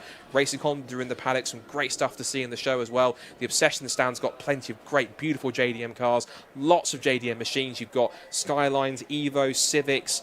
You've got all sorts of cars in there. You've got Supras, all sorts of JDMs, Imprezas, all sorts of things in there to have a look at. Be sure to have a wander around and enjoy the show that it is JDM Jam. And again, thank you to Lucas Oil for all the support they give for the stream. Thanks to everybody who makes Racing Hondas possible, which is Yokohama, Tegiwa, Lucas Oil, Exidi, Motegi, OISR, Kent Model, Stroth and Clear Freight, and everyone that makes JDM Jam and Time Attack happen. And it's going to be hopefully a fantastic afternoon after lunch as well. One thing we'll also mention too as well, very quickly to round off, which is very, very important. For those who follow motorsport, we very sadly had a driver pass away at just on Saturday, sadly, at the Vintage Sports Car Club meeting. And our thoughts and condolences to the family of and friends of the person we lost. There is going to be a 2 minutes silence at the end of a lunch break, which is at 2:15 timetable for. So 2:15 p.m. There's going to be a 2 minute silence to reflect on the loss of fellow competitor this weekend. Not just them, but we had a very unfortunate passing away of a co-driver on the Jim Clark Rally in the British Rally Championship this weekend as well as others recently too. And of course we send condolences and our thoughts to the families of those that the motorsport community has lost, as well as the marshals and officials involved in their sad incidents. If you'll be able to do so, and please help us observe that and pay the respects. At 2:15 at the end of a lunch break it's scheduled, there will be a 2 minutes silence. And also if you're watching on the stream, please join us on that one too as well. So track action is due to get back underway with the first of the Attack 2 sessions for Time Attack, Club Pro, Pro and Pro Extreme. That's set at around about 2:15 after the 2 minute silence. So be sure to join us then. But until then, we'll probably have some fillers, some more information, some more adverts around on screen before we get to past the lunch break. So we're just waiting for our excellent roving reporter and presenter Charlie to find someone in Park Fermi to have a chat to. They do tend to run away like cats, or herding cats with drivers. They tend to kind of run away and talk to each other rather than talk to Charlie, who's lovely, and everyone she wants to talk to Charlie. But as soon as they see a microphone and a camera, they tend to run in the opposite direction when they shouldn't do. They want to do it for their sponsors and do a good job. Should mention quickly, whilst we're waiting for Charlie to find someone to have a chat with, quick mention of some of the other upcoming events for this season on the Time Attack package. We've had one event, which of course was at Cadwell Park. We've also had this weekend here at JDM Jam at Donington Park. The rest of the calendar looks as follows very quickly. I'll try and squeeze it in before we finally get someone for Charlie to have a chat to. We finally convinced to put in front of the camera. And in terms of the rest of the events, to quickly promote, we've got the Brands Hatch event on June the 15th. so be sure to get in for that one, Tuna Fest South. Then the next event after that will be GT Battle at Snetterton on 27th of July. Be sure to come along for that one. Tuna Fest North, both of which the Tuna Fests are powered by Lucas Oil. That is taking place at Alton Park on August 25th. Then we go back to Brands Hatch for Go Japan on the 7th of September. Then we also have in the mix on top of that too, there is an event at Knock Hill coming up as well on there too. And then we also have Modified Live in September, or 19th of September at Snetterton. And there's another event I think we've got in October to round off the season as well. We've got the Yokohama Fun Zone here this weekend as well. We've got the trade areas to have a look at. We've got some fantastic D1 drift cars, which are quite a rare sight to see in the UK, so do savour them. We've got the Blitz Skyline, the HKS Hyper Genkai Sylvia, and a couple of other ones to see. We've got drift passenger experiences. We've got, you get to meet Adam C at JDM JAM this weekend as well. There's the Creator Crew. We've got the Obsession Awards as well, with different awards for Pro Class and Street Class and different cars in the mix. You can even find in there our very own Charlie Harmon's very own, very shiny and very clean championship white Honda Civic EP3. Go and have a look at it, because that car is a brilliant looking car. It's absolutely stunning to look at, and she looks after it, maintains it very, very well. So be sure to go and have a look at that and check it out for yourself. Lots of great cars in the Obsession car show. There's from Honda Civics, there's a Honda Civic Jordan in here as well from 1998. There's a 350Z, there's MX-5, there's a Toyota Celica GT4 WRC, there's Sylvias, there's the Mitsubishi Colt, there's Evos, there's Pulsars, I think a Pulsar Rally in there as well, and the Yaris GR, Nissan Sylvias, and LS Swap Datsun 240Z. Some amazing cars in this show. Lots of car clubs in place as well you can take a look at as well. And also be sure to have a look at some of the program. Pick up one of the program if you can. They are £6. It's also the Time Attack Simulator experience for Abruzzi as well. Right, enough of me talking for a moment. As before we go into the lunch break, let's head down to our roving reporter, Charlie Harmon, who's finally found someone who wants to talk to her down in Parc Fermé. Let's cross over and see who she's found after qualifying for Racing Hondas here at Donington Park. Right, we are fresh off the track for the qualifying here at the Racing Hondas here at Donington Park. I'm here with Will, Class A driver. Pole position for you, how was that? It's quite straightforward, really. I've only sort of done 10 laps around there in that car, so there's plenty left in it, but yeah, it didn't seem too difficult to do that at all. Hopefully we'll be in the 14s during the race. Perfect. Obviously, we have got a bit of an 8-grid penalty from last round. How are you favouring, obviously, going into race 1 with that penalty? Yeah, I've not heard it described as a bit of a grid race, 8-place grid penalty yet, but yeah, 8-place grid penalty for race 1, so yeah, that'll be interesting. Just try and get through cleanly and be patient is the goal, and just get a finish really and just have a bit of fun. Perfect. Obviously, there were quite a lot of repair work went on behind the scenes in the last 2 weeks with the car. How did it feel now on the track after those repairs? To be honest, it feels exactly the same as it did. Credit to the guys that did it. Martin at TI Developments in Westbury and his guys, they jumped on the car pretty soon after Cadwell, and they had 2 guys on it for 2 weeks and then got it into paint and got it sorted. So, I mean, credit to them and thank you to them, and thank you as well to Simon, Watson Gym Equipment. I wouldn't be here today without him either, and all the help that everyone gives me, which makes it possible. Amazing. Obviously, a bit behind the scenes, you see the whole back of the car was cut off at one point. Yeah, so to most people it looked like it probably just wanted a rear quarter, but it was in fact the chassis leg, the left rear chassis leg. The toe box was sort of somewhere up inside the passenger floor, so it had a C post, most of the B post, obviously the leg and all of that sort of thing. But we're here now, and that's the main bit. We're here now and the car feels good, so. Perfect. Amazing stuff. Well, good luck for race 1, and thank you very much. Thank you. So I have also got behind me our Class B pole position, Dan. Dan, come over. As no stranger to talking to me after a 2-race win at Cadwell. How was that for you? Yeah, it was all right. I haven't actually seen all the times yet. I think we did a nice job to put it on pole, but the track feels very slippy, to be honest. I didn't know if it was just me, but it feels like a lot of the other drivers are thinking the same, so the times are a lot slower than we would expect. I think it's just lacking grip overall, and hopefully a few more cars, sessions out, and it'll be back to grippy for race 1. Perfect. Is there anything you're going to sort of do differently to the car heading into race 1 for that grip? Yeah, we'll try and make a few changes, give us a little bit front end, but often in this scenario when it feels like it's all 4 wheels as opposed to like a front end or a rear one, it's kind of track related, so hopefully the track just grips up a little bit and race 1 will be close. Perfect. Obviously you seem a bit unstoppable at the moment, hoping for a win in race 1? It's a commentator's curse, that, isn't it, surely? We didn't say that. Well, let's see what happens if I get out in front by the end of lap 1, but you know what it's like, anything can happen first couple of laps, so just trying to keep my nose out of trouble and see where we are and go from there. Clean first corner. Please, yes. Yes, that's the aim, and then we'll go from there. Perfect. Well, thank you so much. Good luck for race 1. Thank you. So that is us off the back of qualifying. So we're going to head into a lunch break now, but make sure you come back for race 1.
So we are down here in the pit lane. So we've got a pit lane walk, and as you can see, so open to the public, and just all of the cars pulled out in front of the pits so that everyone could get a really good look around them. So yeah, starting off here with the pro cars. So we've got Luke Sedgwickowski's amazing Tegua NSX.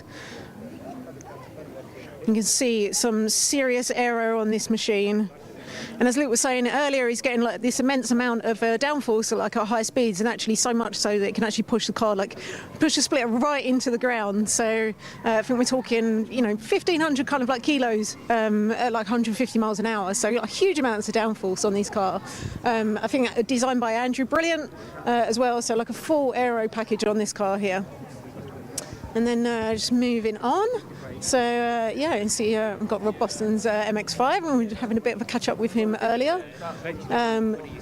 So yeah, down here in the pro class, mixing it up with the pro boys, but out in Club 2-wheel drive.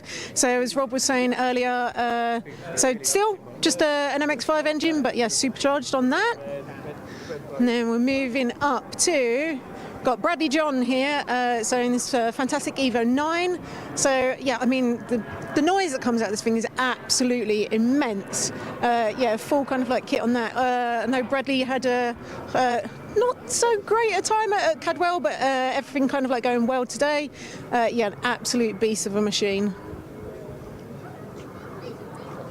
You see these lovely carbon doors as well on that. So. And then this is definitely the territory of the Evos, so as we're moving back up here, and then we come to Colin Dorwood's lovely Evo 6. I'm not biased at all, having owned Black Evo myself.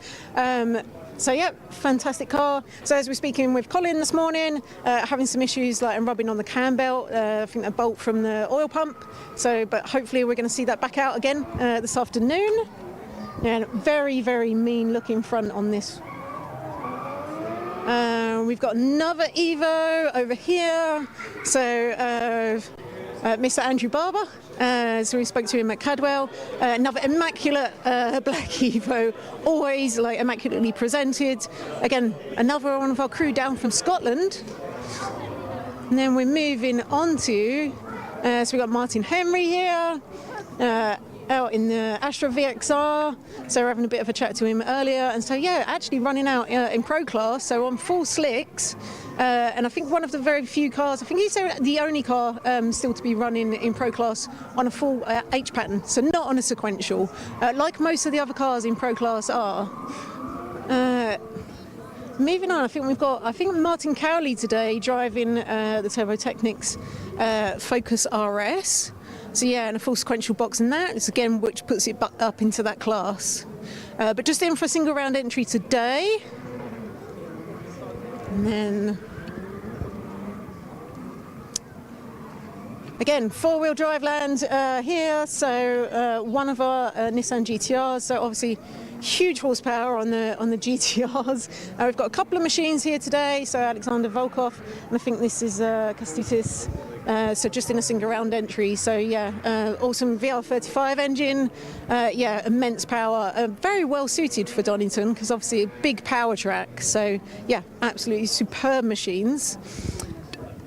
We've got Mike Osborne's car, so the Evo 6, and also Eric Holmes's car. So again, two more of our Scottish contingents. So we've got lots of the Scots down with the Evos, all very high horsepower Evos. And Eric's over there, so we can just grab you just quickly. You had a few issues at Cadwell, but all going well so far today. We had gear change issues with the Quaife sequential, but the cable and between the cable and the gear stick, we managed to centre everything. Absolutely fine today. Great. All going well then. Yeah. Flat shifts working a dream. Yeah, all good. Fantastic. Let's hope it stays to turn in. Right.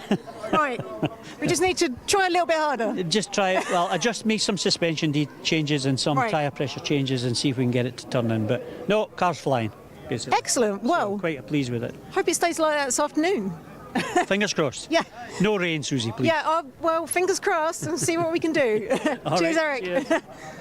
And then we are coming up here. So Andy Grady, hi, waving at me from a distance, doesn't want to talk to me. Yes, we got this Evo here. So the interesting thing about this Evo is actually running a DSG gearbox. So yeah, definitely not something you see on an Evo a lot, but yeah, quite a unique setup. And I think like last year had lots of teething issues with it, but yeah, starting to really fly this year. So again, a little bit not something you often see on an Evo.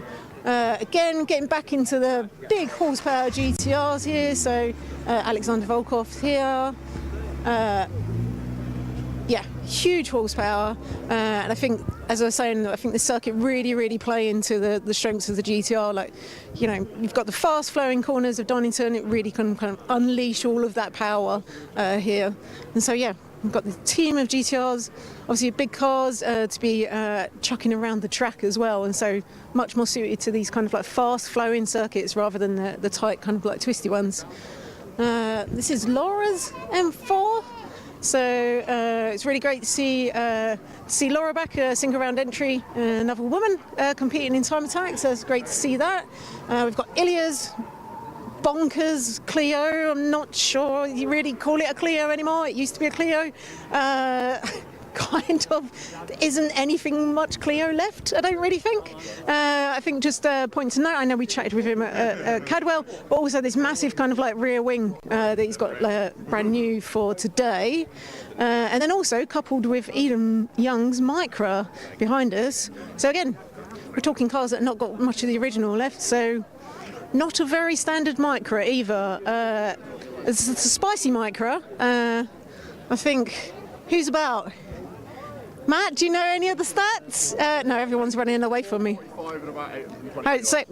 It's 445 horsepower and about 820 kilos. Okay, so definitely not your standard Micra. A little bit spicy. Thanks for that, Matt. Just putting you on the spot there. So we've got Dean Taylor's Evo in the background there, Evo 7. And Dean was having some gear selector issues, so I think this cable down here, he was having issues with this Cadwell, actually completely replaced that for this round and still I think having some issues unfortunately, so we'll see if they get that resolved in the afternoon. This is single round entry, so off the top of my head I don't know, but obviously we've got another Impreza out here. As I was saying, this class is all out in Club 4-wheel drive. And I think that is probably the sound to for people to start kind of heading back in. As you can see, everyone kind of enjoying actually getting some close-up time with the pit walk and getting up close to the cars. So yeah, we'll take a short break and we'll be back with some action soon.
So as mentioned earlier, at the end of the lunch break at 2:15, we will observe a 2-minute silence to reflect on the loss of fellow competitors this weekend. As a club, we send condolences, and our thoughts are with the families of those that the motorsport community has lost, as well as the marshals and officials involved in these sad incidents.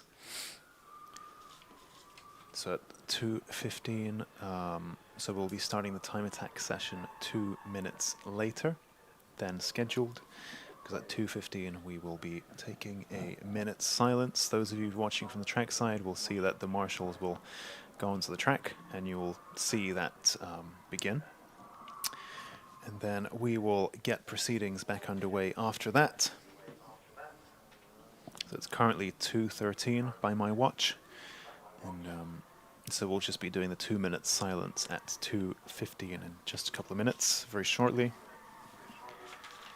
After which we will get the time attack 2 started. So it's on the schedule at being 2:15. It will take place at 2:17. Starting with Club Pro, Pro and Pro Extreme. Then following that, Club 2-wheel drive and Club 4-wheel drive. And you can see our drivers and marshals lining up at the trackside. So I think I'll go quiet now, and I believe the beginning of the 2-minute silence will be indicated somehow, but that should be coming very shortly at 2:15.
So that was the 2 minutes silence.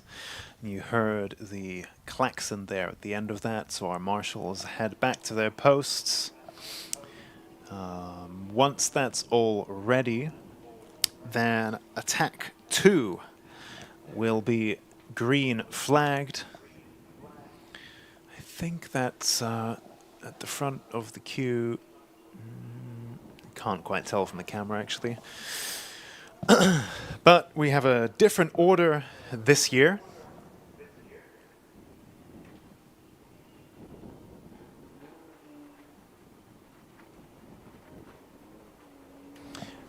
So just as we're getting ready, we have a different order this year. So first up are our Pro class cars, Club Pro, Pro, and Pro Extreme.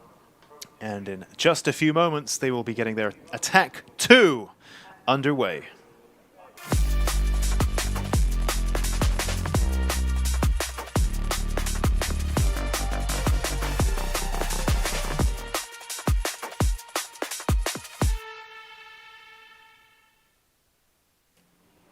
I gotta say, the Lucas Oil live stream this year is so cool. I think, you know, people have been asking for Time Attack live stream for, well, ever since it was last stopped for various reasons, this and that. But it's back this year. I think a big part of that is thanks to Lucas Oil stepping up and making it possible.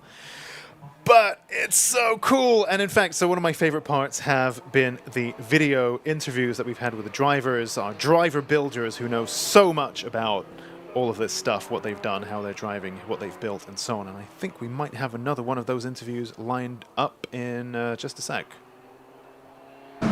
So we're having a catch-up with a very busy garage of Colin Dorwood this morning. So what's going on? Well, we had a bit of a time trying to get here. We had issues with the electronic e-gates and stuff like that, and just getting the car set up, as it was only on the dyno on Friday. Anyways, just leaving the dyno, the alternator packed in, and it's, of course, it's going to the usual dyno curse. So I had to stay overnight again, and the lads at GR allowed me to use their facilities to change the alternator. But of course, on this, I still run a master cylinder, so it's got to go down from below. So it's drive shaft out, exhaust off, all sorts of stuff. So anyways, that was all done, and then I got here, and then the car was good on the out in there. I think I'll be doing a 107, which is a bit away from where we want to be, but you know, I was just warming up.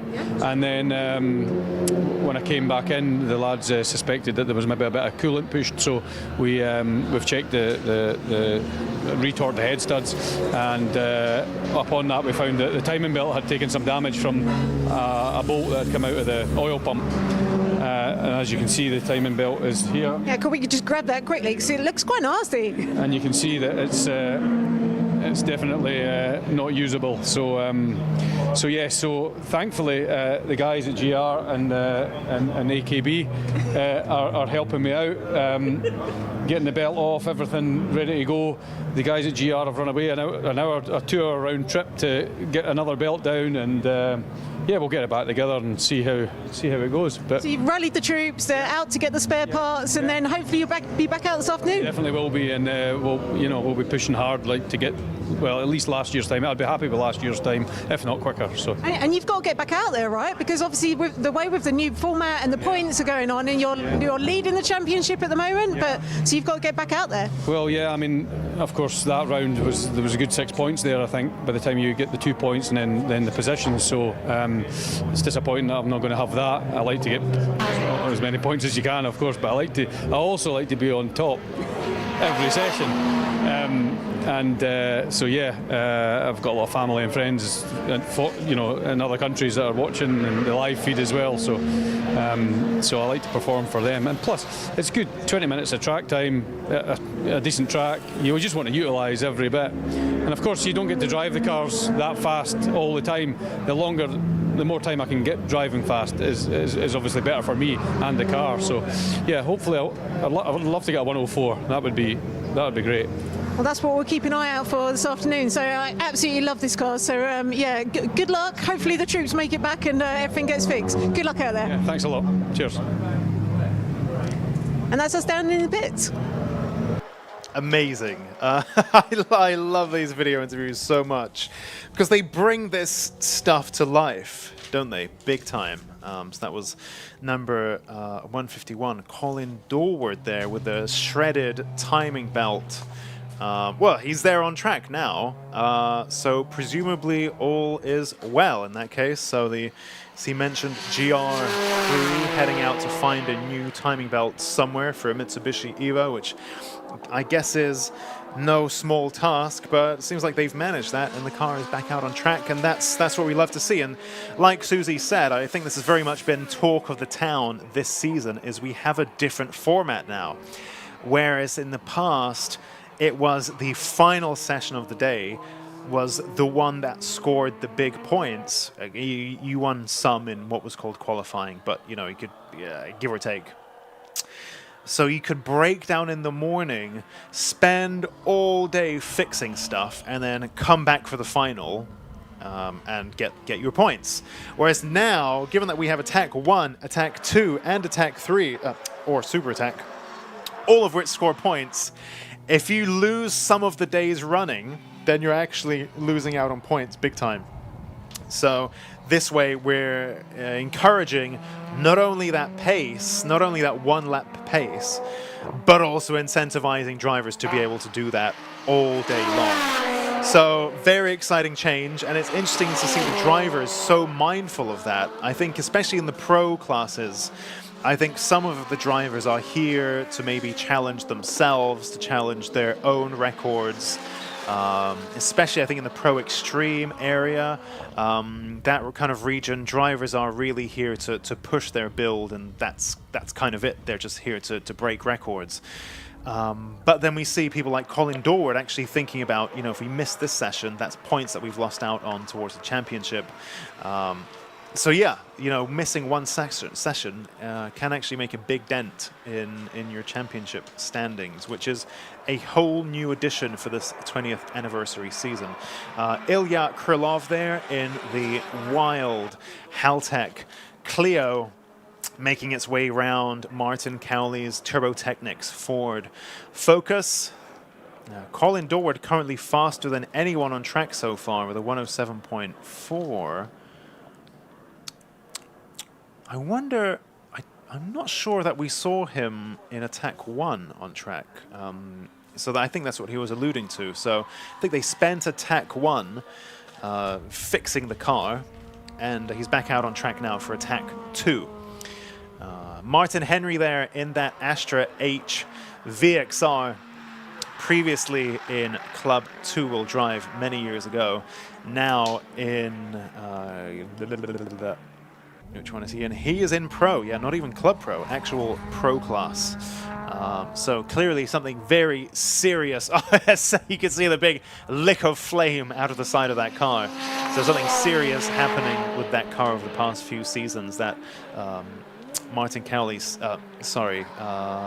Henry stepped away and did some serious development over those seasons, and that car is back now in Pro class, looking amazing, shooting big flames out of the side, which I don't think it did previously. Last time we saw this car out in maybe 2019, I don't think it was doing that. So clearly some big work has gone into that car. Mick Porter there in the R35 GTR, previously I think quite well known for being one of the few Time Attack competitors to use a Skyline GTR in Time Attack.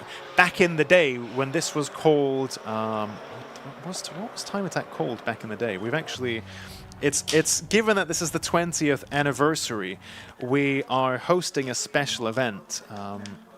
GT, I think it was called GT Battle previously.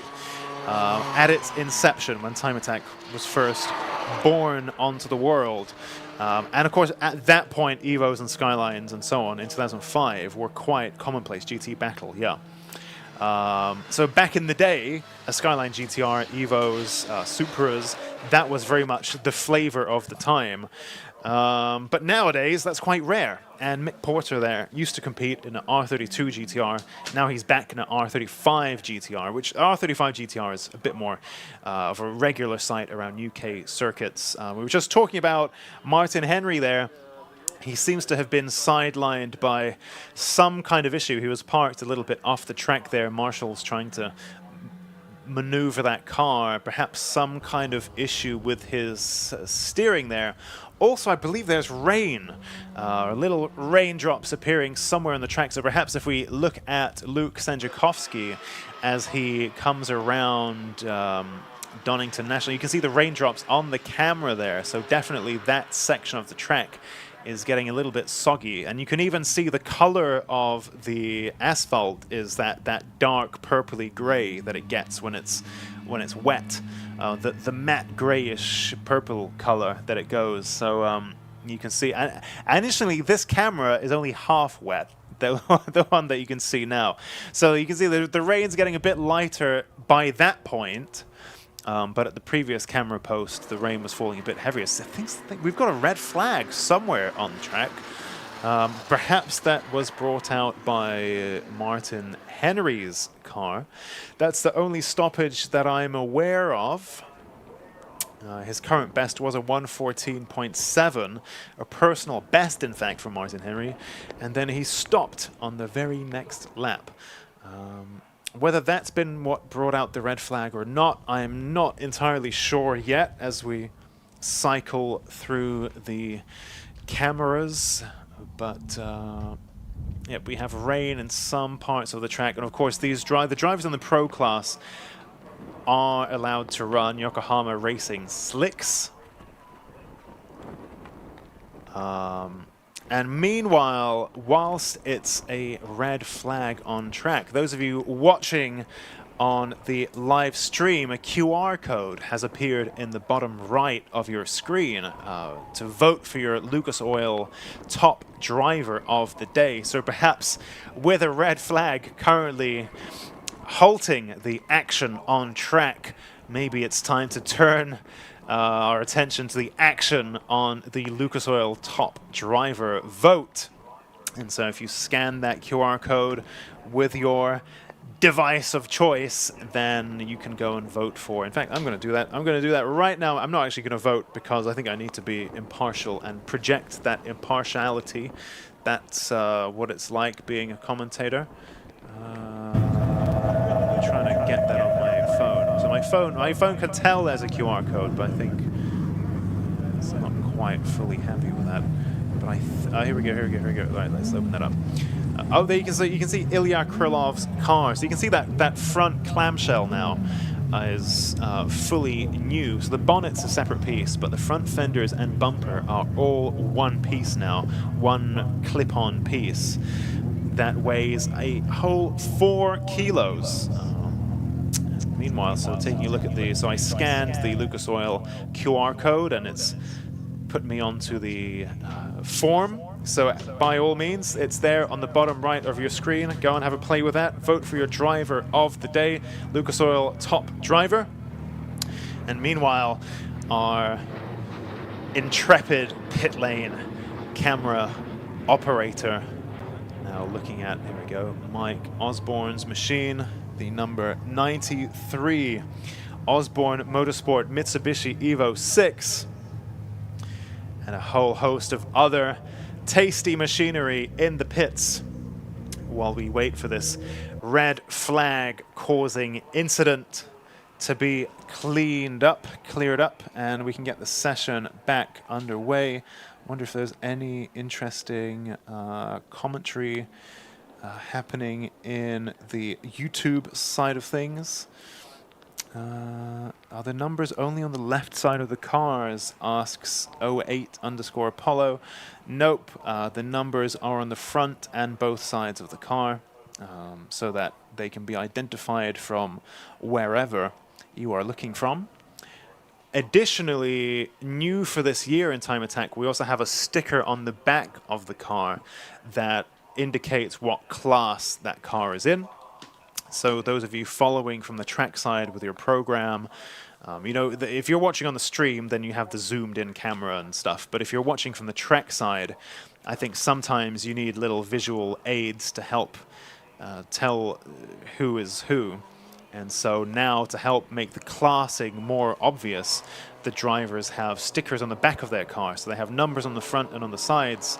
And on the back of their car, there's an extra color-coded sticker that indicates what class they're in.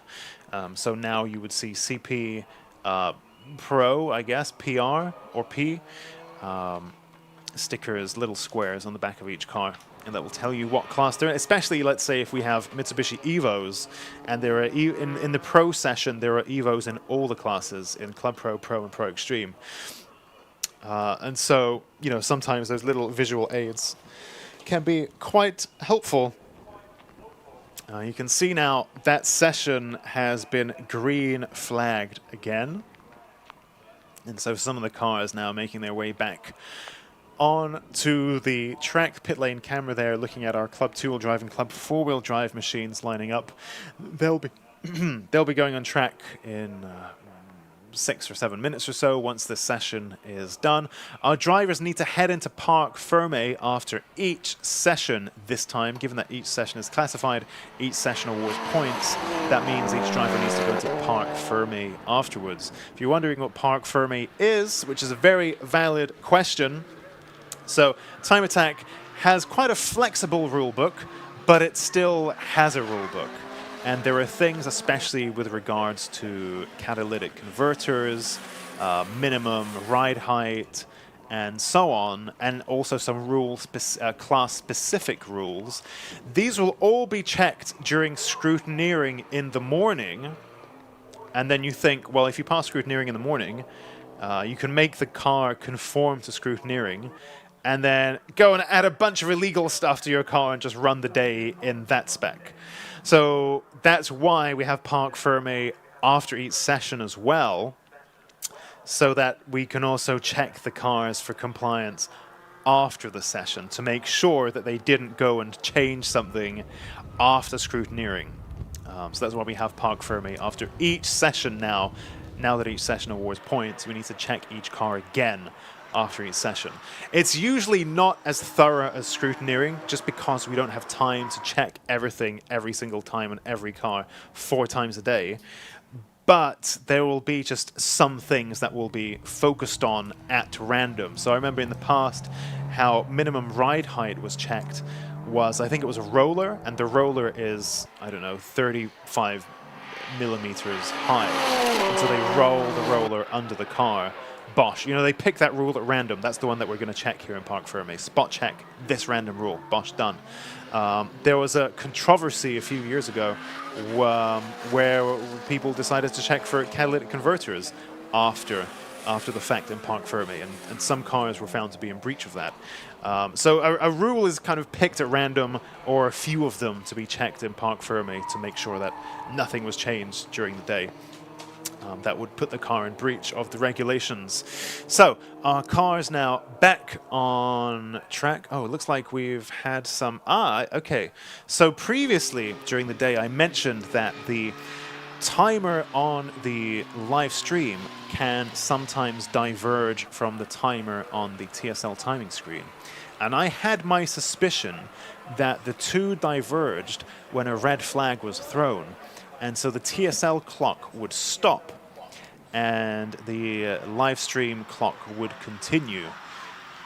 And I think that's what was happening. And I saw the clock go down to 5 minutes. And I think that was because of the red flag, and that's been bumped back up to match the timing on the TSL timing. So great job to all involved for catching and fixing that. I think that was because of the red flags. But you'll be pleased to know, stream watchers, that the countdown timer of the time remaining in the session on the top left of your screen is now aligned with the TSL timing official time. So all good stuff there. Let's take a look at some of our lap times so far that have been punched in as part of Attack 2 in Club Pro. Leading the way is Michael Osborne with 113.8. Ahead of Eric Holmes, 114.7. Dan Kelly, 115.8. Then we have the number 156 machine of Martin Cowley, Turo Technics, 116.5. Richard Goodall, 128.0. Mick Porter, 130.6. Ilya Krylov, not yet having set a flying lap. So interesting there. I mentioned beforehand that he had the tubular rear subframe with independent rear suspension that was giving him issues at Cadwell Park. He's since reverted to the standard beam rear axle and that suspension layout as designed from the factory, and seemed to be doing okay earlier on. You can see the number 29 there, machine of Dan Kelly, the DJK Automotive Caterham 620R, moving around beautifully as it makes its way around a slightly soggy Donington National. In Pro Class, it's Colin Dord who leads the way with a 107.4 with that fresh timing belt ahead of Bradley John with a 109.3, Andrew Barber 111.8, Martin Henry 114.7, and we haven't seen Luke Sandziakowski yet in the Tegua NSX. And Susie interviewed him earlier on, again, like all of the video interviews, fascinating stuff to watch. And Luke there talking about his pneumatic pedal shift, I think, on his Honda NSX. I don't know whether it's pedal or you know, a shift lever, but he was talking about needing compressed gas to force it into the next gear and so on. And he was having issues with that because it was using all the air and then taking loads of time to recompress air, and in the meantime he's not able to change gear while it doesn't have enough compressed air to do that. So perhaps maybe that's the reason why we've not seen him on track in this session. So both Ilya Krylov and Luke Sandziakowski. Oh, there we go. Luke's out on the track now, so you can see the camera now focusing in on the number 33 Honda NSX of Tegua on its outlap. 4 minutes remaining in this session.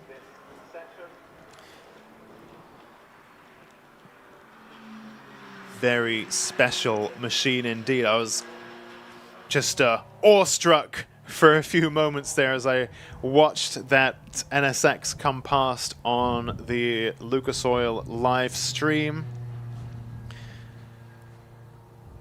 I've just done it again. I think it's been absolutely fascinating to see that car evolve over the seasons, and Tegua have been always, I think, for the past few years, so thorough in documenting their builds, because Tegua are involved in quite a few motorsports. Of course, also the Racing Hondas Championship and other things beyond these Time Attack organization days. And all of their various builds are documented in blogs on the Tegua website. And that's always fascinating reading. And you can really tell the pedigree of Tegua, who, of course, when it comes to Honda tuning, are absolute legends, I think, in the scene. Luke Sandziakowski is really one of the real ones. I think one of the realest car builders in the UK. And he has led this operation so successfully. And his cars and the Tegua cars, most of them which are Hondas, are really, really fascinating builds. Ilya Krylov now on track. So we had Luke Sandziakowski. Oh, we got someone off the track. That is the Caterham, the number 29 machine of Dan Kelly there, doing some rally cross. So there we go. We have Time Attack. We have the Racing Hondas Championship. We have the Motorsport UK Drift Pro exhibition runs. And now we also have rally cross as well. So Dan Kelly managing to keep things together, slid it across the gravel there. Nice little dab of oppo and back onto the track. Great stuff there in that little Caterham. Probably his mouth and face full of bits of gravel now, or at least his race suit. Of course, he's got his visor down, or he should do. No open-faced helmets in an open-top car for precisely this reason. But probably his race suit, his boots, and the rest of his cabin full of gravel now, which is, of course, the downside to cars like that Caterham, with the fully open exposed top where you can happily get rained on and showered by the elements. Who's this now? Number 27, Bradley John in the Riverside Racing Mitsubishi Evo 9. Currently, his personal best to 109.3, but he's just set a personal best Sector 1. Martin Henry also improves to 114.7. But perhaps let's stay with Bradley John for just a few moments as he comes flying along there. Sets a personal best Sector 2 as well. Nice and smooth there as he comes into the start-finish straight. 108.6, so faster Sector 3 than anyone else in this session so far. And you can see that little purple line there next to Bradley John's name, meaning that his Sector 3 is faster than anybody else's so far in this session. And so there, nice improvement from Bradley John to 108.6. Still a second adrift of Colin Dorward's time. But an improvement nonetheless. Ilya Krylov now in the Haltech Clio. You can see that big new aero. You can see the end plates now on his spoiler, on his rear wing, sorry, reaching down all the way to the car's bodywork. So the end plates are now tied into the rear wheel arches. So an extremely radical looking solution there on Ilya Krylov's car, with the theory being that bigger end plates can, with various, you've got to do all the equations and the simulations, but bigger end plates can mean more downforce. And so Ilya putting absolutely gigantic end plates on that Clio tied into the rest of his car's bodywork. His current best, a 119.6, and he set a personal best Sector 2 there. But no improvement otherwise. Checkered flag is now out. Let's take a look through our results. Provisional results of Attack 2 in Club Pro. It's Michael Osborne from Eric Holmes, from Dan Kelly, from Martin Cowley, from Richard Goddell, Ilya Krylov and Mick Porter. In Pro Class, that's Colin Dorward from Bradley John, from Andrew Barber, Martin Henry, and Luke Senjakovsky, who managed to get out there in the closing minutes of the session. So now our Pro Class drivers will head into Parc Fermé. We'll do the little pit lane shuffle, and our Club 2-wheel drive and Club 4-wheel drive cars will be ready to hit the track in just a few moments.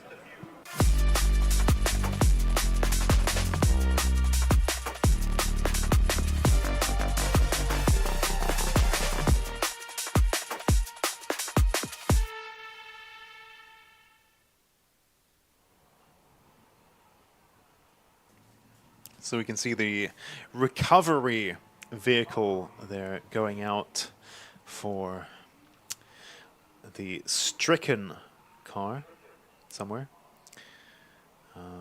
Is that Martin I thought Martin Cowley's, Martin Henry's car brought out that first red flag and was then perhaps it was just pushed out of the way enough to remove the red flag, but perhaps still needed proper recovering. That's probably what happened. But you can see now the Club 2-wheel drive and Club 4-wheel drive cars lined up on the right-hand side of your screen. So the pit lane also has lanes of its own, and so there are slow lanes and fast lanes in the pit lane, believe it or not. And so in the, I think it's, well, it's kind of the same as driving in the UK, isn't it? So the left-hand lane is the slow lane and the right-hand lane is the overtaking lane. But of course, on your screens, you're looking at it from the front. So you can see all the cars parked up on the right, which is their left. And they're ready to go out onto the track. And then the cars passing around them are heading into Parc Fermé. What's that interesting thing at the front of the... It looks like... Oh, okay, it's the two GTRs there of Alexander Volkov and Kestis Dobrovolskis, I think. So this session now goes green, and in the meantime, I think we have Susie in the paddock. So I'm just having a bit of a catch-up with Sean Wheatley in Club 4-wheel drive. We've not seen you for a little while, have we, Sean? Oh, it's been a while. It's Snetterton 2022, the last time I was out. That was the last time I was in this car, so... So literally last time you drove it? Yeah, last time I drove it. So what's changed since then? I've taken a lot of weight out, about 100 kilos. The engine's the same, about 530 horse, stock turbo, stock engine pretty much. A little bit of changes to suspension, spherical bushings. Other than that, yeah, just the same car than it was at Snetterton. So yeah, it's been a little while, and so it's good to see you back though. What's made you come back to Time Attack?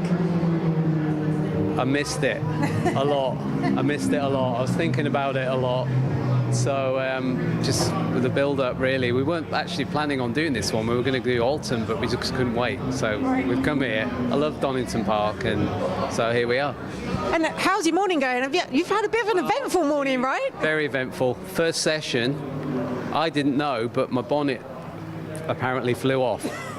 How did that come off without you noticing? I thought it was the sunshade, and it was gone. And I carried on, did about 4 laps. And when I came in on the red flag, someone said, "Oh, you've not got a bonnet." And then a nice man brought it back on a truck. So did you have to say, "Can I have my bonnet back, please"? No, he said, "I think this is yours." So what we've had to do is basically, well, it's quite undamaged. It's surprising, but we have to. We've got quite a lot of zip ties on there now. Some real good zip tie engineering. And always the best. A lot of tape. But it looks in surprisingly good condition if this come off completely on track. I don't get it. I thought it was going to be in bits. But here we are.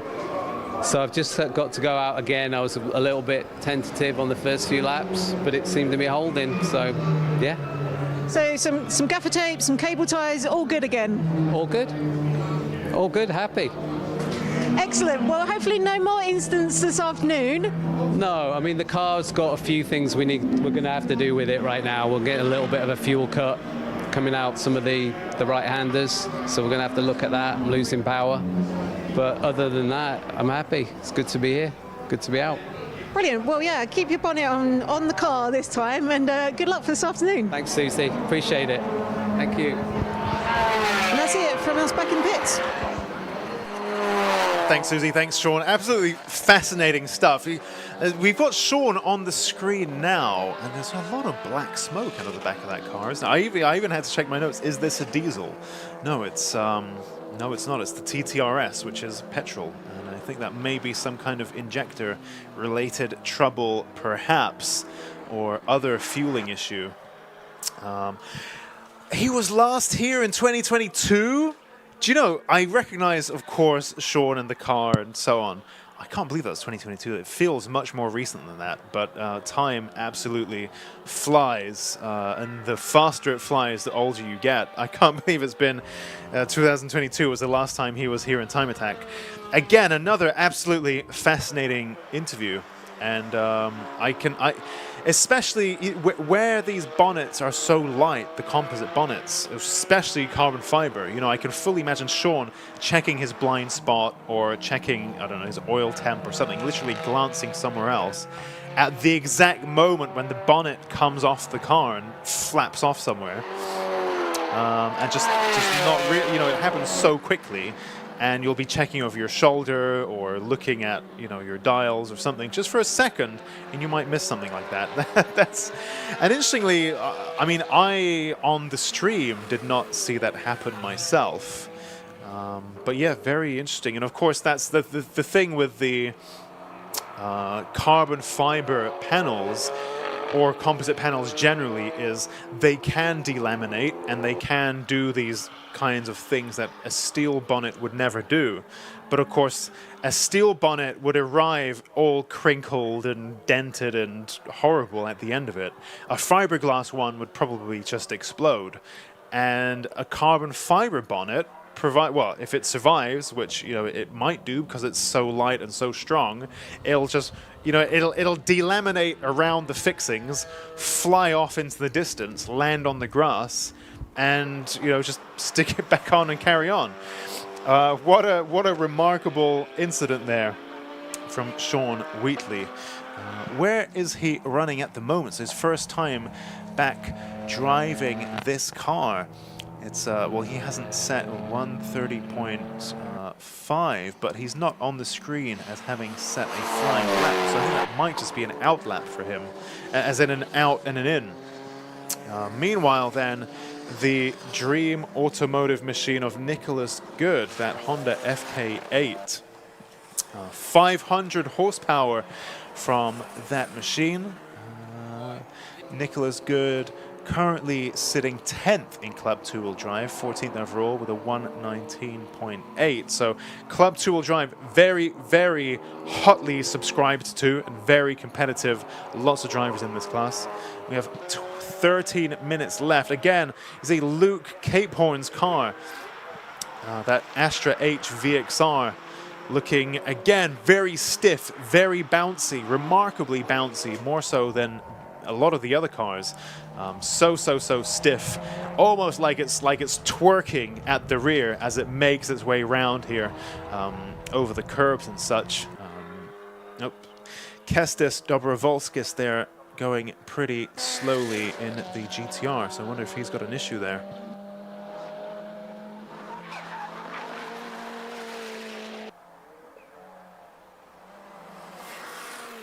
And meanwhile, you'll see in the bottom right corner of your screen the Lucas Oil QR code. So absolutely, please do make your way over there, scan that QR code, and vote for your Lucas Oil top driver of the day. Don't forget to do that. It's right there on the screen. We make it nice and easy for you. It's right there in the bottom right of your screen. Just scan it with your phone and off you go. Meanwhile, Luke Woodhouse in the number 47 Golf.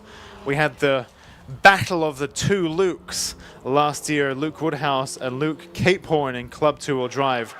The Area Motorsport YGHP Volkswagen GTI and the Midnight Motorsport Vauxhall Astra VXR really battling it out at the hot end, the spicy end of Club 2-wheel drive last year. Luke Woodhouse just edging it, and back this year as a single round entry and currently leading this session, and I believe he was fastest at the end of Attack 1 as well. Although looking a little bit more measured there, I think. Perhaps Luke Woodhouse in a cool-down lap. A brief little shot there. There we go. That's Luke Capehorn now in the Midnight Motorsport Astra VXR with that Opel DTM-inspired livery. Number 179 there. Stu Summers in the Race and Retro Cars Citroen Saxo. Angry little supercharged machine, previously in Pocket Rocket and now upgraded to run in Club 2-wheel drive. Stu's personal best so far, a 118.0. But we have 10 minutes left in this session, so everything could change. I just saw on the back of his car that class sticker, CC. There you go, and his headlights are on, which tells you that he is on a hot lap. I think it was interesting to watch Stu Summers there coming through Roberts, how nicely that little short wheelbase Saxo rotates around itself to point in the right direction. That is the beauty of a short wheelbase front wheel drive car, is they do that so well. There goes Andrew Kime in the screaming Honda swapped Saxo. Nice and clean through turn 9 there, through Roberts. Let's see what perhaps Andrew Kime can do. 115.5. So personal best in sectors 2 and 3. Enough for him to set a new overall personal best. 115.2 there. Car number 108, Graham Martin in the Engine Mapper Subaru Impreza, Subaru Impreza. He sets a personal best as well, 117.7. Very nice looking car, dark gray Hawkeye Impreza. which I think that's the car that I saw. I think that's what it is. It's not really featured much on the stream, but it's a very nice looking car, very understated, low key, not really much of a livery if I remember well, just a nice clean little track car. And I think the Hawkeye Impreza's one of the nicest looking Subarus that they made, and I think such a timeless design that even today it still looks pretty relevant and pretty modern. So I think probably one of their biggest aesthetic successes. And currently then, Graham Martin in his engine mapper Subaru Impreza lapping at 117.7. Alexander Volkov sets a faster Sector 1 than anybody else. Purple Sector 1 there for Alexander Volkov in that Nissan GTR. The winner of round 1 at Cadwell Park, I believe. But currently running second to Andy Grady in the number 998 Mitsubishi Evo.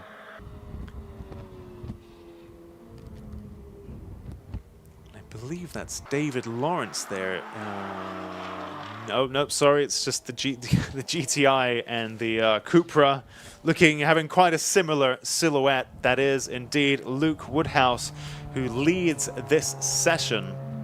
Interestingly, David Dyson in the Cayman GT4. You may remember David Dyson in the past running a 911 GT3. He's back this year in a Cayman GT4. He's running second in Club 2-wheel drive at the moment, 114.6. And actually, I would wager that Donington, with how fast and flowing it is, probably works really well for the Cayman GT4, which combines that Autobahn, big power, big chassis elements, and really works in the favor of that car. You know, circuits like Snet, like Donington, like Silverstone perhaps. Maybe Silverstone's a bit big, but you know, a fast-flowing circuit is really Porsche territory, more so than perhaps somewhere like Cadwell Park, which really favors the smaller cars. Of course, with the exception of Alexander Volkov, who's a 1,700 kilo GTR still somehow managed to claim the win at Cadwell. And in fact, Alexander Volkov now punches in a 112.2, which is good enough to take first class in Club 4-wheel drive for now. But that battle heating up then between Alexander Volkov and Andy Grady, both of them lapping in the 112s. Alexander Volkov with a 112.0, Andy Grady with a 112.5.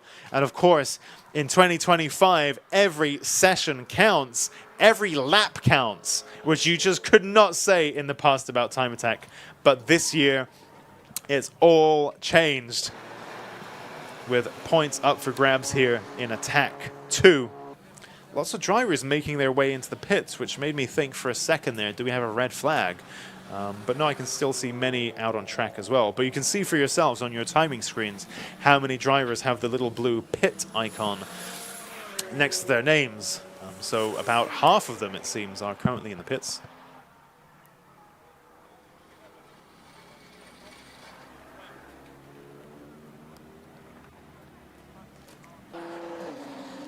And here we have Mike Butler's BMW M3, the number 67 car. Looking pretty... It always reminds me with its livery there. The Stop the Family Farm tax on the side of his car. That livery always reminds me of the old BMW ALMS E92 M3 car from back in the day. What was that, 10, 15 years ago? Very, very similar livery, and I would hazard a guess that perhaps inspired by that aesthetic of BMW from those years. Really, really reminiscent of that.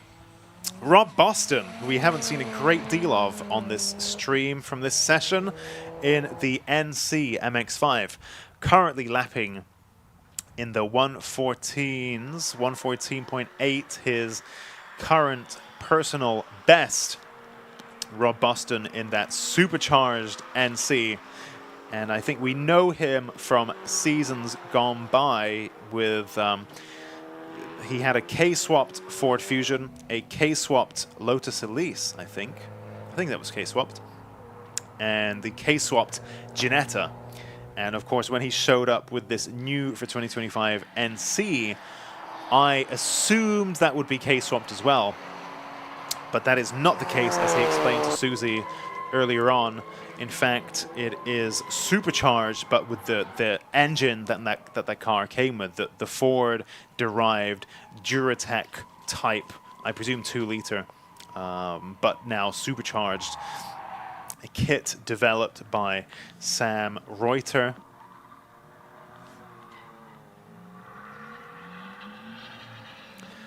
Goku watching the stream says Darkside and Yum Yum don't seem to be in it this year. That is correct. I don't think either of those are in it this year. In fact, Yum Yum is Ben Robinson. He's watching the stream, I think. He popped up earlier in the comments earlier today. Ross Hampson says Volkov new lap record. So Ross Hampson, even last time out at Cadwell Park a few weeks ago, he's been an absolute hero. And just keeping an eye on this stuff and suggesting some really useful bits of information. So he mentions there Alexander Volkov setting a new lap record. So there we go. If that is the case, by the end of the day, whoever sets the fastest lap record, let's say, for example, there are 2 drivers who are lapping faster and faster and faster, and each one of those would be a lap record, and then is beaten in another lap record, and there's beaten, and that's another lap record, and so on, right? By the end of the day, whoever has now set and whoever owns the new lap record by the end of the day wins an extra point. So Alexander Volkov there, perhaps on course for more points. And you can see we have 2 minutes in this session remaining now. The back-to-back, a couple of FK Civics there, Dave Frost and Nicholas Good. Both of them in Dream Automotive sponsored cars. So now I'm confused because I believe it's this one on your screen now, which I think is Nicholas Good's machine, which has that built 500 horsepower engine. But am I sure of that? Well, here's another one. This is 180, David Frost, with the Martini-style livery. So, not sure, but perhaps they... I know, so Nicholas Good, in his interview with Susie last time, mentioned Dream Automotive there, helping with that engine build. And of course, it could well be the case that those Dream engines are in both of those cars. And in fact, they are using Time Attack as a test bed for their developments, which is something that we see a lot in the world of Time Attack. Is a lot of the parts that you can buy for your car have trickled down from Time Attack.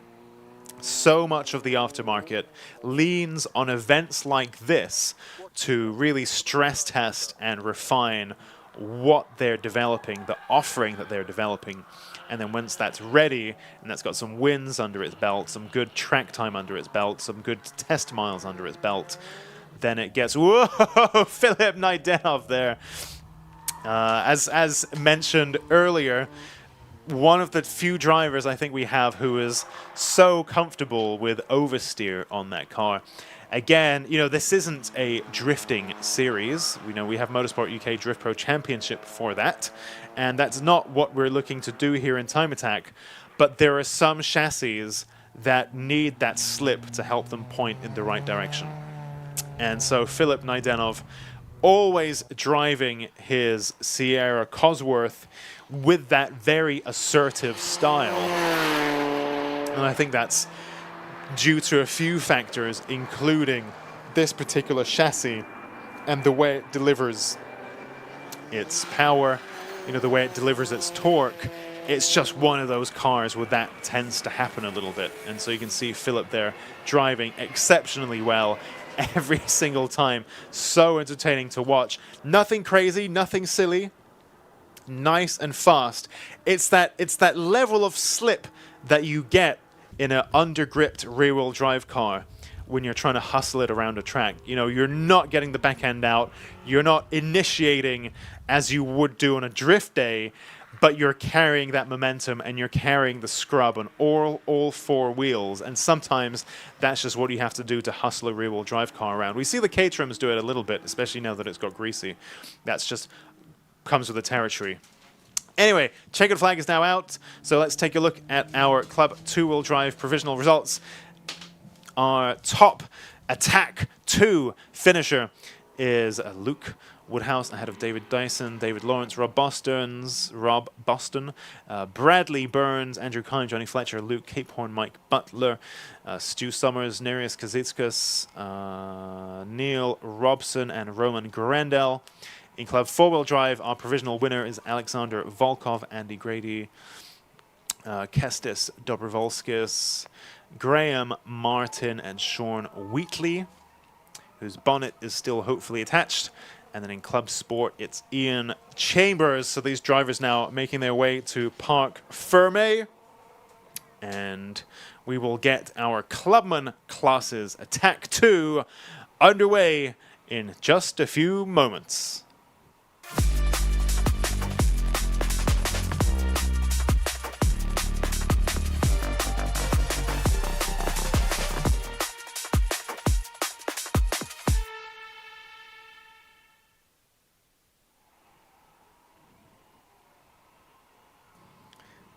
You can see some kind of spillage there being mopped up at the sharp end of the pit lane.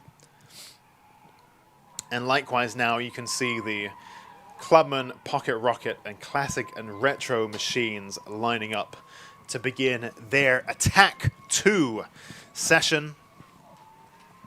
That new format for this year. And from today, the running order slightly tweaked as well. So the fastest cars start first, and then our special track builds, and then our more relatively entry-level classes. Of course, you can take a look at some of the cars in these classes and think, well, these are not entry-level cars at all. No, they're not. Not by any stretch of imagination. But it's all relative, it's all a scale, and anyway, enough of that. We have Susie in the pit lane. So we're down here, we're going to be catching up with some of the minis. So Dave Mills, so catching up with us about Steve's House Mini. So tell us a bit about the car. Yeah, so this is Steve House's build. So this is a new build for this season.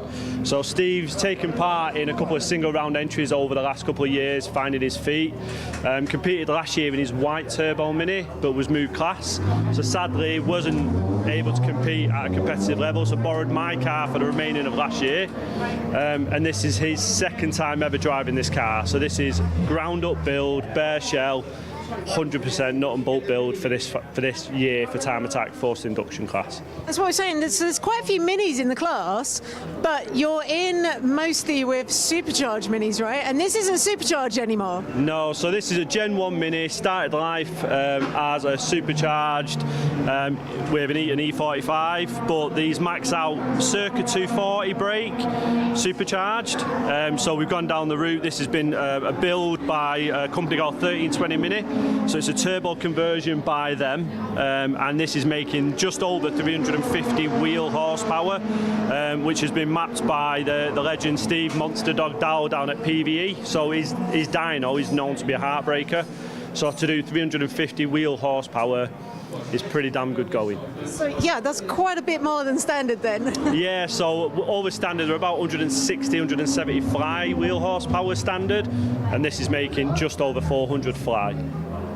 Wow, there's quite a lot. Yeah. So, and it's going really well this season, right? Had a good round at Cadwell. Yeah, great round at Cadwell. So Cadwell was first shakedown for Steve, so he managed to come first in class for the full season entries. So he's joint on points going into this round with Rafa in the Gen 2 Mini.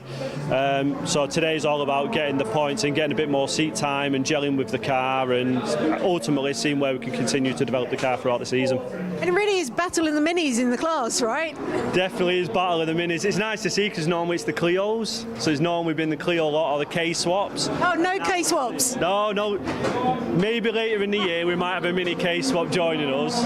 But for this now, we are true minis, stock engine, W11, but with a turbo conversion. And it's already going well so far. I hear a new PB already? Yeah, so Steve is 3 seconds down on his personal best now. So he's into a 119.1, I think, today. So there's definitely a 118 in the car at least today, which is the goal we set, was for beating his previous bests and moving into the round of getting into the 118s. Oh, fantastic. Well, good luck for this afternoon. Thank you very much. Back over to you, Alexi. Amazing stuff. I've been enjoying these. I said it each time. But they're just so fascinating. I sit there glued to the screen. It's so interesting to see the stories behind all of these cars. Absolutely fascinating stuff. I think for me, this is really what makes Time Attack is these aren't spec cars. These are all so unique, each of them with specific, unique thinking behind each build, a story behind each build, people behind each build, and then of course they bring these cars onto the track and do glorious battle with them. It's the best thing. It's the best thing imaginable. I absolutely adore Time Attack. And even here, so interesting listening about this mini lore. And in fact, while we have barely digested that one, I think we have another interview lined up. So just for a little bit of a change, I'm catching up with one of our ex-drivers, so Laura Tebbs. It's good to see you again. Hi, Susie. Thank you. So last year you competed the whole season in Time Attack, right? Yeah. I also won Driver of the Year as well. I competed in the Pocket Rocket class. I was the only female that did the whole year, actually, I think, and for the first time in 10 years. It's great to have another woman out there again. And so this year you're back, but you're not driving this year, right? No, I've just changed my car actually. So my car blew up after I came off at Snare in the final round, and so I changed my car. I need to get a bit more time getting used to it. So this year I am hands-on in the paddock, running one of the guys in the cars, and also kind of getting my motorsport experience behind the scenes as well.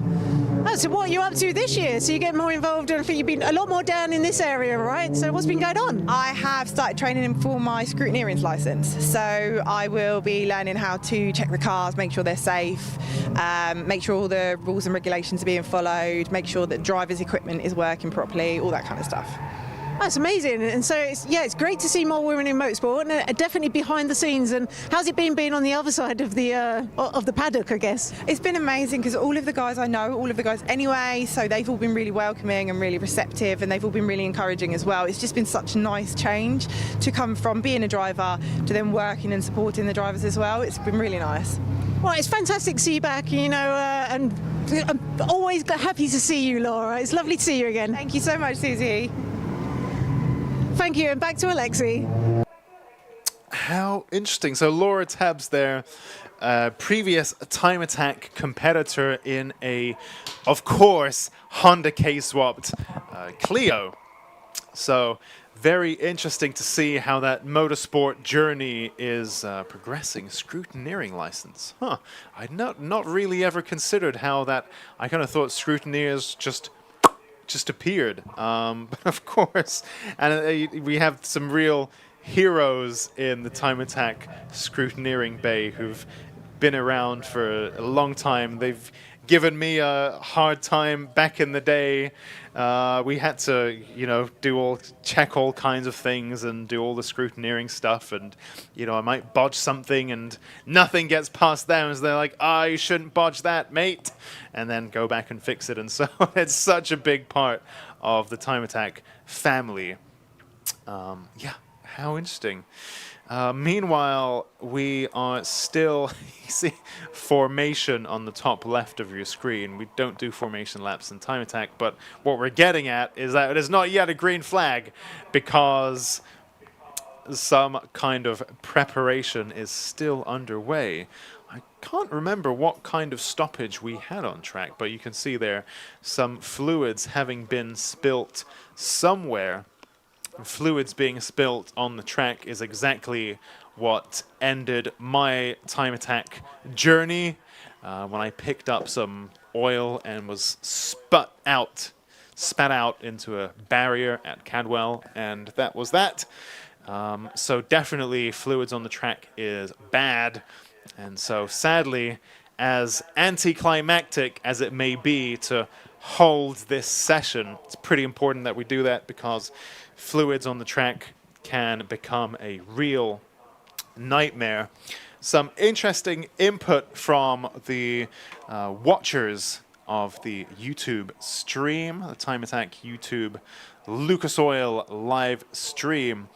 Stephen Caffrey there, 611 do the parts, developing for the business. Lots of good carbon for the minis. And this is in reference to that interview earlier on that Susie did about Stephen House and the 611 Motorsport Mini. 350 wheel horsepower from a car that has not been K-swapped, but is just the Mini engine as it came. So very impressive stuff there, and Stephen House mentioning that, you know, it's been a real journey to relearn this new car, very different to what he's used to. In fact, I've competed against Stephen on occasion in events outside of Time Attack. Very fast and nice guy. And so this particular new build for 2025, also having some carbon panels, carbon doors, carbon bonnet, very light, and as we just heard, very powerful as well. What are people saying here? Aaron, the green and white FK8 currently leading the Civic lap times is from Area Motorsport. What are they playing at, says Lee Fletcher. Sorry, Lee Fletcher, we have fluids on the track that need to be tidied up, you know, with the sawdust and the brooms and so on. And you definitely don't want fluid on the track because that's how you wreck a car. Same happened, literally that happened to me. So I feel very strongly about this one. If there are fluids on the track spilt all over the place, then we're going to clean it up before sending cars back on track, especially if it's a bit damp as well. That mixture of oil and water is just not good. So as unfortunate as it is for us watching, we need to hold the track briefly while that mess is cleaned up. And you can see the remnants of that on the right-hand side of your screen, the pit lane there, the sawdust, as those spillages were cleaned up. Green flag now, though, thankfully, being thrown for this session.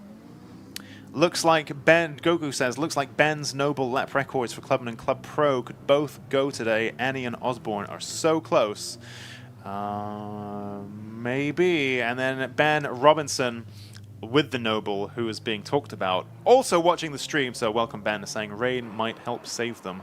But I'd love to see them get broken, the records. So see, this is the part of the Time Attack spirit, isn't it?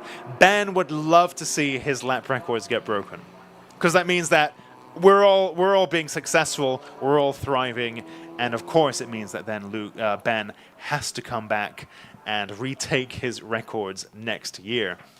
So let's see how it goes. The track is now a little bit soggy, so we might not see lap records being broken in this particular session, even if we are getting pretty close to doing so. I think the rain, the little drizzle, might have put a stop to that for now. Annie Thompson in the Lotus Exige 410, having finished on top of the Clubman class in Attack 1. And she now begins her flying lap. You can see the rain now sprinkling in front of the screen. A little bit of spray coming off her tires as well. These Advan AO52s still having that tread to displace the water. And you can see that little bit of mist, that little bit of water spray coming off the car now as Annie makes her way through Hollywood and into Craner curves in that Lotus Exige 410. Windscreen wiper on as well, and you can see the track in spots getting quite shiny, actually. This asphalt does a great job of absorbing a lot of the rain, and it just becomes a bit matte and purpley gray color at that point. And then past a certain threshold, the track and the curbs start getting shiny themselves too, and you know that's when they're actually getting quite wet indeed. And you can see those drops of rain on the cameras now. So very interesting stuff. All that running that we saw from the morning, and of course the setup and the driving lines and all of that stuff that was practiced and rehearsed in the morning's running, now potentially going out of the window as we head into what might be, as Top Gear calls it, a mildly moist session. Annie Thompson now crossing the line to post up a flying lap of 127.8. And now we can see the flying laps start to come in. 128.5 there from Mark Donnelly, fastest car in Attack 1 out of these classes. Faster even than the BMW M2, the number 237 machine of Jez Horsham of Horsham Developments.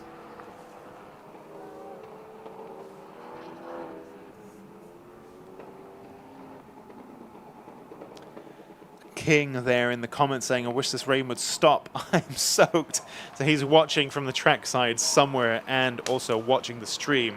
Thank you very much for that commitment. That's very cool of you. But sadly, yes, it is raining at the moment. For you stood there, the rain might be a bit miserable. I think for us watching, the rain makes things much more interesting, especially when we had dry running earlier in the day, and this has the potential to mix everything up. Connor Craven saying, let's go Eden and Mark Roberts. Eden Young in the Haltech K11 Micra, and Mark Roberts in the JPR Racing Renault Clio. But meanwhile, here's Mark Donnelly in the number 76 Donnelly Racing Ford Escort.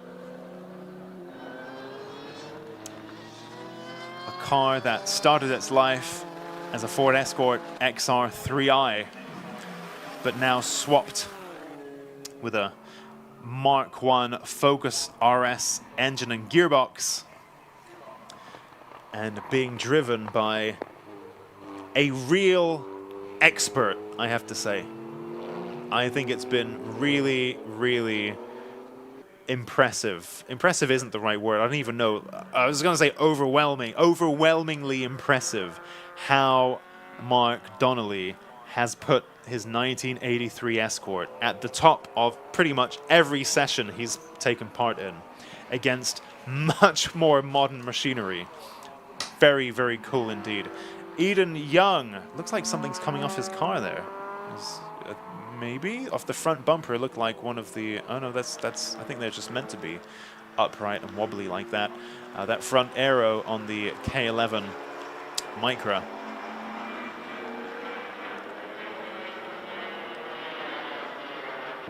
Dan Buckingham in the number 41 BTT Motorsport with YGHP Honda Civic Type R.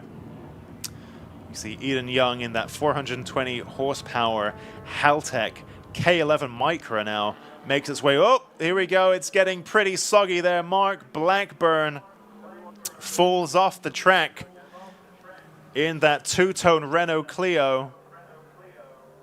Jay Elliott there having to navigate his way around that.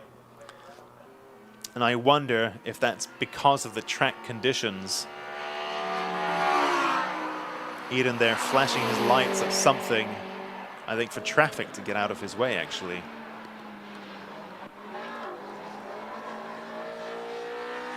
So I get the impression then that Eden Young's pushing pretty hard. There we go. He goes faster than anyone in this session so far. Eden Young in the Haltech K11 Micra goes purple in sectors 1, 2, and 3 to put in a 122.2, the fastest lap time of anyone on track right now around this damp Donington National. Really impressive stuff there. He's going to be so happy with that. especially after the trials and tribulations so far. And you see, that's why he was flashing his lights, because he knows he's on a flyer. No, get out the way, get out the way. I'm trying to do something. I'm trying to do something. And he's got, traffic there in the way. So great stuff. That was a fun watch there. And of course, it all makes sense now. Meanwhile, Dan Buckingham, 124.8. He sets a personal best, personal best sector 1, faster sector 2 than anybody so far.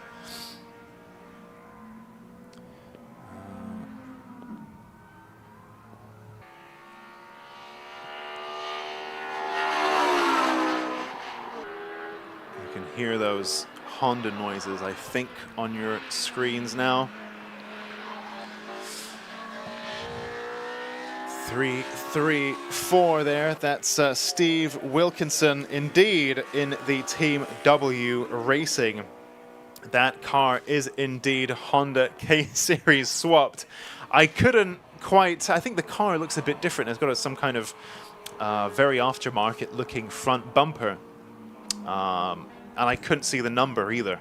But it sounded like a K-swap, and indeed it is Steve Wilkinson in one of the many K-swapped cars here in Time Attack, and currently lapping with a personal best of 127.1.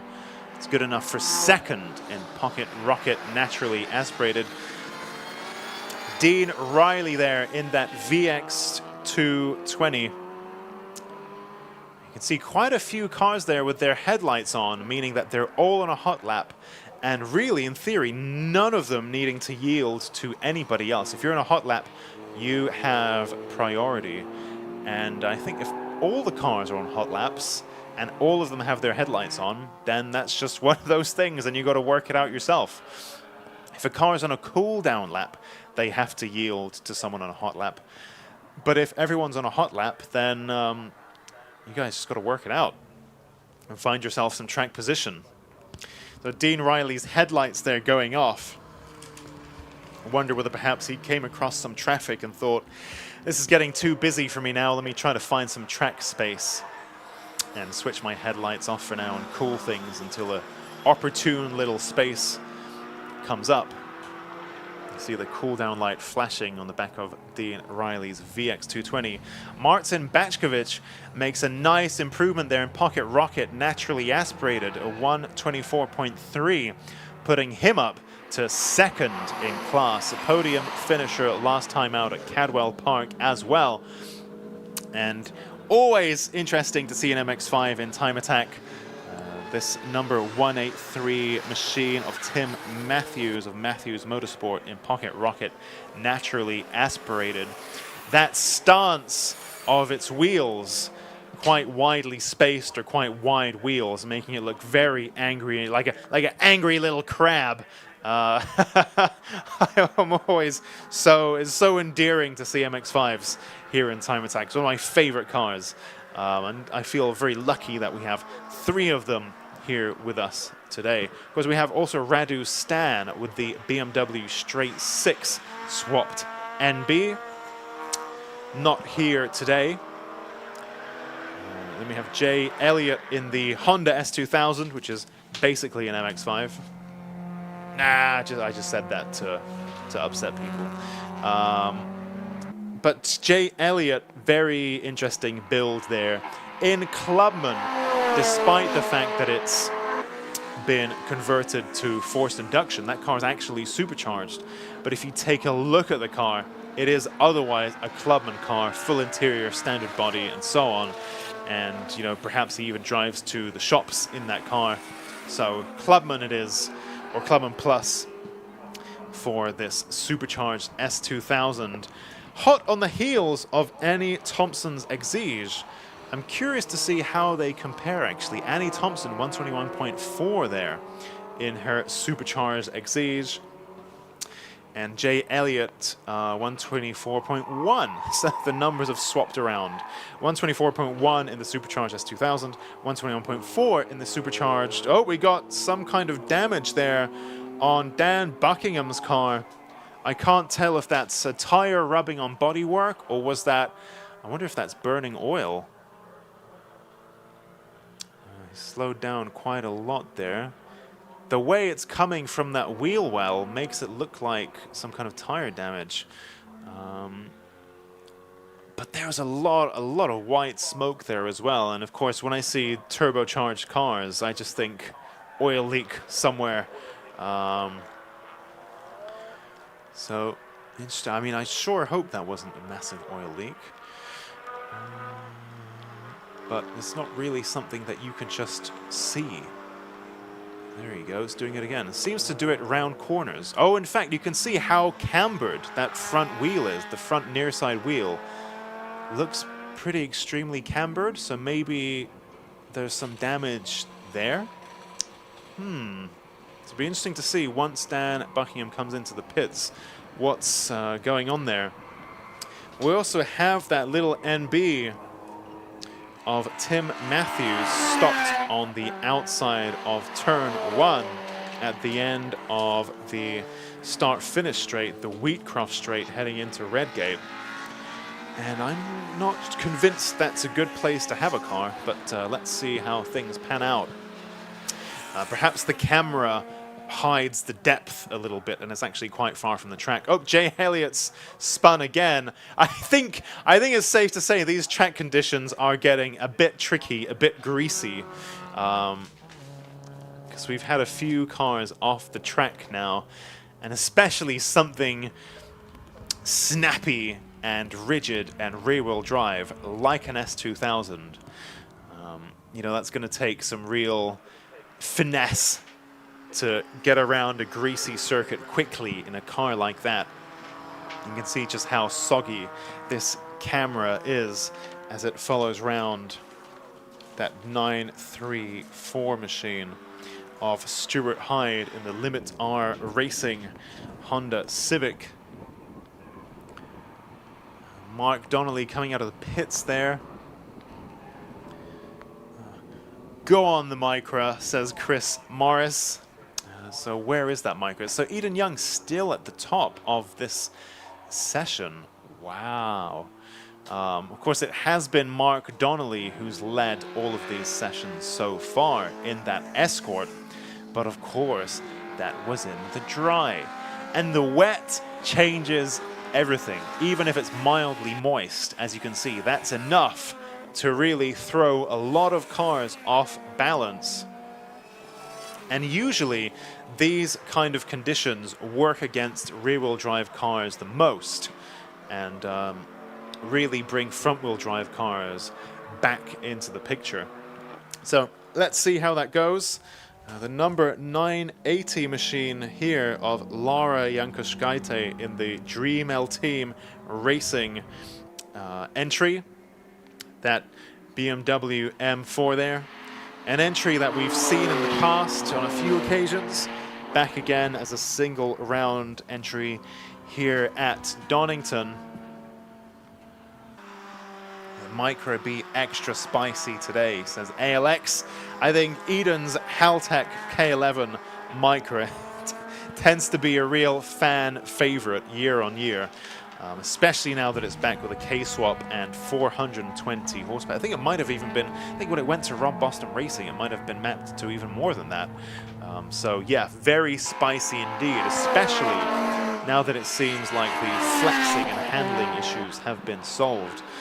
In this wet weather, it's really coming into its own. Stephen Wilkinson sets a personal best Sector 1, as does Rafael Tatsaris and Jamie Biss. We haven't seen much of Jamie Biss so far in the stream in Attack 2, but he is setting a personal best Sector 1 in that silver Mark 1 MX-5 Turbo.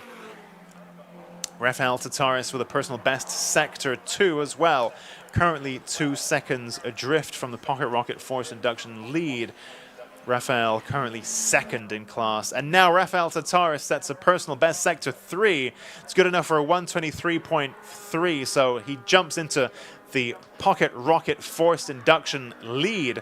Takes a massive chunk out of his previous personal best. So Rafael Tatsaris there jumping to the top of his class in that number 401 Airfix Racing Mini Cooper S. Great effort there from him with 2. There we go. That's the car now that has jumped to the top of the Pocket Rocket Forced Induction leaderboard. So really these wet conditions, these moist, we're not really in proper wet territory yet, but these mildly moist conditions really mixing up the order, as I think it favors different drivers and different cars to what the dry does. So it makes it absolutely fascinating to watch. Personal best Sector 1 from Stephen Wilkinson in that K-swapped Renault Clio. Rafael Tataris now makes his way round Roberts. Are we going to see another improvement there from him? Personal best sectors 1 and 2. Big improvement there from Rafael Tataris, 121.8. He finds another 2.5, I think, on his previous best. So I don't know if the track's drying out or perhaps he's finding his feet, finding his line around this soggy Donington Park. But Rafael Tataris, I think, taking about 2 seconds out of his personal best and then doing basically that again for 2 laps in a row. So really ramping up the speed there.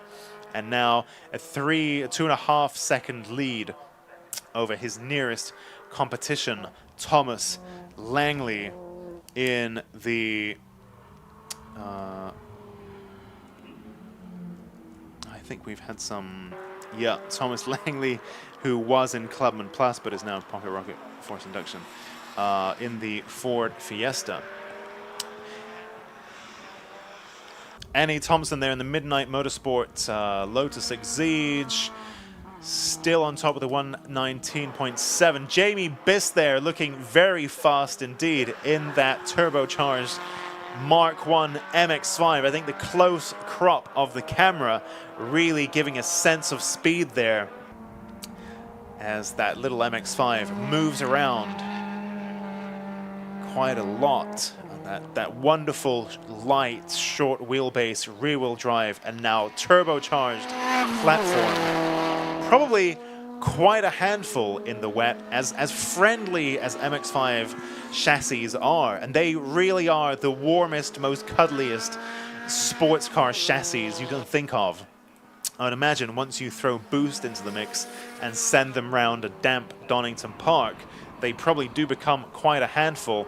But I've been lucky enough actually to be at a track day with Jamie Biss, who pilots that MX-5, and I rode shotgun with Jamie Biss at Llandau in South Wales. And let me tell you, this is a man who can drive, definitely. He was there with his, I think, dad's stock GT86, and he was absolutely flying. And so I'm sure if anyone can handle a tricky car in damp conditions, it's Jamie Biss. Great stuff. Jay Elliott there continues undeterred. Look at the flames out of the back of that supercharged S2000. Great stuff. As he now concludes his final lap, after which he will grab the checkered flag. In the meantime, let's take a look at our provisional results then. Faster than anyone on track was Eden Young in the Haltech K11 Micro with a 117.8. Ahead of Mark Donnelly, Dean Riley, Jamie Biss, and Phil Ackerley. In Clubman, in first, it was Annie Thompson ahead of Dan Buckingham, and then Laura Jankoskaite. In Clubman Plus, it was Jez Horsham ahead of Jay Elliott. Pocket Rocket Forced Induction in first, Rafael Tataris ahead of Thomas Langley, Stephen House, and Peter Rushforth. Our Pocket Rocket Naturally Aspirated winner in Attack 2 was Marcin Bachkovic ahead of Ryan Barker, Mark Roberts, Stuart Hyde, and Stephen Wilkinson. And that concludes our Attack 2. Those results are all provisional, of course, and they've got to be verified in Parc Fermé and by our race officials and so on. But all the full results are available on the Time Attack website later today and on the TSL timing website as the day progresses. Now, that's it for Attack 2. And we will shortly be ready to get the Racing Honda's Championship Race 1 underway around this soggy Donington Park National Circuit in just a few minutes.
So, ladies and gents, Scott Woodward here back once again for our first racing action of the day for Racing Honda's round 3 of 2025. And as you've seen from the Time Attack sessions, the rain certainly is falling. You can see around the circuit, plenty of thumbs up for the cameras. If you're around the circuit watching, it could certainly be a little bit more pleasant, but the rain has decided to fall, with which we're going to get a damp and slippery track out there. And that's going to make things very interesting for our 25-strong grid of Racing Hondas. Now, we should mention a couple of changes from qualifying for a couple of the grid penalties carried over from Cadwell Park. The key one being for the man who set fastest time in the qualifying session, and that was Will Self, and he got himself an 8th-place grid penalty after the Race 2 incident at the start, which involved himself and Tommy Knight, and so that has been applied for Race 1.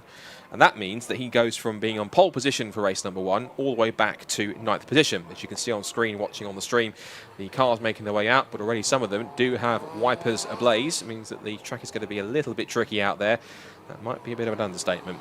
The other change as well is a 2-place grid penalty also from Cadwell Park for number 15, Lewis Barker. So he was due to start 13th, but after he had a bit of a coming together, I understand, with the number 19 of Luke Krasas-Menu, that's put him 2 places back into 15th on the grid.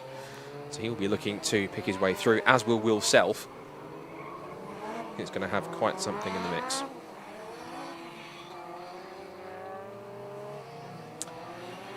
So whilst the cars make their way around to the grid, we're going to have another interview quickly with our superstar presenter and reporter Charlie Harman. Let's see if she caught up with earlier in the paddock here as we get set for race 1 of the day, round 3 of Racing Honda's 2025. I'm here with Sammy, one of our Class B drivers. How are you feeling heading into Donington? Yeah, looking forward to it. We've done 2 or 3 test days. Obviously, we're still new in the car.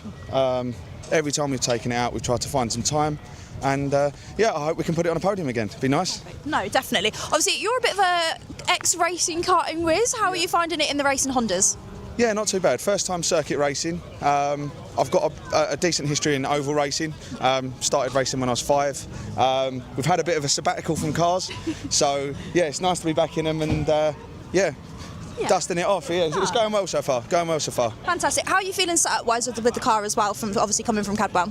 Yeah, just fine-tuning it. We found time at Cadwell. I think a lot of it is me being patient and just trying to get the best out of the car and not overdrive. But other than that, we've tried a few things and hope to find out in practice this morning. Fantastic. Amazing stuff. Well, thank you so much. Good luck for today. Thank you. Thank you. Great to hear from Charlie, and great to hear from Sammy Milam, who is one of the 2 Kinetic Motorsport cars out on the grid. I think sadly we won't see Owen Diver, who didn't make an appearance in either the free practice session or qualifying. That car was still being built late last night.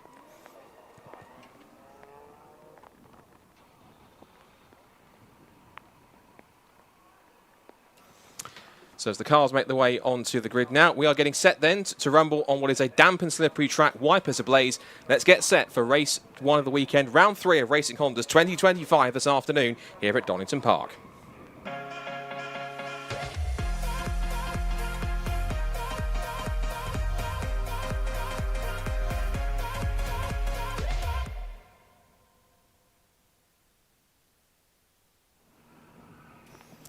So, despite dry conditions this morning, and now a different kettle of fish altogether for our Racing Hondas, as they line up one by one staggered grid.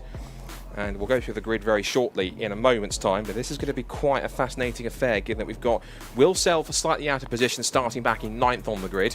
Yeah, the other man who won a race at Cadwell Park, Kevin Talbot, in the bright green DC5 Honda Integra, will be alongside him on the front row. And also a chance for a bit of redemption for Philip Wright, the 2023 champion. Didn't quite get a good result in race 1, had to pick his way back through the order in race 2 at Cadwell. And he'll get an opportunity in Class A here to really see if he can strut his stuff from the front row. Also, cars and the mixers will go through the full grid in a moment's time. I've been keen to see what Liam Collins can do, the current qualifying and race lap record holder around here, after setting those records last year. He starts in 3rd. And then the man who was quite a sensation at Cadwell Park, Bob Barron, in the highest of the 2 kilted K-Swaps Civic EGs. He's the silver car that will start, in 4th position. Led for half the race from the partially reverse grid pole position and was on course for a good result, but then just locked up and made a mistake going into the top of the circuit at Park Corner. And because of that, that lost him a few places, and he even dropped off the podium as a result. So the green flag is off, and let's go through the grid then for race 1, round number 3 of Racing Honda's 2025. Pole position goes to it should be Kevin Talbot on the front row of the grid. It should be Kevin Talbot who's on the grid on pole position. Philip Wright's alongside him. Then it's Liam Collins and Bob Barron on the 2nd row of the grid, followed by Tommy Knight and Dan Thackeray. It's a bit odd, I think we're missing Kevin Talbot, but we'll go through them in the order we have them. So Dan Thackeray will then start on the 3rd row of the grid alongside Tommy Knight. Then row 4 should be David Buki in the EK Honda Civic and Ryan Cunningham, the defending champion. Then back in 9th on the grid we should have Will Self, who set pole position in qualifying but has that 8th-place grid penalty. Spencer Fortag is alongside him on the 5th row of the grid. We should mention that it's a Class B pole position for Dan Thackeray in 6th. Then it's Rick O'Connell, who hopefully is there after his car had an issue in both free practice when he pulled up on the approach between Starkeys and Schwantz, and then again when the car slowed up down the back straight, the Dunlop straight towards the Robert chicane, and that brought out the red flag.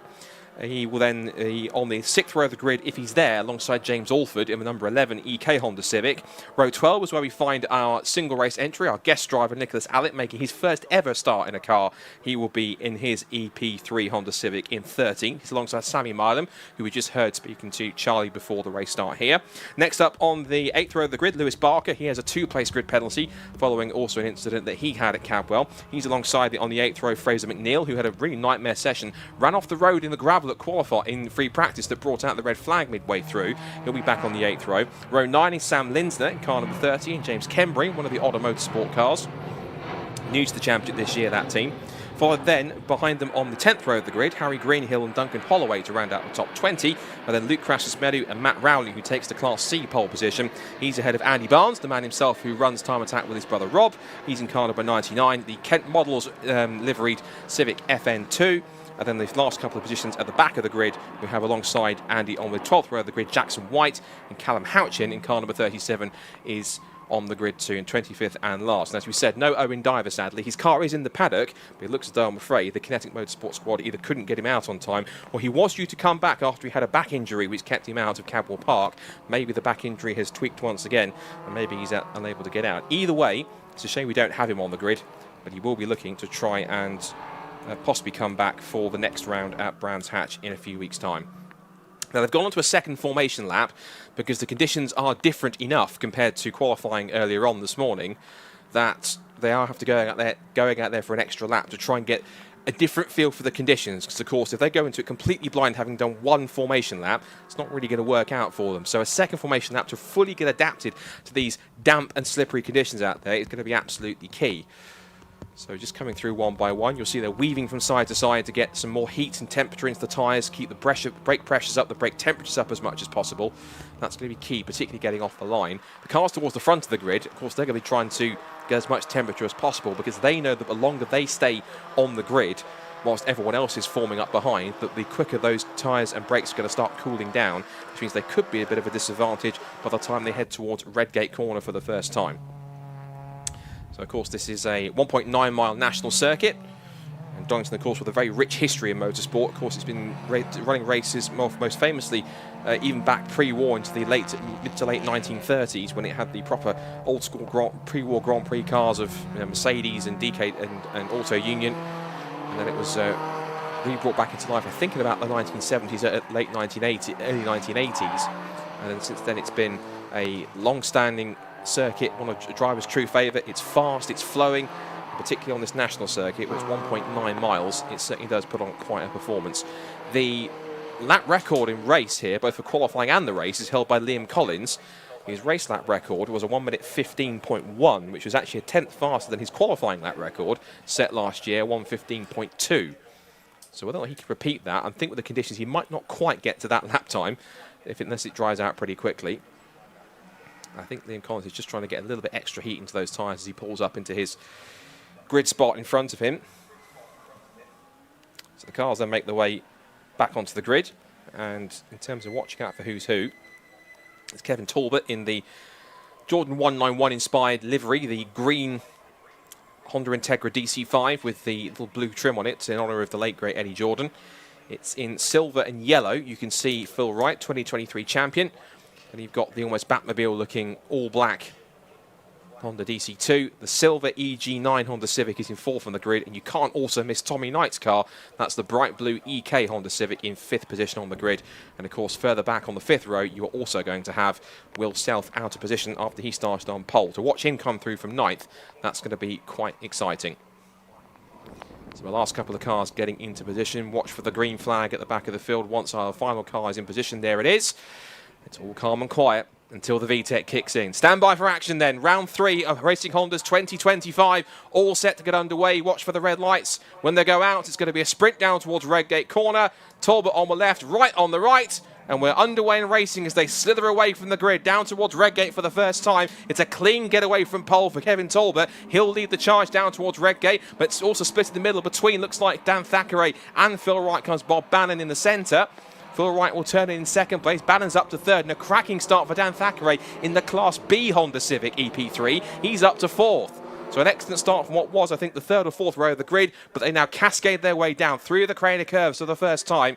And it's Talbot who leads the way. Right in second place. Bannon's up to third. Thackeray is fourth and going for third place up the inside of Bannon. This is a cracking start for the championship leader. Dan Thackeray, who leads the point standings after he got 2 impressive Class B victories. He's revelling in these conditions. Up to third place ahead of quite a few of the Class B cars and some of the Class A contenders. Second place, in fact, is now, looks like, Ryan Cunningham, the defending champion. And as you can see on the screen on the camera, it's getting wetter and wetter out there by the moment. Tiptoe their way round through McLean's. You can see there that's Rick O'Connell, who has made it to the start, and the car looks like it's lasting. Through Coppice for the first time. There goes Will Self, and Liam Collins hasn't had a good start either. He's falling backwards. He's now in the clutches of Dave Buki and Spencer Fortag in the number 4 Silver FN2. Off the road's gone 77 Duncan Holloway. That's on the approach to Schwantz curve. But they now tiptoe their way down towards the end of the Robert chicane for the first lap. Oh, there's 2 cars off in the background. That was Fortag and Buki off the road. Buki just about keeps it within the white lines. Fortag has gone exiting stage right, but he rejoins back on the road pretty quickly. So Talbot leads the way at the end of lap number 1 in these ever deteriorating conditions. Right in second place. Dan Thackeray, who leads Class B, is up to third overall. A lightning start from the ex-Civic Cup driver. Bob Bannon, who, remember, is only in his 3rd ever car race, up into 4th position. It's 5th position for Tommy Knight, 6th for Will Self after he started 9th on the grid after his 8th place grid penalty, and already challenging Tommy Knight. Now, last time these two came together, they came to blows, so careful, gents, this time, particularly when it's have to tiptoe around in these tricky conditions.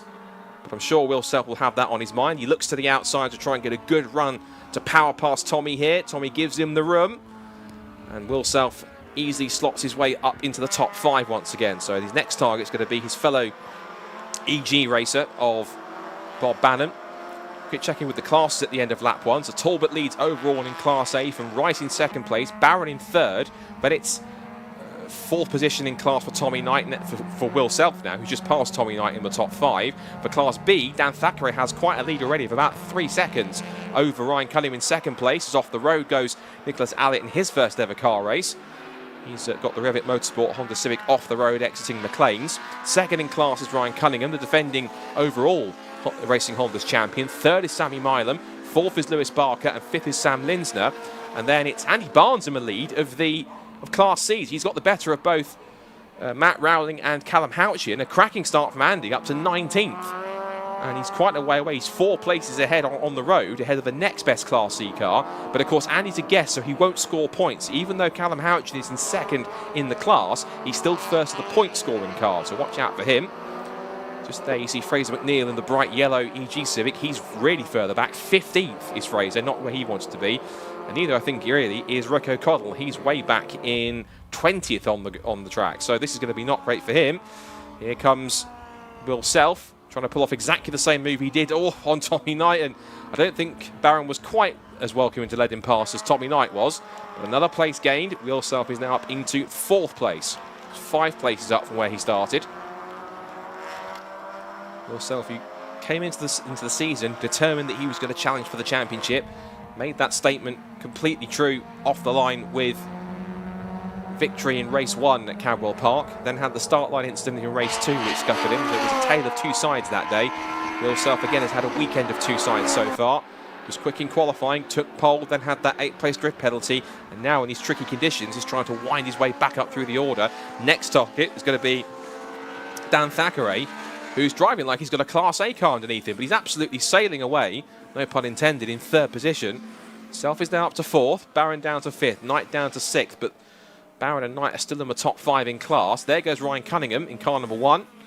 Dave Bucke also in his first race of the season and his first race in that EK Civic, doing quite a grand job in 8th position. The former Civic Cup and Audi TT Cup racer, of course, runs his own team these days, Kinetic Motorsport.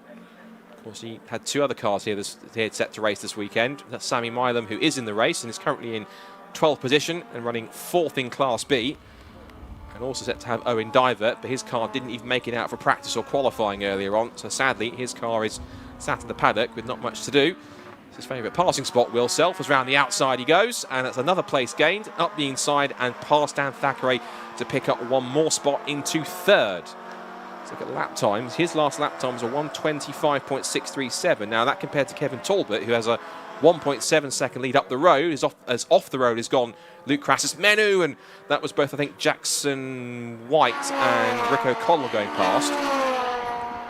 So getting tricky out there for some drivers. But the fastest lap of the race went to Kevin Talbot across the line. He set a 1:25.307, and he is now got a 1.7 second advantage.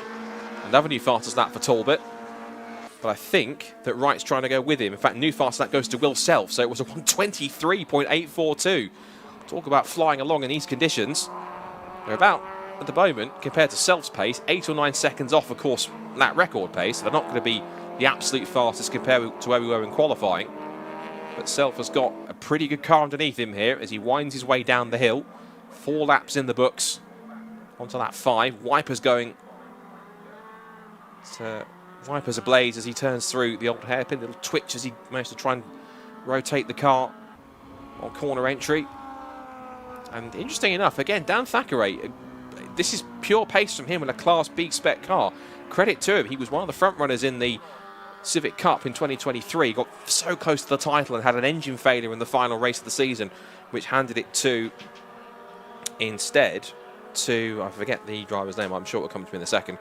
But he lost out on the title thanks to that, but he was certainly in contention to possibly even take it had he not retired.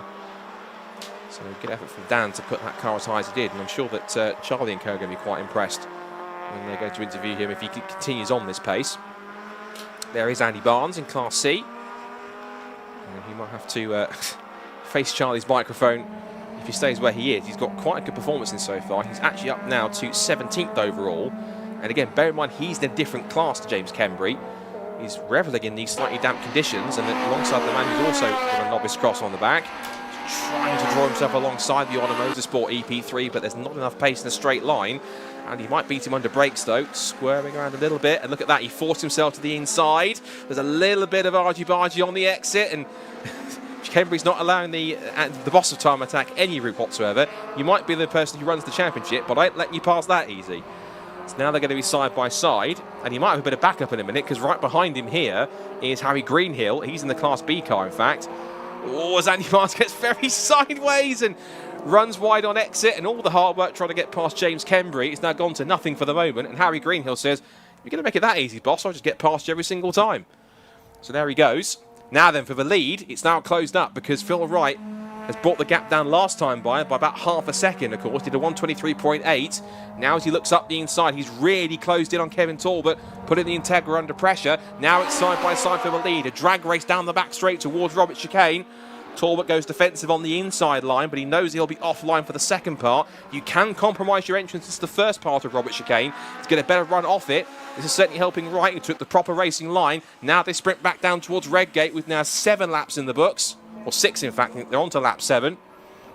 Side by side almost, down towards Redgate. In terms of lap time, they're going to have to watch behind because Will Self is on a charge.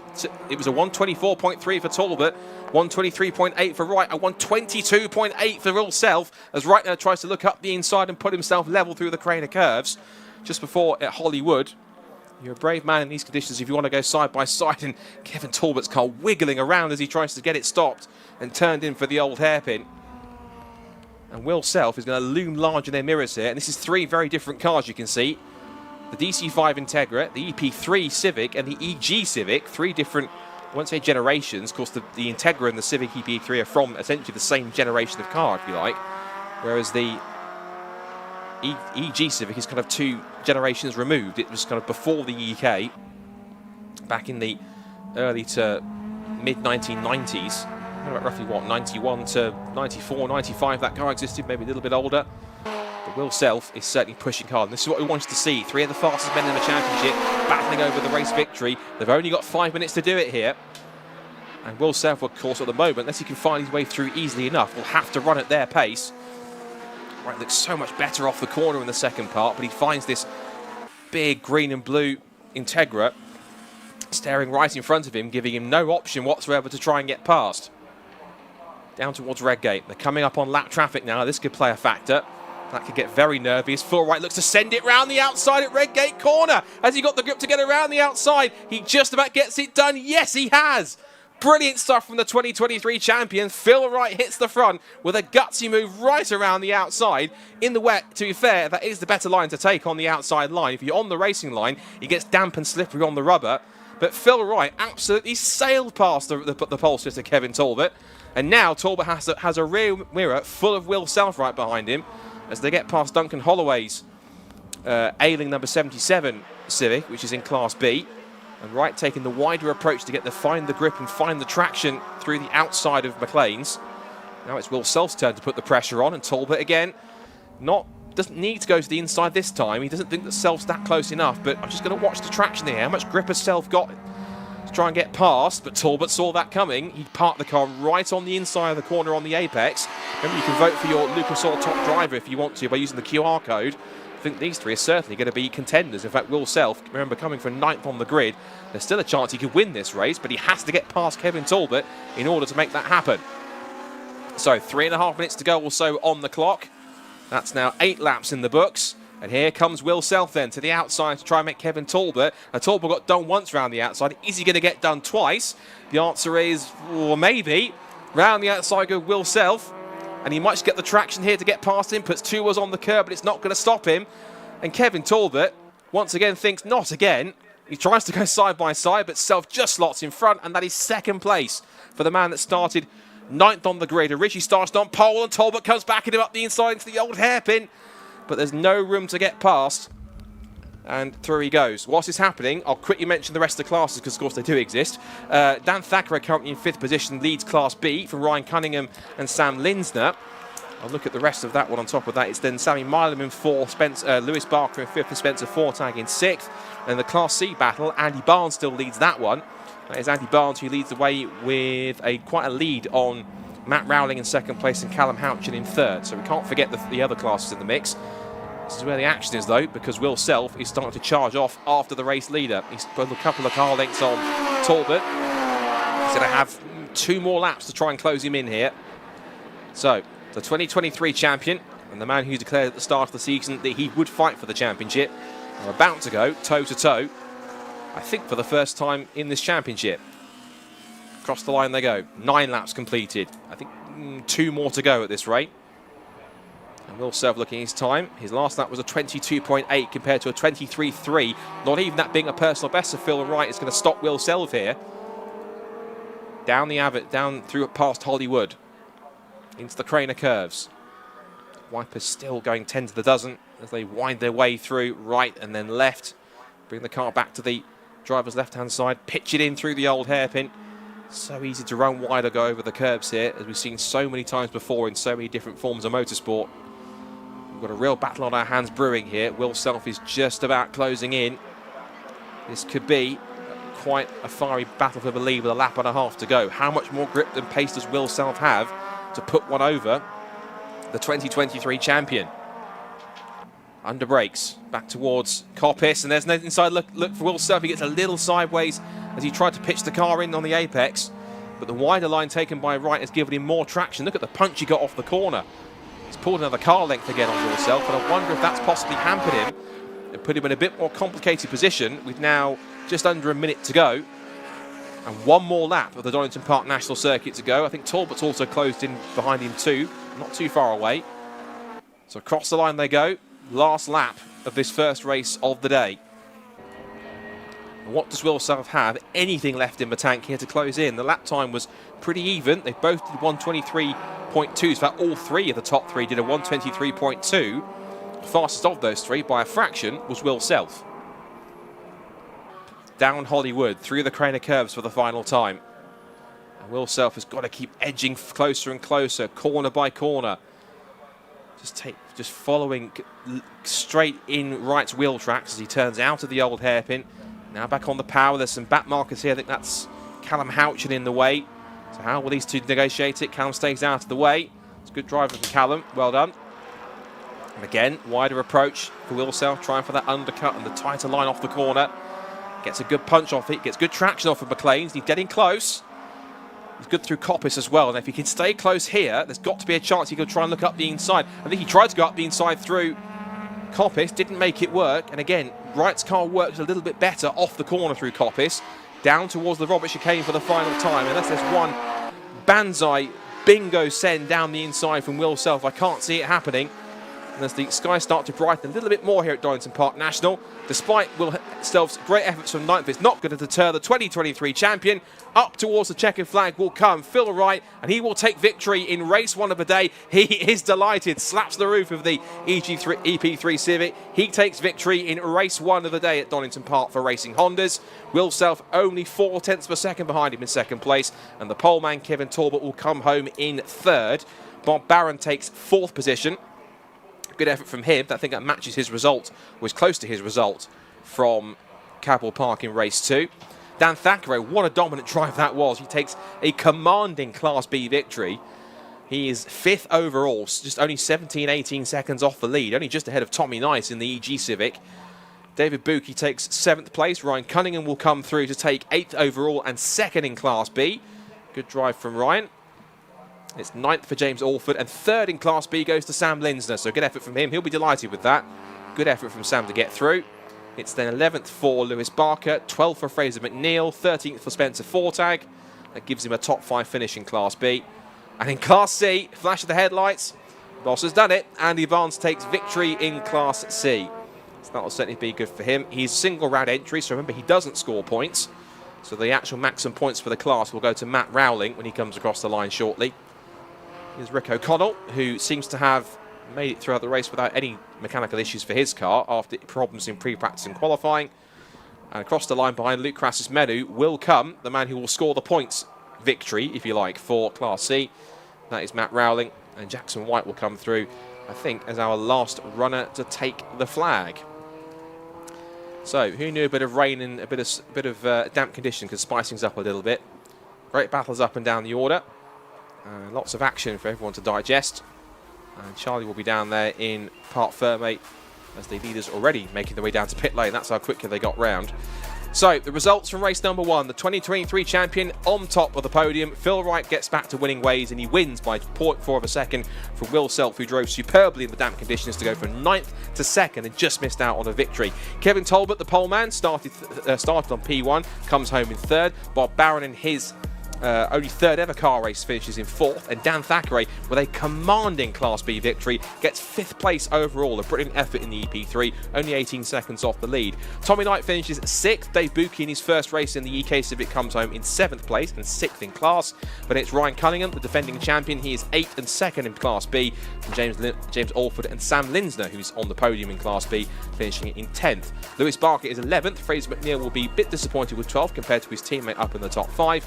And Spencer Fortag and Harry Greenhill rounded out the top 14. That's then followed by Andy Barnes, who took a commanding Class C victory. Although he's a guest, so he won't score points. He is ahead of Sammy Milam, between James Kembry, Nicholas Alley, who had a couple of spins, Rick O'Connell, whose car has now survived after issues from practice and qualifying, Luke Crassus-Medu, Matt Rowley, who will take the points, inverted commas, victory in Class C, being a point scorer, then Jackson White, Callum Houchin and Duncan Holloway. We actually lost Liam Collins at some point, so sadly the lap record holder did not make it to the flag and retired roughly around about halfway through the race. So that's a shame to see. He'll have a task to try and get back up through the order from the back of the grid, provided all is well. And he can get the number 6 DC2 Integra repaired for race 2 later on this afternoon, which will be our final track action of the day after we've had the super attack for our 3 collectives of time attack runners. So, entertaining first race for Racing Hondas in slightly damp conditions. Of course, now there'll be a bit of a reset before we get racing track action back underway shortly for the super attack. That's set to take place in roughly around about 40 minutes time or so. What's the time? No, actually, we're a little bit behind that, so it looks like we're getting ready, possibly on timetable, I'd say around about 10 or 20 minutes time or so before we get the super attack underway. But the cars are making their way, funneling into the assembly area, where they'll be greeted by the very smiley and charming Charlie Harmon, who's been loving her time with Racing Honda so far, and again, doing a fantastic job as a presenter down there, getting better literally, I think, with every single time we see her on camera. And I don't just say that for the sake of it, she's genuinely improving with every single interview and session she does. So, talking points from that race, Will Self certainly has got the pace, and provided that we'll have to do a partial reversed grid, which means that Will Self might even find himself starting as far back as possibly 8th or 9th once again. He might have to pick his way through, and that will also depend on the track conditions for race number 2. We'll have to wait and see if there's going to be any more rain, if the track gets wetter or damper at any point going forwards. If it starts to dry out again, it might well start to benefit people, and we'll see lap times start to tumble even more, which will be beneficial.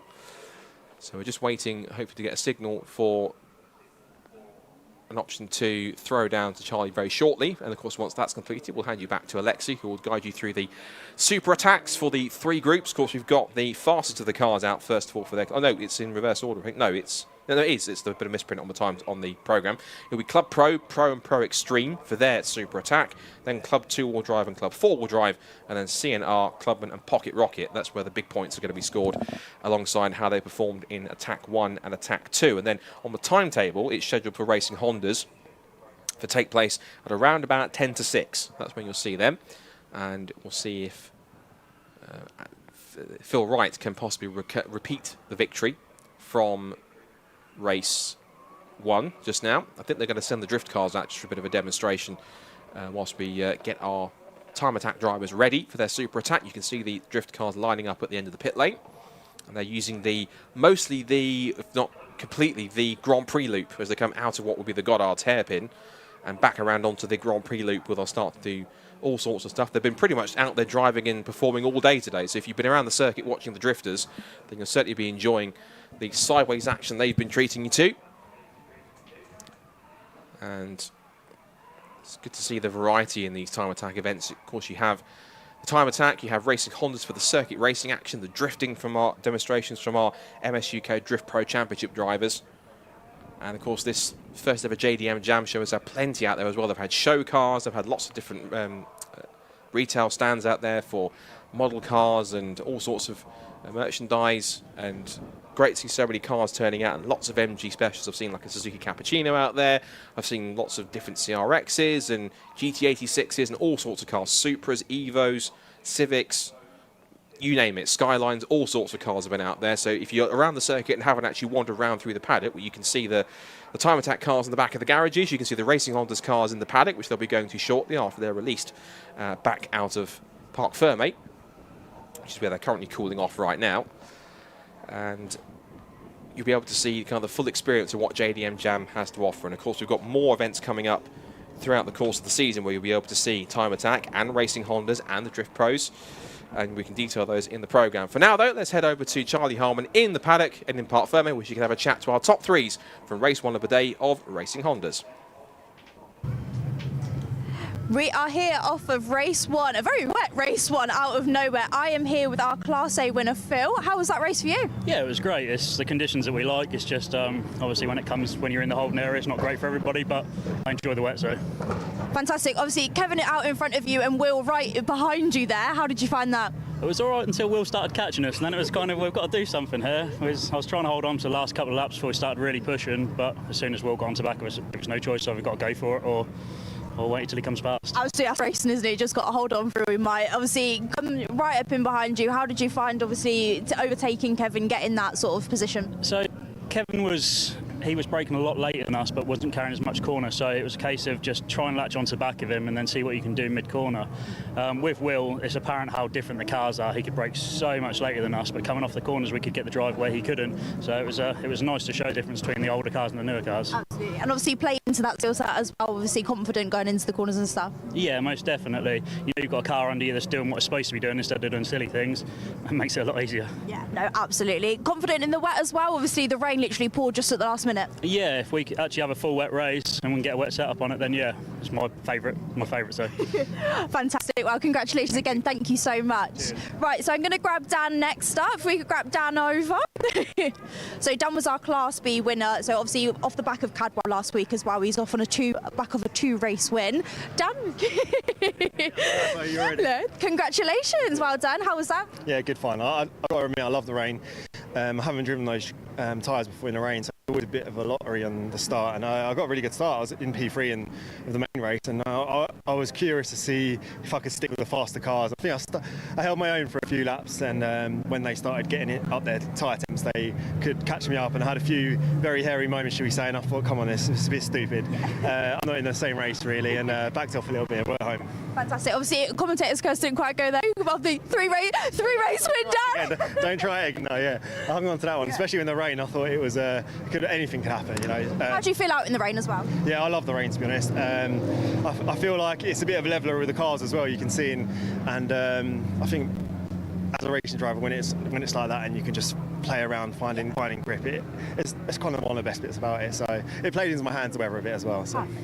Could we go into race 2 as well? Yeah, I have no idea what reverse grid's going to be. I know it's going to be pulled out soon.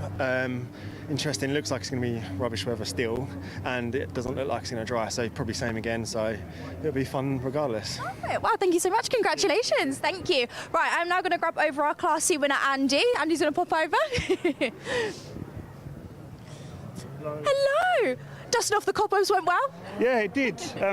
As the rain started coming down in the holding area, I'm just thinking, like, yes, this is good, because I don't fear the rain at all. Yeah. So, yeah, had a pretty good start, and I couldn't quite see the reds, so I was waiting for someone to move, so I had to kind of wing it a little bit. But yeah, the old drag racing come back into play. Had a good start and come up the inside, and I think I made a few places there. Yeah. And I just started focusing on people in front. Yeah, I can see quite a few good battles going into the first corner there. First, third, second, third. Yeah, maybe. I don't know. I think it's quite confusing. Like when you're at the back, obviously, like we were talking about earlier on, there's so many cars in front. But it was good. So I was quite focused on anyone who was in front of me, really. And there's some good tussles with, I think, some B-class cars, which, you know, was interesting. And we kept trading paint a little bit. And then I sort of had a word with myself, like, actually, I'm not racing these guys. I don't want to get in their way. and everyone started slipping and sliding, so I was catching them and then backing off. But anyway, it was good. It's a nice return. Yeah. How does the tyres feel as well? Obviously, you were saying in qualifying is sort of playing in your favour a little bit. How did they feel in that race? Yeah, well, that went out the window, obviously, because it's so greasy. But I still went out with the dry settings, so the car was still really loose. So maybe you can see that on the live stream, because certainly going down Craners, the car's just all moving around a lot. But yeah, it's good. That's what racing is. It's really, really good. Perfect. Excited going into race 2? Is it what? Excited going into race 2? Yeah, absolutely. Yeah, more rain, bring it on, So it was frustrating because I could see some more Class A and Class B cars at the end of the straight, and I'm sort of in race mode of, okay, here we go. And hold on a minute, no, I don't need to do that. So yeah, I started to calculate my race instead, which I don't know. It's not normally my nature, but anyways, but it was a good race. Yeah. Oh, good. Clean. I'm glad. Yeah, it's good. It was good. Fantastic. Well, thank you so much. Congratulations. Thank you. Right. Well, that is race 2. Very wet, very rainy. Obviously, hoping going into race 2. The rain, by the sounds of it, the drivers do want. However, we are going to just pull the reverse grid order here. Here we are. So, just going to pull the number out of the box here just to see what the reverse grid's going to be. Is it 6? Number 6. Perfect. So that is a 6-number reverse grid for race 2. Well, that's a stick around and see what race 2 brings.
And we jump right back into Time Attack. Now it is the Super Attack, the main Time Attack session of the day. And I just got to say, what a race that was. The Racing Hondas Championship, race 1 of today, or round 3 on the Racing Hondas Championship calendar. Round 3, race 1. Wow, that was that was really good fun. I think it's rare that there's so much to do in the day of a Time Attack commentator that it's quite rare that I'm able to just sit and watch the whole race start to finish, but I just had to. That was really great fun. Now, of course, we're changing gear completely because Time Attack is not about track position. It's not about ballsy overtakes around the outside in the wet. That's not really what we're about here in Time Attack. Time Attack is all about setting the fastest flying lap you possibly can. We have an open pit lane for 20 minutes. And in that time, you've got to set the fastest flying lap that you can manage. And looks like we've just been green lit. So our Pro and Club Pro class machines head on to the track. And in the meantime, it's Susie in the paddock.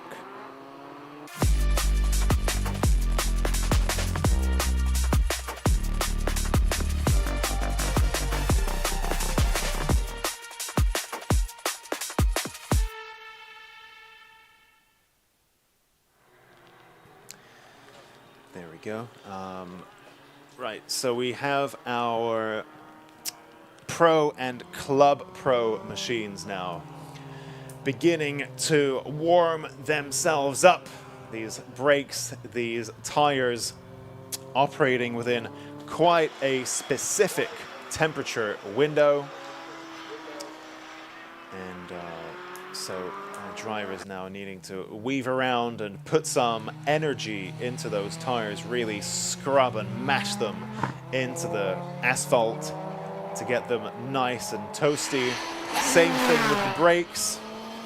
As I'm sure many of you will know, many track brakes don't really work at all when they're cold. They're worse than road brakes, which will work at any temperature. You could just jump in your car in a cold morning and your brakes will break.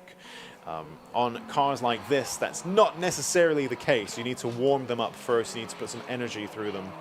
Same goes for the tires as well. And so our driver is needing to take a little bit of time to warm everything up in preparation for the Super Attack. You can see car number 88 there, Andrew Barber. The always immaculate AKB Racing Mitsubishi Evo 9 GT. And perhaps while our drivers are getting themselves up to speed, take a look at the lower right-hand side of your screen, that corner with the QR code. And give it a scan with your phone and vote for your Lucas Oil top driver of the day. I've got to say, for me, Lucas Oil themselves are the MVP of today. By making the live stream possible, it's so fun to be back on the live stream, and the drivers, the Time Attack fans, the teams, the staff all love having the stream back. It's so fun, especially the driver interviews with Susie in the pit lane, probably one of my favorite bits of that. But in the meantime, let's take a look at what's happening on track. Super Attack being the most heavily point-scoring session that we have on the Time Attack timetable. We have warm-up in the morning, and then we have Attack 1 and Attack 2, which score points based on your position on the leaderboard by the end. And also Super Attack, and that's what scores the really big points. So in fact, in terms of championship points, drivers will score 15 points for finishing first in class in the Super Attack, That's actually quite a lot of points up for grabs there.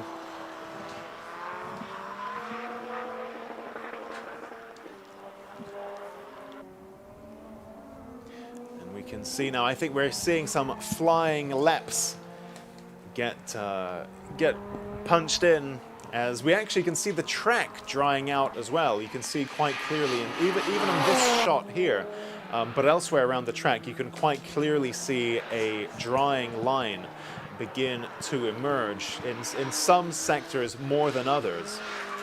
Some nice slithering around there from Dan Kelly in the DJK Automotive Caterham 620R. Meanwhile, Bradley John, you can see him just zipping past the camera there, the camera itself covered in raindrops. So some sectors of the track still wet, and some of them now beginning to dry out. 15 minutes remain in this session. Martin Henry there gaining a few places there on the leaderboard as he posts a 127.8. So I think probably pretty early days in terms of watching the leaderboard, as these lap times are a little bit adrift of what we're used to seeing from earlier in the day. Of course, the wet, the damp will be a factor in that, but I think our drivers still needing to learn to navigate this mildly moist, ever-changing track. And meanwhile, Susie has made her way up into the commentary box as well. So nice and dry from being rained on in the pits. She's now in the commentary box. We have a different control unit for the headsets this time. So it's this button here to come off mute. So hello, Susie. Good afternoon, Alexi. How are you doing? Good, thank you. How are you? It is a little bit drier up here. It is actually pretty damp down there. Okay. And just catching up with the drivers, they're actually saying the conditions very slippery as you get, obviously after it's been dry for a while and then the rain comes down, so a very greasy track. Are the oils coming to the surface or something like that, right? Yeah, it can be explained. And as they're saying, some parts of the track, and I think what you were saying is you've got some parts of the track that are drying, drier, I wouldn't say dry, and then some parts of the track that are wet. So they're saying you turn in, you think you've got you found a little bit of a dry line, and then you're catching some more of a damp track. And so yeah, I think the drivers out there really trying to feel their way around what grip they do have. Yeah, it's very tricky conditions, and I think at a track like this, which is so fast and so flowing, you can, you can slip off the track quite at speed if you're, if you look at something like Cadwell and it's quite lower speed. Oh, there we go. Yeah. There we go. Martin Henry. Oh my goodness. Into the tire barrier. That was nasty. There we go. You can see just how far the cars slide. Just when the grass gets damp, that's it. It's just nothing is slowing you down then. That's it. Yeah, you carry all that momentum with you. So you can see there he ran a little bit wide onto the gravel there, and that kind of pitched him around, and then he shot back across the track onto the grass. And that damp grass then, your momentum's not being scrubbed off whatsoever, so you're not really going to lose any speed there. And yeah, into the tire wall he went. Red flag now thrown for that session. Which is, that is definitely unfortunate. This track in the wet, exactly. You're carrying quite a lot of speed through here at Donington. And when the track's greasy, then that can lead to results like this. It really needs a lot of finesse, especially these pro class cars that are so raw and so snappy in conditions like this. They're really a handful. Yeah, and so much power to be putting down in these tricky conditions, and it's just like, how do you feed that kind of power back on? You've got to stay very clear of the curbs as well. Any painted surfaces just become incredibly slippery out there. And yeah, as you saw, if you come off a little bit onto the grass, you're not going to slow down on that, unfortunately. So yeah, drivers having to really tiptoe their way around at the moment. So it is quite deceiving because it doesn't look that wet out there, but it is definitely quite damp. Yeah, I'm just wondering, I feel like this is probably going to be quite a long red flag, because not only do we need to pull the car out from the barriers, but the tire wall is only good for one impact, because it all gets moved around and so on, and the layer, you can see here on the bottom right corner of your screen, that tire wall is a number of layers thick. And that's deliberate, and that absorbs energy and so on. And so when it absorbs one impact and the tires all move, suddenly it's not really acting as it was designed to do. And in a lot of cases, what that means is then the marshals need to come and rebuild that tire wall back to how it was. Anyway, looks like this might be quite a long red flag, so we will just take a short, tiny little break now.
So that red flag still stopping the track action. It's quite a significant little knock there to Martin Henry's machine. I remember in the past, actually, he's no stranger to this kind of situation, and he used two tractors, I think, to put driving in different directions to pull his Astra back into shape.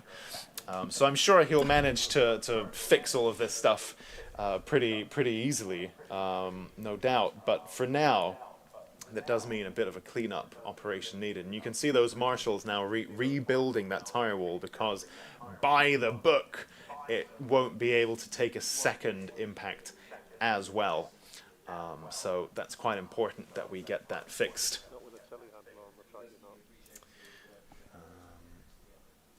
I was just looking through the entry list, so I know we've got a few notable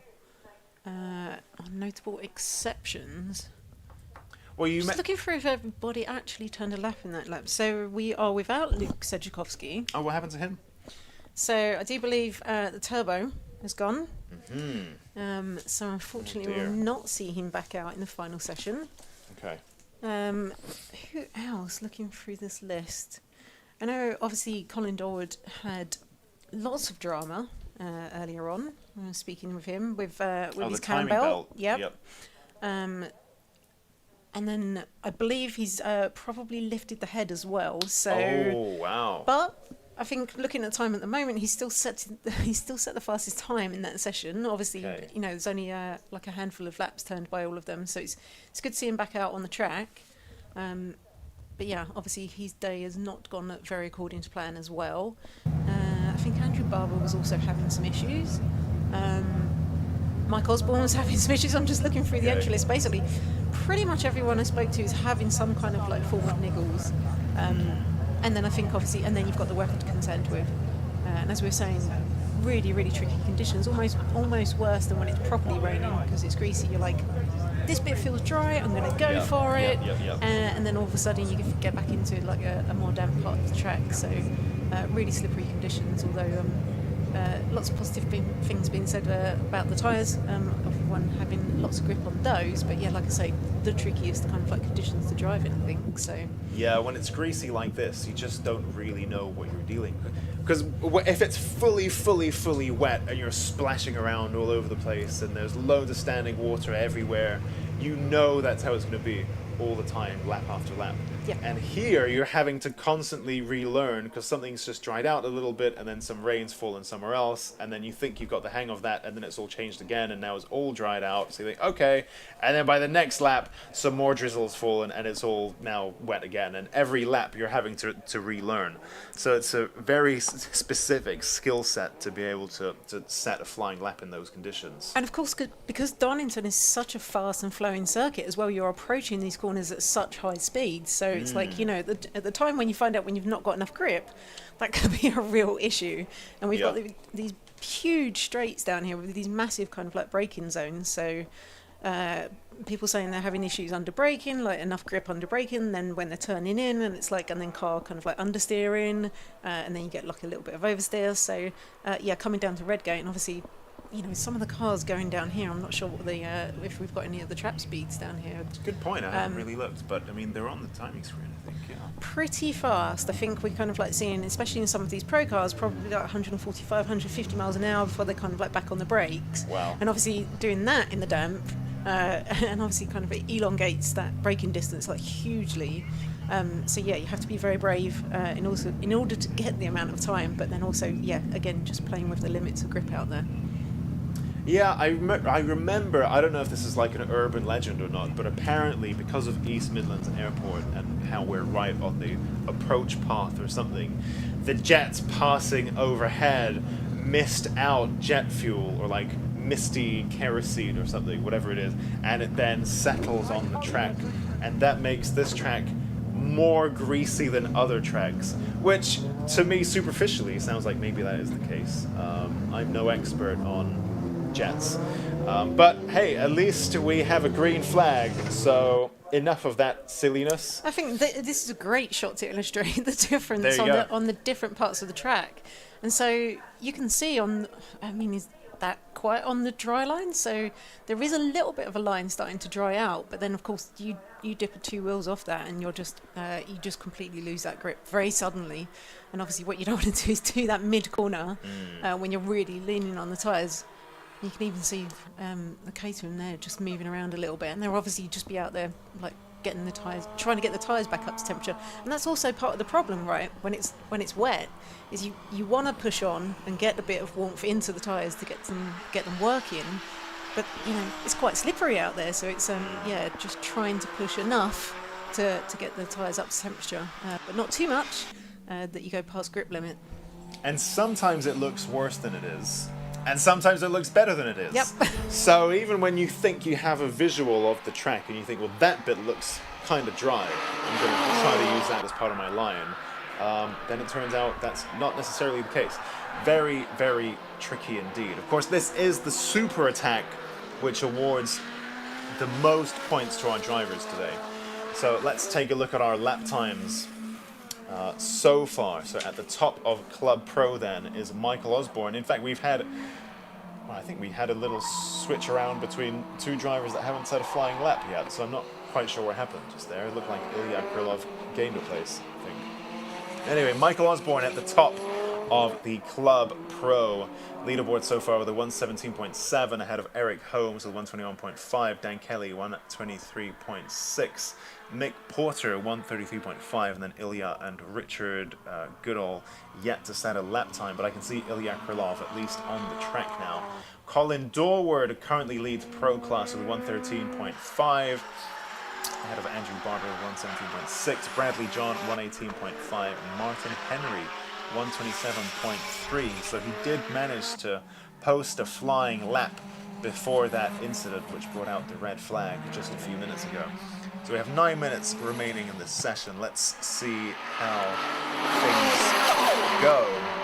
This is interesting. So we see Dan Kelly out there in the cater room who's just gone straight off to go and get that flying lap, and then being chased by Eric Holmes in the Evo. And you would really think, slippery conditions, you really want the four-wheel drive and the extra grip that's going to fall. But you can see how Dan Kelly just out there. Those times are really beginning to switch. So Dan Kelly was very briefly the fastest car on track.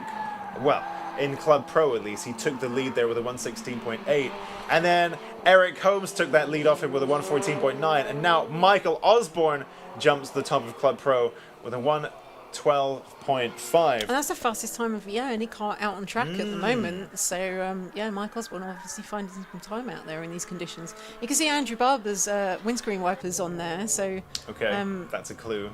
Yeah, so it doesn't look too bad out of our window. No, but we have one little with window that we can look out of. With the windscreen wipers still going, it's like it's obviously perhaps still wet in some parts of the track as well.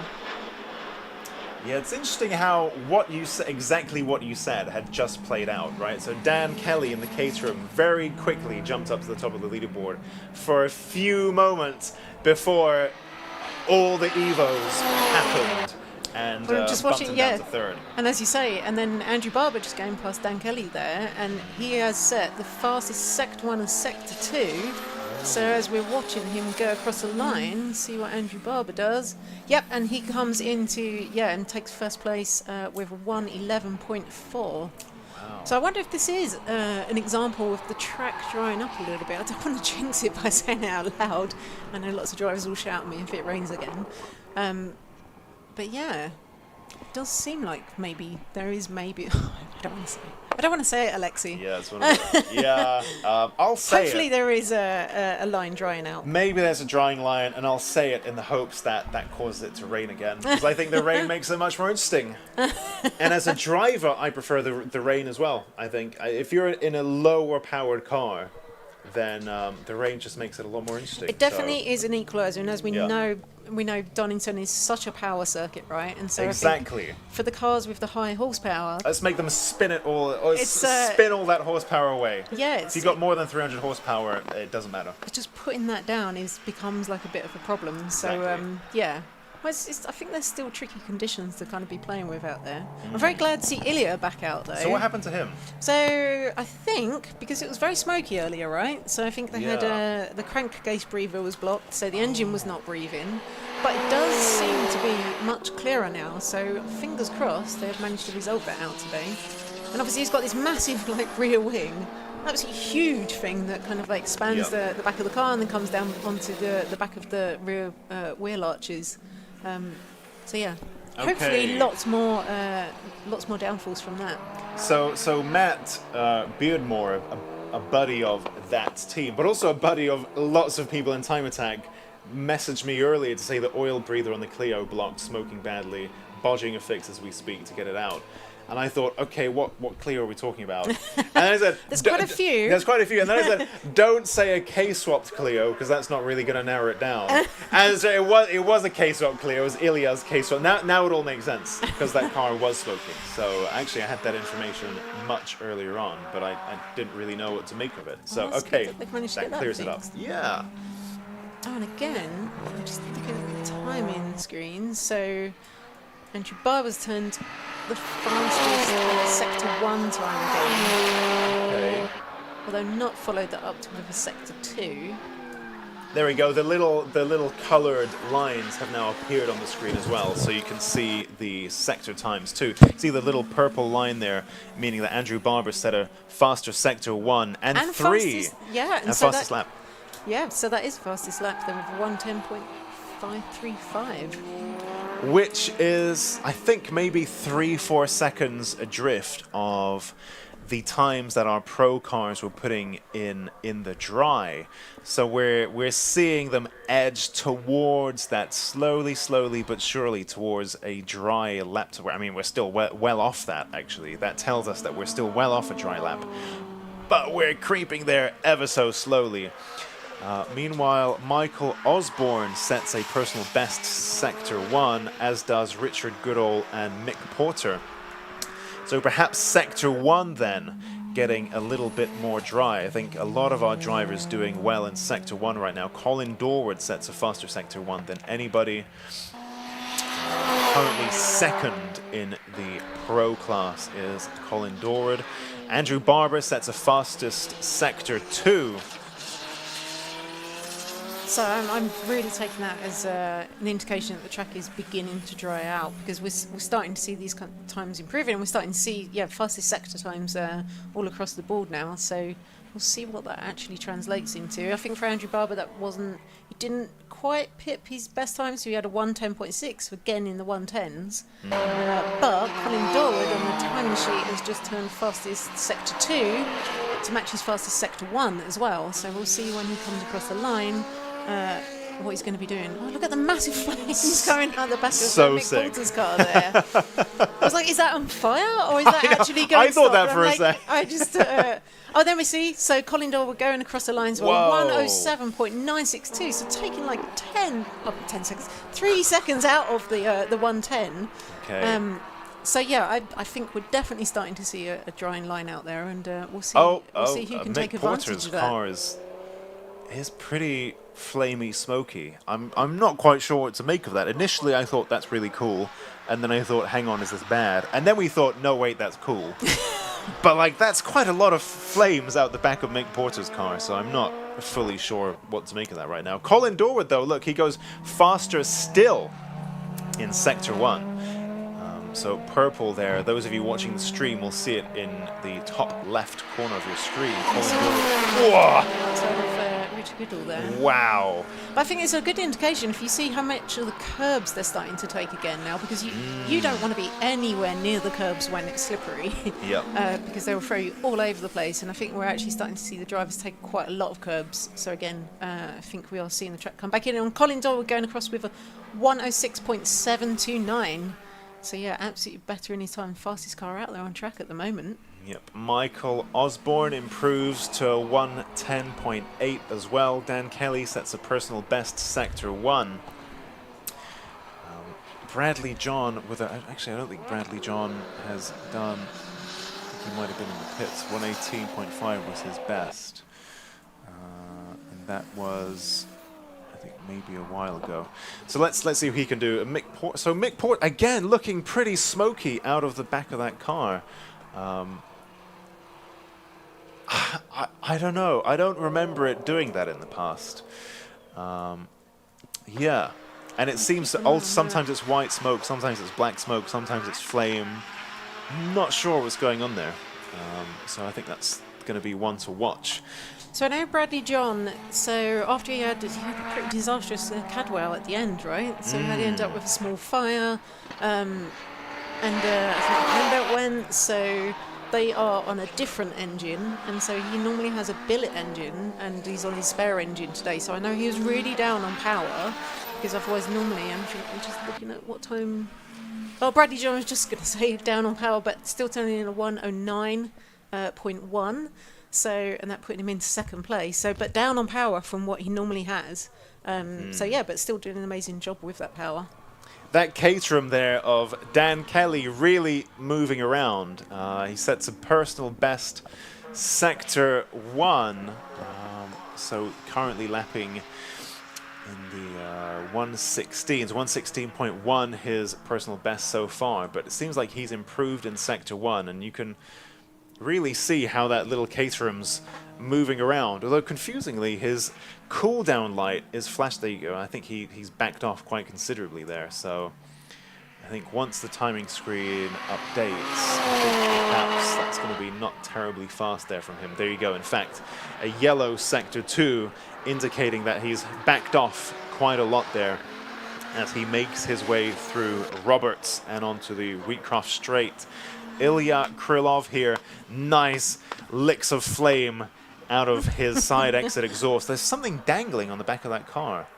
I don't know if you saw that. Oh, you just see him now. moving around under braking there. So when you're coming into, what's that, turning in, is that into the first turn? Into Redgate? Or is that him coming down the back straight? Wouldn't have been into Redgate. I'm not sure quite what corner, but again, just the car, yeah, moving around just under braking where the back gets really light. Yeah, absolutely incredible end plates on that wing. And we were discussing it in one of the group chats, and I think he just shared a Google screenshot where it said, bigger end plates can mean more downforce. So it's like, well, I'm just gonna, that's it. I'm gonna make absolutely gigantic end plate. And then he said, no, it is qualified by some super expert advice that he's had. But the screenshot was quite funny.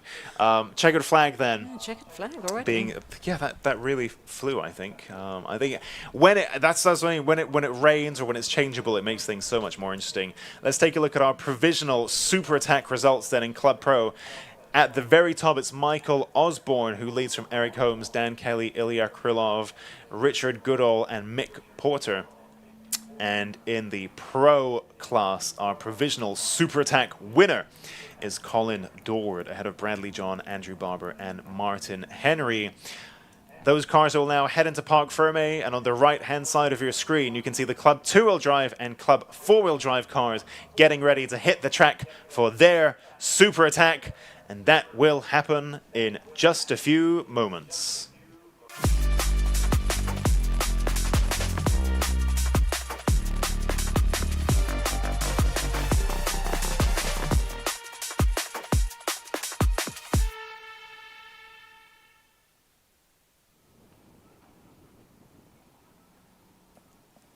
So you can see Bradley John there in that white, red and blue Evo heading back into the, well, heading to Parc Ferme, actually. So someone asked an interesting question on the, there we go, Donington resurface. Well, this was 21 years ago. That's not much use. Someone on the Lucas Oil stream on YouTube asked about when this track was last resurfaced. Good question. Let me look into that, because it does look very good, doesn't it? It looks nice and fresh, this track. Who was it there? Goku says Osborne just took the Club Pro record, which is interesting. And Bob the Builder says, any interesting cars today? Well, I mean, it's how long is a piece of string, right? I think we've got some. I think Time Attack, more so than any other motorsport, has always very interesting cars. That is true. I was not expecting any lap records to be going, especially with the tricky conditions there. But yeah, Mike Osborne.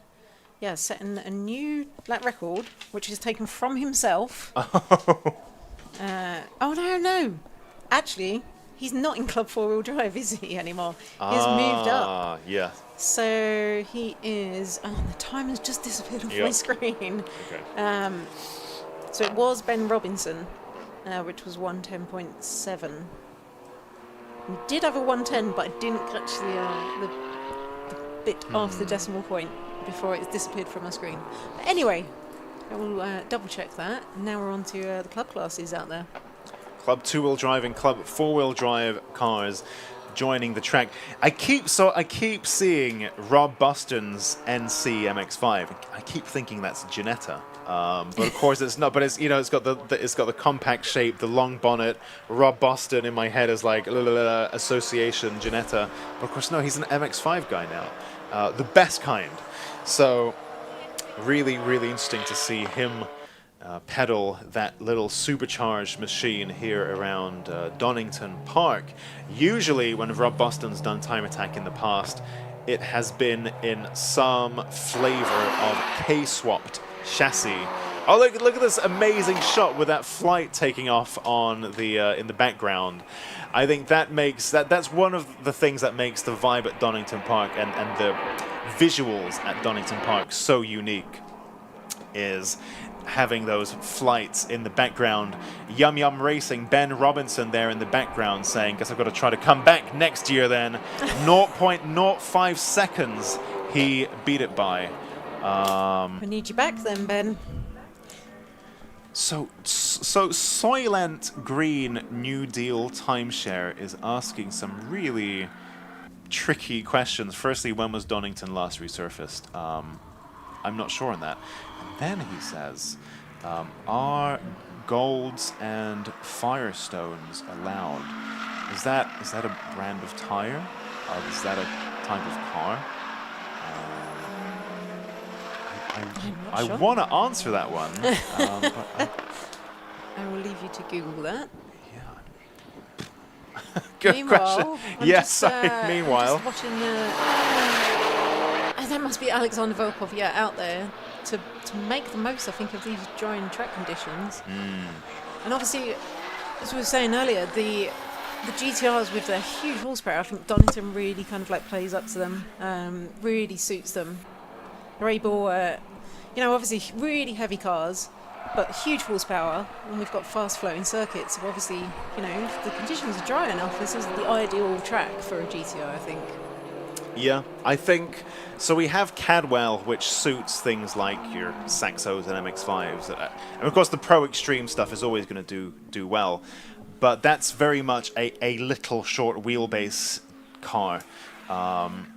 Whereas here at Donington, I think your big, serious GT sports cars, like the Porsches, like David Dyson's GT4 Cayman, which, like it or not, that's quite a big, serious car compared to, say, a Clio or an MX-5. This kind of fast-flowing track really suits those beefy, nicely chassied cars. And Alexander Volkov also very fast here. So thank you. So Soylent there, clarifying what he meant, the top cars in the Hill Climb Championship. So in theory, Soylent, the Time Attack Championship is for road-based chassis.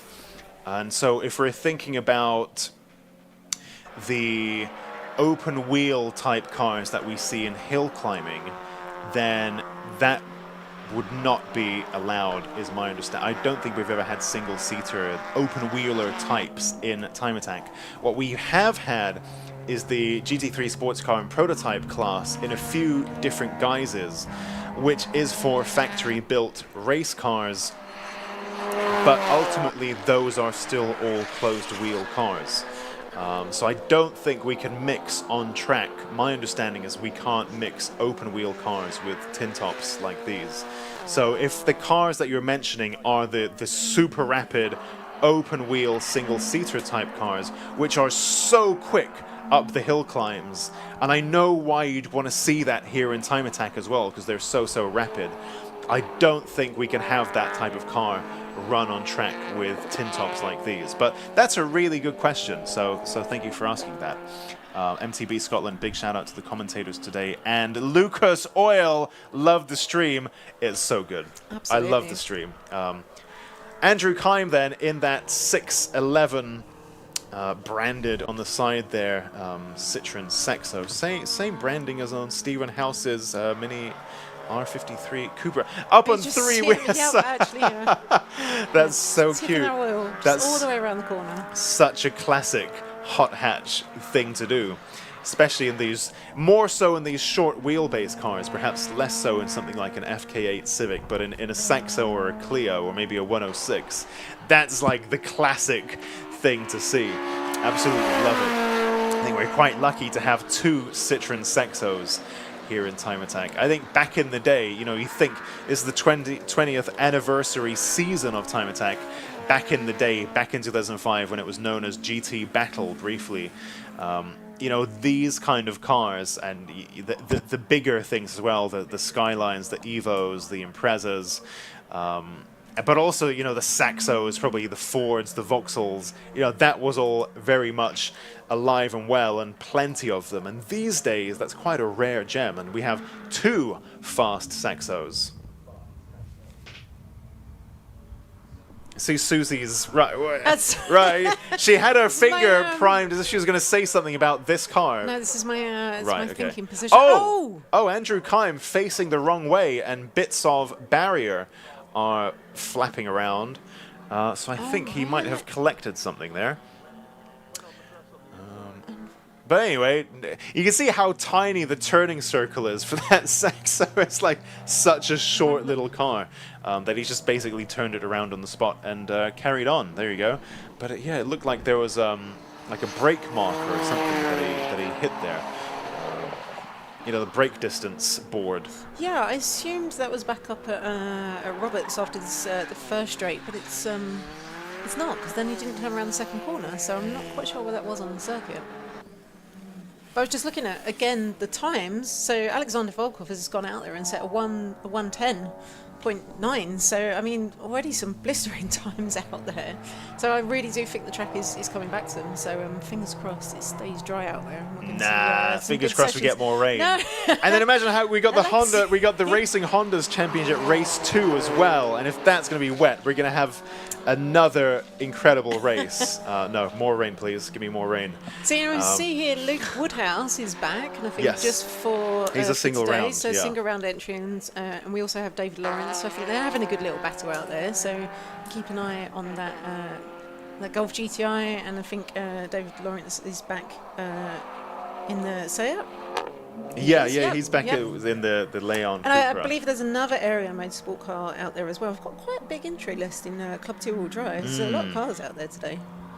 Yeah, well, I was just wondering, I think Luke Woodhouse and David Lawrence, in their cars that have quite a similar silhouette, the Cupra and the Golf GTI, are also both area motorsport cars with the YGHP branding as well. So they also look quite... There's been a few occasions today where I've got them mixed up, and they're both at the top of the leaderboard, both very fast, both in visually quite similar cars. But it's a really good battle between them, although Luke Woodhouse at the moment 0.7 seconds or so clear of David Lawrence. But quite a good battle at the sharp end of Club 2-wheel drive. Always a very hotly contested class. Oh, so LW, I think, on the screen. That's Luke Woodhouse. I know Luke Woodhouse, but I think his name's too long or something, so the stream, it's abbreviated. Okay. So I was very confused by that. Oh, so who's LW? Who is LW at the top? Yeah, I think that's Luke Woodhouse. I know it is, but yeah, you've just come up to the commentary box, so you're first time being confronted with the abbreviations. What does that mean? And then KD, number 177, Kestis Dobrovolskis, in Club 4-wheel drive. He's just there as KD. So for those, I'm actually quite surprised to see him back out on track. So what happened? Because I think he was having engine issues, and I think when I spoke to him earlier, he indicated that he wouldn't be back out for the final. And we wouldn't be seeing him in this session, and he'd be packing that up and going home. But yeah, we have seen him turn a lap out here, so... Well, I wonder whether, because it seems like at the moment there are 3 cars in Club 4-wheel drive, it's worth... Oh, he's a single round entry, so he's not thinking about the championship. I don't know. I thought perhaps if there's only 3 cars in the class, then you may as well go out and do a lap, however slow, just to get some points. But he's a single round entry, so yeah, interesting. Not sure on that one. We've actually got, 20 cars out on track, so there is quite a bit of traffic out on circuit, even though it's a much bigger circuit than some tracks we see, like a Brands Hatch, where it can be quite a lot of traffic in quite a small space. But so, and as we were saying, this part of the game with Time Attack is finding that clear air and finding the space to actually get round someone who may be on a cool-down lap. And I think we're definitely seeing this come into play, and especially when you've got something like Alexander Volkov's they're machine, massive, aren't they? They're so as we big. see now, but with this huge amounts of horsepower that he's got, potentially on tap. I think potentially 4 figures in this car. And so when he can actually put that down, and when the track is dried out, you're coming up on people who are on their cool-down lap really, really quickly, and it's being able. Just as we say that. Oh. And nice kind of save. Okay, nice little 360, and onwards he goes. Okay. Okay, at least he is getting back onto the track, or he's going to stop at the side of the track there, so he may have an issue, or may just not be wanting to rejoin. But Well, that was timing, wasn't it? Yeah, yeah. I wonder whether that all-wheel drive is happy doing 360s, or whether maybe it panicked a little bit at that and maybe broke I think something. you just ran a little bit wide on that corner there, just a little bit too much, and then I think the grass is still going to be very damp. You really don't want to get near the grass there. Yeah. Well, they're taking plenty of curb on the exit, so you see that area motorsport car. Yeah, but it's impressive how Alexander got it pointed the right way. Yep. But I thought it was interesting how right after that it came to a stop. So, you can just see it creeping forwards there. So, interesting whether maybe something technical happened there. Yeah, what's interesting as well is I'm looking down the timing list and I'm not seeing a multitude of times improving, and I would have thought as the track was coming back to the drivers, we'd be seeing those times kind of tumble. So maybe it was pretty dry at the beginning of the session. Yeah, well, actually, one driver who's made great progress is Johnny Fletcher, who's actually leapfrogged everyone and gone up to second in Club 2-wheel drive. And so he is now sandwiched between the two single-round entries of Luke Woodhouse and David Lawrence, who are, of course, single-round entries and so don't count towards the championship, which means that of the championship contenders, Johnny Fletcher is currently first in Club 2-wheel drive. So I think that's I think he might have had a fast Sector 1 as well, so we'll see how he's doing on this lap as well. Yep, there's more time to be found there. No improvement in Sector 2, but his Sector 1 and Sectors 3 might be so fast that his slower Sector 2, he's still going to be faster overall because the Sectors 1 and 3 are so strong. Let's see as he comes across the line now. A slow Sector 3 as well, so no improvement there. I don't know if it looked like he was coming quite slow through those last corners, so I don't know if he backed off a bit there. He just realised it wasn't going to be the lap, and then potentially just trying to save the car. I think Johnny was saying he'd gone for a drive shaft earlier, which is pretty pretty standard. I know he always has little spares. So yeah, it's always. But it's great to see him up there, in second place in Club 2-wheel drive. Yeah, I think breaking up those area motorsport cars, like. Yeah, and again, for me, it's always so refreshing to see an older chassis at the sharp end of the leaderboard. Of course, we have the quite late model GTI and David Lawrence's Cupra, both of which are quite modern cars, and then Johnny Fletcher in the Mark IV Astra. Oh dear. So Johnny. That's why he slowed down. Track there, yeah. So some kind of technical issue. And he looks to be, I'm not quite sure where that is on the circuit, it looks to be quite far off the circuit, so hopefully it's not going to cause a red flag. I think he's done as good a job as we could ask for. In the driver's briefing, it's made clear that the drivers, if they have an issue, to try to park as far off the track as they possibly can. And it looks like Johnny Fletcher has done that it'll be up to race control. Is that still pretty close to the track? He's gone all the way up to the barrier, but maybe, that's still too close. But I think Johnny Fletcher's gone as far off as he could. So I think a good job there from Johnny Fletcher, and that experience really showing itself as he tried as safely as he could to pull off the track right next to the barrier. But let's see how that develops. Kestis Dobrovolskis there in that GTR, really motoring along now, making his way past the drivers on their cool-down laps. Roman Grendel there in that Scirocco. Yeah, we've not seen that for a little while, right? Yeah. So just back for the single round entry today. So we've got 4 minutes left on the clock. Like I say, Luke Woodhouse and Dave Lawrence both improved their times on that last lap time. So, but Luke Woodhouse still staying in front of Dave Lawrence. But they've taken that position back from Johnny Fletcher, so pushed Johnny into third. And I'm guessing with Johnny, we saw him parked at the side of the track, he's not going to be taking that back. So it is the battle of the area motorsport cars there. Yeah, interesting. Philip Naidenov in the Sierra Cosworth, always a great driver to watch. I think a very different chassis to a lot of the cars that we have in the Time Attack paddock, especially, given the involvement of tuning companies or tuning shops they're very interested in more recent models from the last 10, 15 years, the Cupras and the Golf Rs and things like that. And then you see something like a Sierra Cosworth, and you can see how much this car moves around. Any shot that we get of this car on the stream, he's always squirming around in that what looks like quite a brutish Sierra Cosworth. So always great fun to watch that. I think they were saying they went for a wider tyres up front to try and give more kind of like grip up front, because obviously we know the rear end, as we were saying, you always see it's a little bit kind of like loose on that car, and just trying to put the power down. So yeah, a little bit more grip up front to try and stabilise that. Yeah, because you might be using the throttle to try to induce the steering, right? You're trying to pivot around using the rear wheels, as in the power delivery. When of course you think, well, maybe it's less stressful to just try to grip up the front more, and maybe then you'll have enough mechanical grip on the front compared to the back that the car will turn that way in a more orthodox way. But nonetheless, Philip there still squirming around really quite a lot in that Sierra Cosworth. We had some big moments earlier today, but of course all of them pretty nice and clean. Oh, I see Woodhouse just really riding the curbs there, yeah, and really taking a bite out of that curb. You can see he's really making the most of the track there. He's really pushing that, and you can see, in fact, personal best sector 1 there from Luke Woodhouse. So he is absolutely flying. I think that was a great shot. It comes up on my other screen with a little delay, and that shot of Luke just taking a chomp out of that curb, it looks really kicking up dust as he goes. Really good stuff. It's so fast.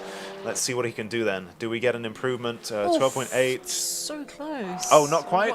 So a 112.88, and he was a 112.84. Okay. His fastest, so it's still a very fast lap, but just not better in his time there. I think Ian Chambers with the Caterham 7 is quite interesting and different to the other Caterhams that we have this specific class for Caterhams and that type of car, Club Sport. And actually, to go back to Soylant's question earlier on the stream, talking about single-seaters and that kind of thing. And of course, we have things like Caterhams, but ultimately, Caterhams are still road-going cars, and they do have the wheel covers, and don't they? Wheel covers and headlights and so on. So they're still technically cars of sorts, and not single-seaters. But anyway, Ian Chambers here in that more classic-looking Caterham 7 from 2002. We have a Nick Good there missing the turn-in, I think, and needing to take that escape route. And we have the other cars of this type, such as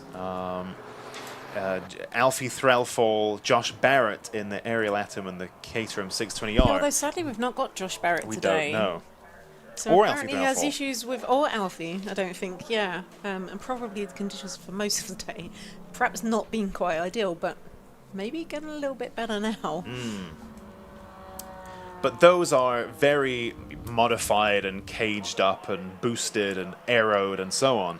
And then Ian Chambers' car in Club Sport is much more of what you would expect to see from a classic road-going Caterham. Complete with the halogen lights, with the glass lens and the tape over the lenses. So very classic Caterham-looking entry. So, yep, nice to see. David Dyson there, nice little kick of kicking up some dust as he chops across that chicane there. And again, I think this is a car that's very suited to this track. Definitely. But obviously with the conditions now coming back in, I think we're just seeing David Dyson turn some really great times in there as well. Yep, so orthodox and so smooth. And I think this kind of fast-flowing track, like you said, works perfectly for this kind of track, this kind of car. And a few people I know with Cayman GT4s seem to really like Donington a lot. It's a car that suits it, a track that suits it. We've got the checkered flag out already. Checkered flag out already, that's absolutely flown. Let's take a look through our provisional results then. At the top of Club 2-Wheel Drive is Luke Woodhouse ahead of David Lawrence, Johnny Fletcher, David Dyson, Rob Boston, Mike Butler, Bradley Burns, Andrew Kime, Stu Summers, Nicholas Good, Roman Grandel, Neil Robson and Luke Capehorn. In Club 4-Wheel Drive, our provisional winner is Alexander Volkov, who leads Andy Grady and Kestis Dobrovolskis. And in Club Sport with a 126.9, we have Ian Chambers in the Caterham 7. Now, you can see our Club 2-wheel drive and Club 4-wheel drive cars filtering back into the pit lane from where they'll go into Parc Fermé. I've just realised, actually, from looking at the lap times previously for Mike Osborne, that lap that Alexander Volkov has turned with a 1:10.9 is a lap record for Club 4-wheel drive. But he set a lap record already earlier today.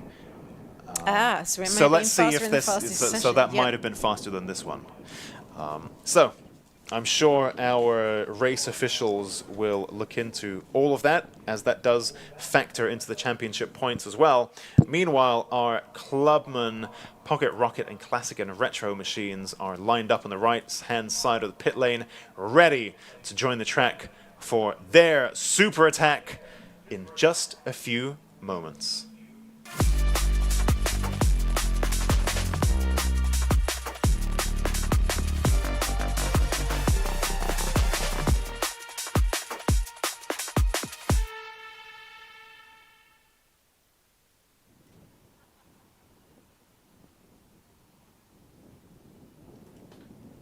So we can see that little pit lane shuffle still ongoing. Philip Найденов in the Ford Sierra Cosworth makes his way round our Clubman cars into Parc Fermé.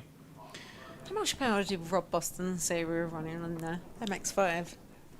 You interviewed him, not me. I don't know. I've spoken to a lot of people today. I'm not sure. I believe it was about 250. Do you know, I don't have that knowledge. I must. Maybe that wasn't in the interview or something. I know it's supercharged by Sam Reuter. Otherwise, it's stock. Well, you know, not K-swapped. He said quite a lot. I could only write so fast. So, good question. I'm trying not to. If I don't know if anyone remembers in the comments there. Do you know, we've had some really knowledgeable and well-connected people in the comments today. But I think some of them... I was just looking at his time in comparison to obviously some of these like cars are running much more horsepower. A really impressive time for that. Then we see the marshals sweeping some Andrew of the gravel Kimes, back off the track. whatever Andrew Kime. Oh, you can see it's the little turn. It is the turn board, isn't it? It was a board saying there's a right-hand turn coming up. So where might that have been? That'll be? McLean's maybe. Oh, and of course Johnny Fletcher as well being recovered. So quite an eventful super attack there in the club classes. Goku asks if Volvo, and then corrects Volkov, is doing 110s. Shouldn't he be in the Club Pro class next round? That's a good question, and that's something that the race officials are. They have the power to make these kind of decisions, and other drivers in that class might be making that case. That's definitely a good question. Now, the rules do sometimes differ, so what's permissible in Club 4-wheel drive might be different to what you're allowed to run in Club Pro and vice versa. So, for example, we have Jay Elliott in the Clubman Plus Honda S2000. Now, to me, forced induction, although actually induction technically is free in Clubman, but you know, supercharging, so a change of aspiration, you know, is that would be something that perhaps might put somebody into Club 2-wheel drive, one could argue. However, Club 2-wheel drive also mandates a Motorsport UK approved full cage, I believe. And so you can't go with that's it. That's a barrier to entry into that class. So Jay Elliott has to stay in the class that he's in. And so there are sometimes considerations like this, especially when it comes to safety, that if your car isn't up to that spec, then it can't go up a class. But you know, these are things that are going to be discussed. So I think that's a good question, and absolutely keep them coming. I think it makes the coverage much more interesting when we're having these discussions. Soylent there really throwing me off there with the firestorms and the Goulds. Are they allowed to compete in these events? So good question there. Good question also from Goku. And I think lots to discuss there. Jay Elliott's machine, you can see that S2000 looking very otherwise road going. And so in Clubman it can sit. I do wonder about the induction aspect, because when I've looked at the rule book in years gone by, it does say induction is free in Clubman. Now, of course, the implication of that is things like air filters and things like that. But induction, does induction also mean forced induction? Maybe. That's one to debate with the scrutineers and officials. Meanwhile, then, this session now being green-lit, and you can see our eager drivers joining the track. No delays there, everyone wanting to get cracking with the super attack, the final time attack session of the day, as our Clubman Plus, Classic and Retro, Pocket Rocket, Naturally Aspirated, and Pocket Rocket Forced Induction cars head onto the track. So who are you keeping an eye out for in this round? Because I think we saw Eden come through and turn like an amazing lap from the last round. Yeah. I mean, I think the story so far of the year has been Mark Donnelly in the Ford Escort. At the top of the leaderboard in this group of classes, he's been at the top of every session so far, with the exception of our Wet Attack 2, where Eden Young in the Haltech K11 Micra was faster than anybody on track, which I think is really, really interesting. Of course, the track is now dry, so what does that mean? Are we going to see a return to the previous form, where actually Mark Donnelly was on top in that 1983 Escort? Or now that the, are we now still mildly moist, as Top Gear would put it, and actually that might play into the hand of the Eden Young and the front-wheel drive brigade. So yeah, I think that's going to be an interesting one to watch. I think Annie Thompson has also come on leaps and bounds here in the Exige 410, as she, I think, finished Attack 2 at the top of her class as well, and in fact sets a faster Sector 1 than anybody else on track at the moment. So you can see there, those of you watching on the live stream, the little purple line next to Annie Thompson's name, meaning that that sector is faster than anybody else on the track. Of course, they've only just gone onto the track, so it's pretty early days. And in fact, Mark Donnelly now right on it, and he sets a faster Sector 1 now than anyone else, faster than Annie Thompson in the 1983 Escort. Annie Thompson sets a faster Sector 2 than anyone. I think this is quite... let's get them a lap in. I mean, we need something to talk about. But I mean, you're fully right. I don't think anyone's actually set the times. No one's actually set a lap yet, have they? So. But again, I think this track is going to be really suited to Annie's car. So yeah, it'll be interesting to keep an eye on how she's doing. Obviously, that battle with Dan Buckingham in there as well. Yeah, Who else have we got in Clubman? Yes, we've got Laura Jankushkaite in the Dream L Team Racing BMW M4. LJ on the stream. Again, too many characters in the name.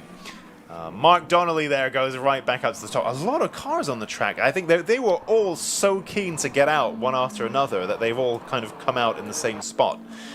So quite a lot of traffic there, and 23 cars on track. Oh, there's Dan Buckingham. Dan Buckingham. Oh, Dan Buckingham's smoking. And smoke coming out the front of the car. That is interesting. I thought that looked like just a harmless spin, but actually maybe something more interesting is going on there. Looking quite steamy under there. So I believe had a coolant issue. Do you know, I was just thinking, that looks like coolant, doesn't it? Yeah, and so maybe that looks like another a repeat of that. So I'm not quite sure where that is on the track, and therefore whether it's going to impact our other drivers. I think a little voice just told to turn 2. I think a little voice, so, a little gnome said it was turn 2. On the approach to Craners as well, so Hopefully he's far enough off the track that it's not going to cause any issue. Although seeing Eden there, obviously going at quite a reduced pace, so I think there must be flags out. Yes. Red flag. Red flags. Oh, that is a shame. Dan Buckingham doing so well, by the way, so this year, last year in Clubman. So yeah, that's quite unfortunate, really. Yeah, been absolutely storming in the class, so that's a real shame to see him have. And I believe the car's been pretty reliable over the last couple of years as well. So it's, I think, the first time I've recalled seeing Dan have an issue. So yeah, they're at the side of the track with the bonnet up, so it's not a good sign. I thought it was pretty interesting that there was a one nugget of information that stuck with me. So a few weeks ago, I was giving a crankshaft into a machining shop to get machined, and they asked what engine it was from, and I said it was from a Toyota V6. And they said, "What, a Toyota?" No one ever gives us Honda or Toyota engines. As in terms of, they never break. You know, they're so reliable as long as you don't start boosting them and doing all kinds of crazy stuff. But, you know, this is a Clubman car. It's pretty standard Honda. And this machining shop never gets given Honda engines to fix because they're always so sturdy. And I think, this is like one of the few hiccups. No Hondas? No, they said we never get Honda engines. Well, yeah, I thought it was really interesting. All these K20s out there. But they're all boosted, aren't they? That's the thing. Exactly. So, yeah, I think for a regular, untouched Honda, they tend to be extremely dependable. And Dan Buckingham there, I think, having a really good run so far. But, you know, these things are going to happen at some point. And I think he's had a really good run. Do the rules limit aero experiment? So Soylent Green New Deal timeshare. You can see he's really coming at this from... So he asked about the resurface. He's asking about, can top hill climb cars come and do this? Now he's asking about aero experimentation. So I suspect Soylent Green New Deal timeshare is probably quite a handy hill climb driver, something like that. So to answer your question then, given that you're wanting to push the boundaries of what's possible in time attack, the rules do limit your aero in most of the classes in terms of your aero can only stick out so far beyond the width of the car or your front bumper and so on. And that's in most of the classes. And then when you get limits to flat floor as well, I believe. Oh, maybe. Okay. I believe unless it comes to stock. Okay, so there are quite a lot of caveats in most of the classes. And then, for example, Clubman and Clubman Plus mandates a fully standard, untouched body. And then in the pro classes, you can start to experiment there a lot more. And in Pro Extreme, aero is completely free. And in fact, even in Club Pro, in the case of Ilya Krylov's Clio with the gigantic end plates that tie into the rear arches, you know, that's I would say that's probably quite bold experimentation, and in that class he can get away with it.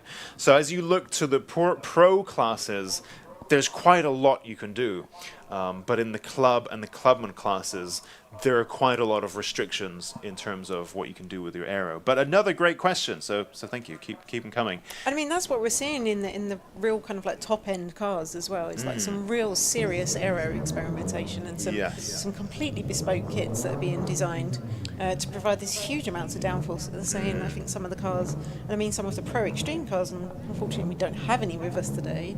But I think they're seeing nearly. What was it? I think I'm going to look it back up. I think it's like 1,700 kilos. Yeah, about that, 150 miles an hour. So as we were talking about this before, because I remember saying that's basically like having a GTR, a whole GTR on your roof, on top of your car. So that amount of additional kind of like down pressure, down force. And of course then the forces that puts on your suspension and your tires and your wheels and all the other stuff.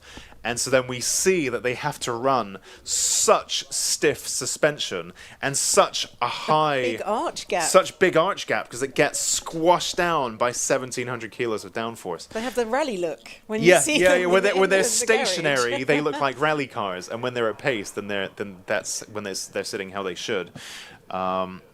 if anyone would try an exhaust blown. I thought you might ask. I was going to say the only different.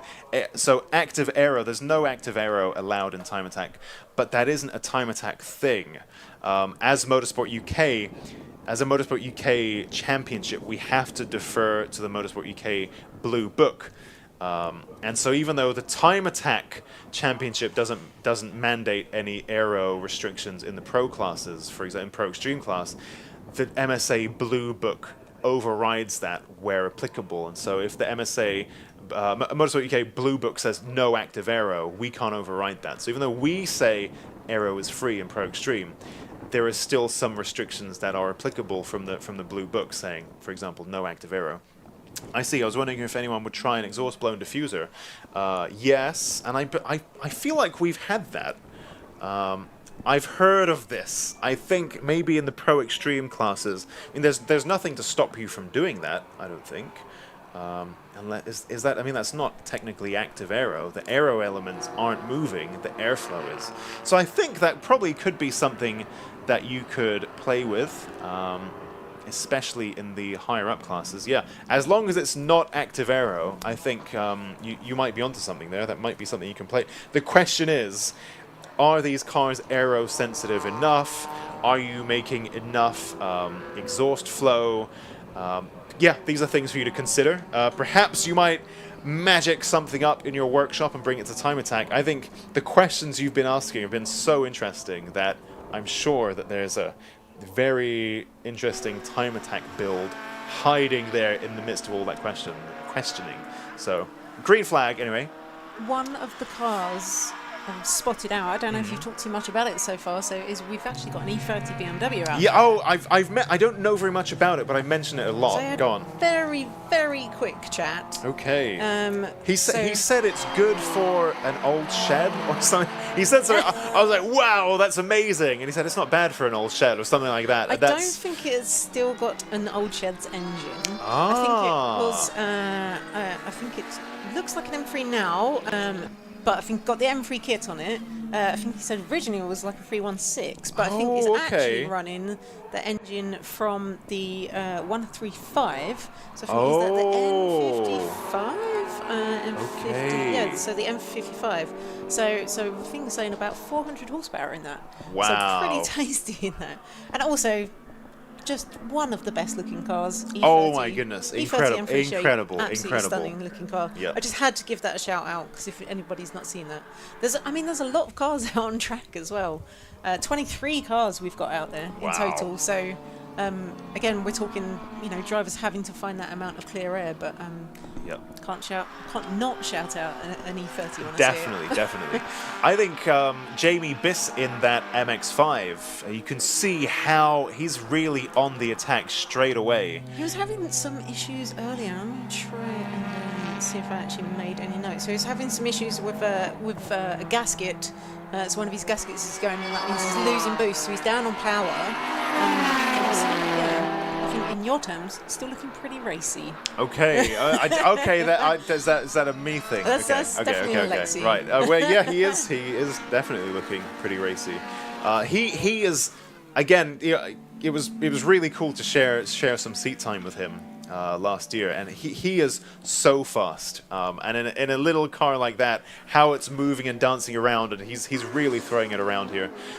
Great stuff. There's the BMW. There it is. In that classic livery as well. It's like a DTM car, isn't it? It's so cool. So cool.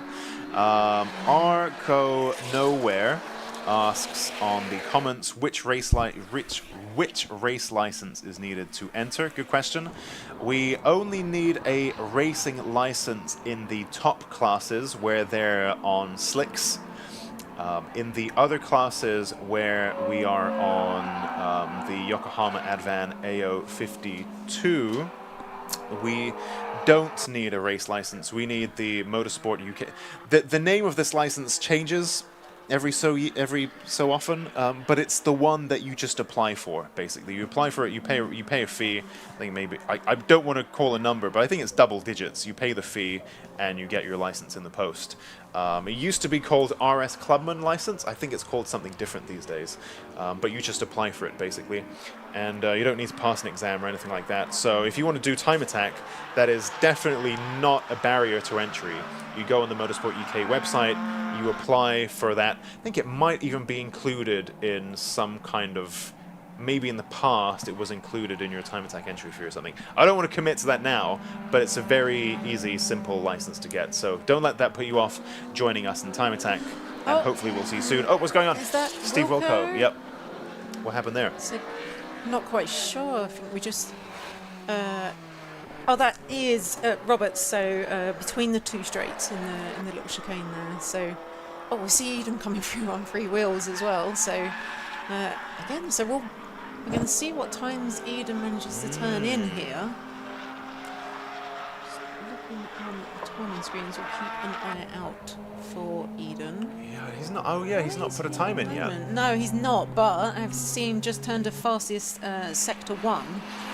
And so Mark Donnelly has turned the fastest time of the session with a 1:15. And I think now we've got just over 10 minutes left on the session, but obviously the track time kind of like reduced, and so I think we're going to see drivers going out there and really trying to push to get these times in. And then we see Eden, going across with a 1:15.66. So yeah, it really was on the flyer there. Oh my goodness! Taking the fastest time in the session there. Wow. So and obviously because Eden's been having some issues with the new setup this year as well, and I think he was having issues with CVs, and he was having issues with steering. Yep. But obviously everything coming together and stuff. Wow. I think Mark Donnelly has been so fast and so dominant almost in this group of classes this year, last year, and now he's got some competition from his very own class, Eden Young.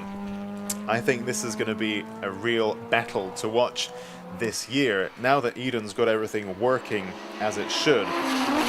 His theory was that the torque of that boosted Honda K-Series engine was actually twisting the suspension and the arms on that K11 Micra.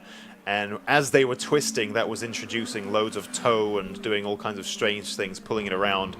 And actually now he's reinforced all of that.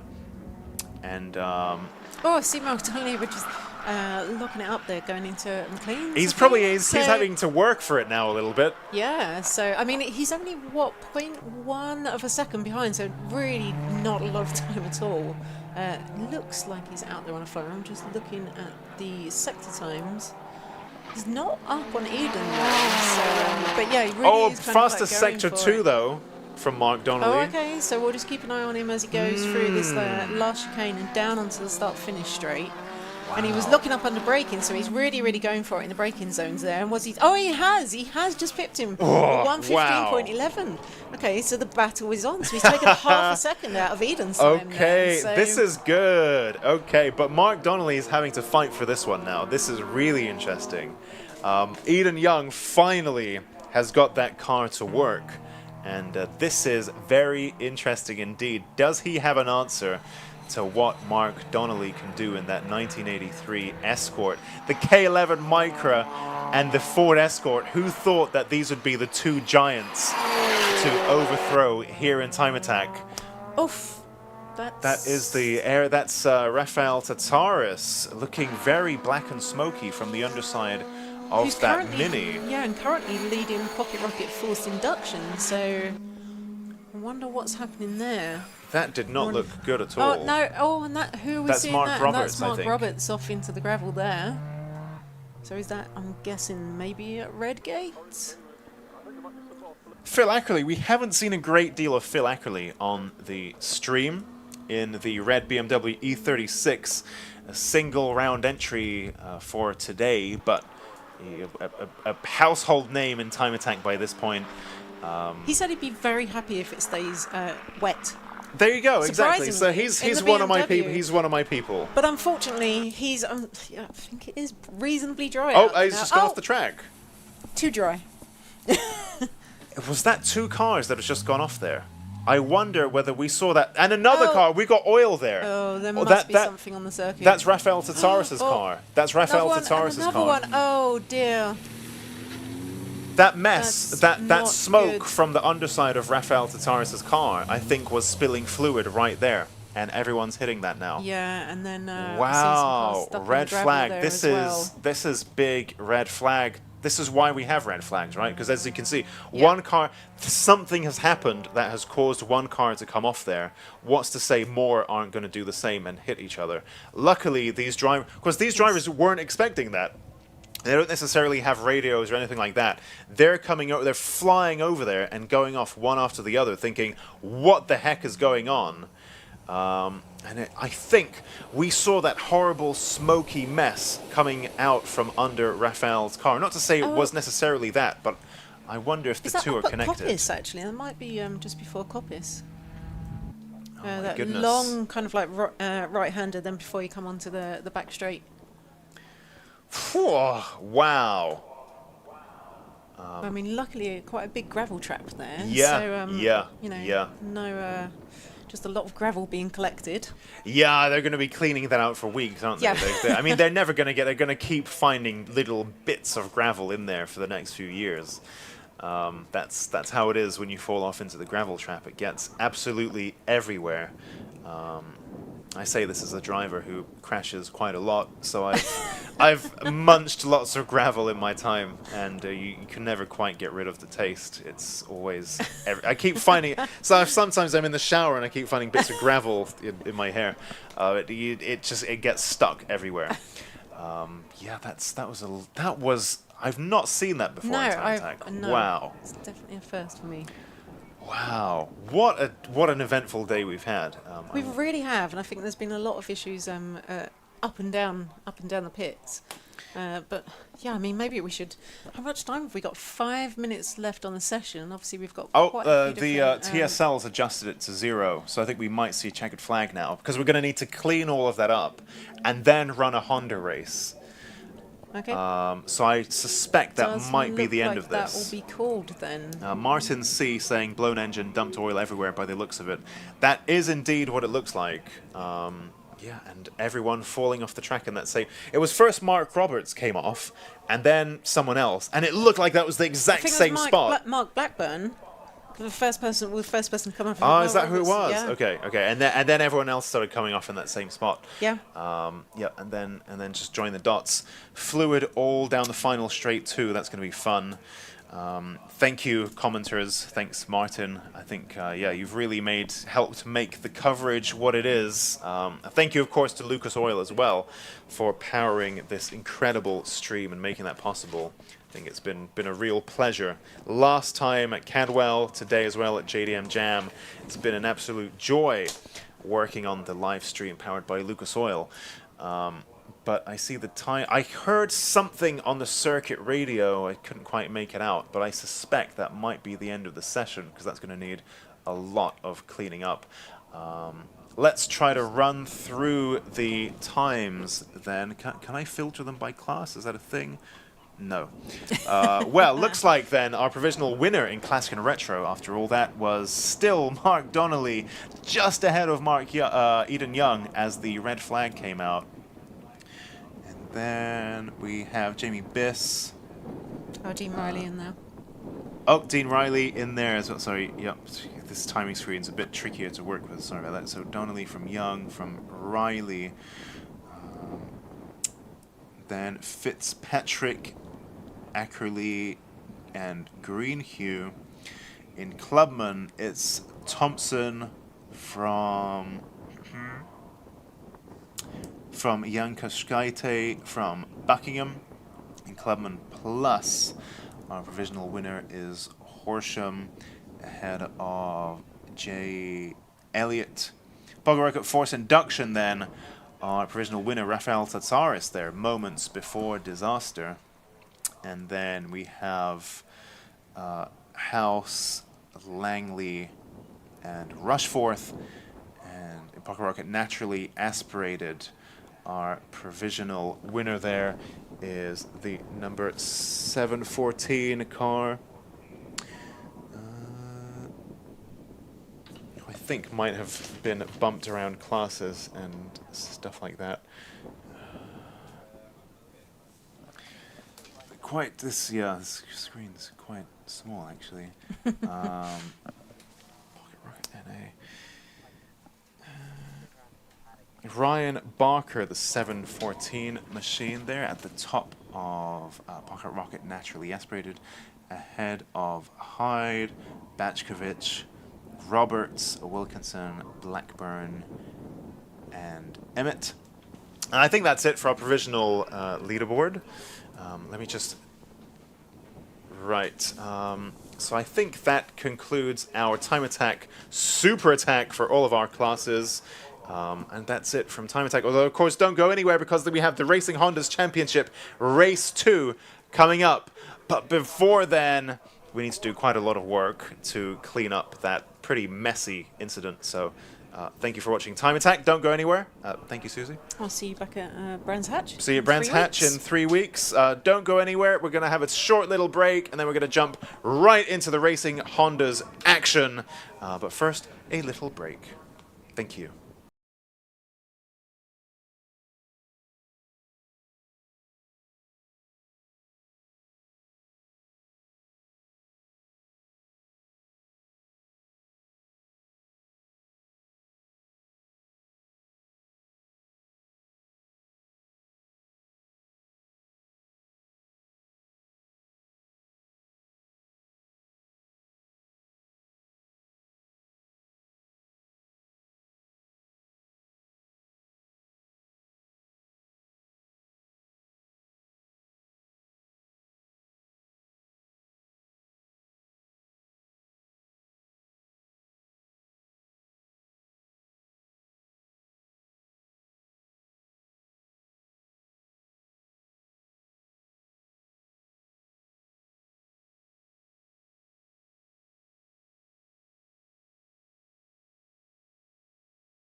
So just having a quick catch up, end of the day, and the rain has just started again. Been quite changeable conditions out there, hasn't it? Yeah, today 2 seasons in one day.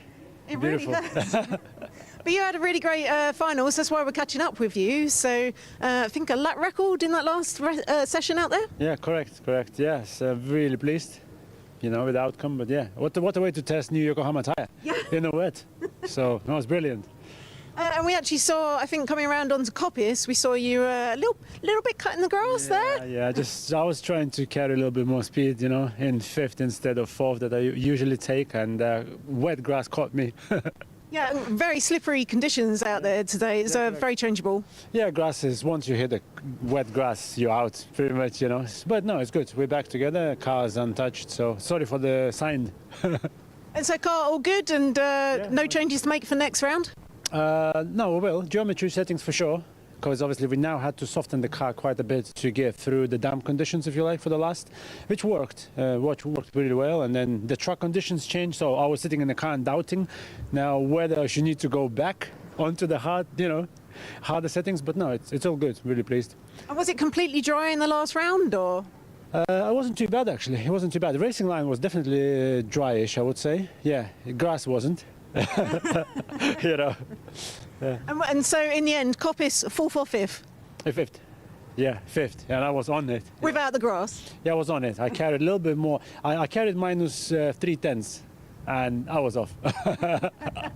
So now I know for next time, Well, perfect. Congratulations. Great drive out there and a lap record. Thank you very much. Thank and you. We'll see you back at Brands Hatch in 3 weeks. Can't wait. And hopefully we can pass back over to the Racing Hondas now.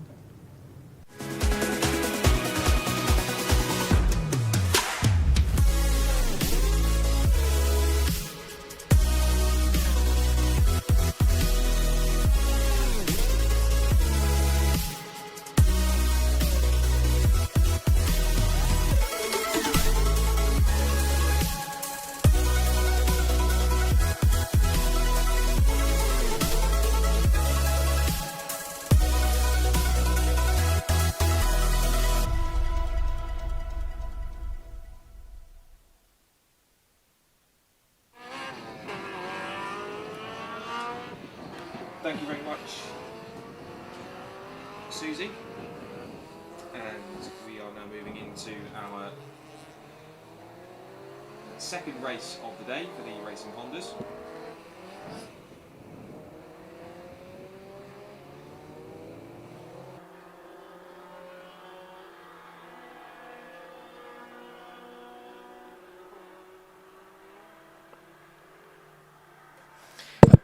Helps if we get the right headset. There we go. Right, so welcome back to Racing Hondas. Racing number 2 coming out to end our track action today at JDM JAM here at Donington Park.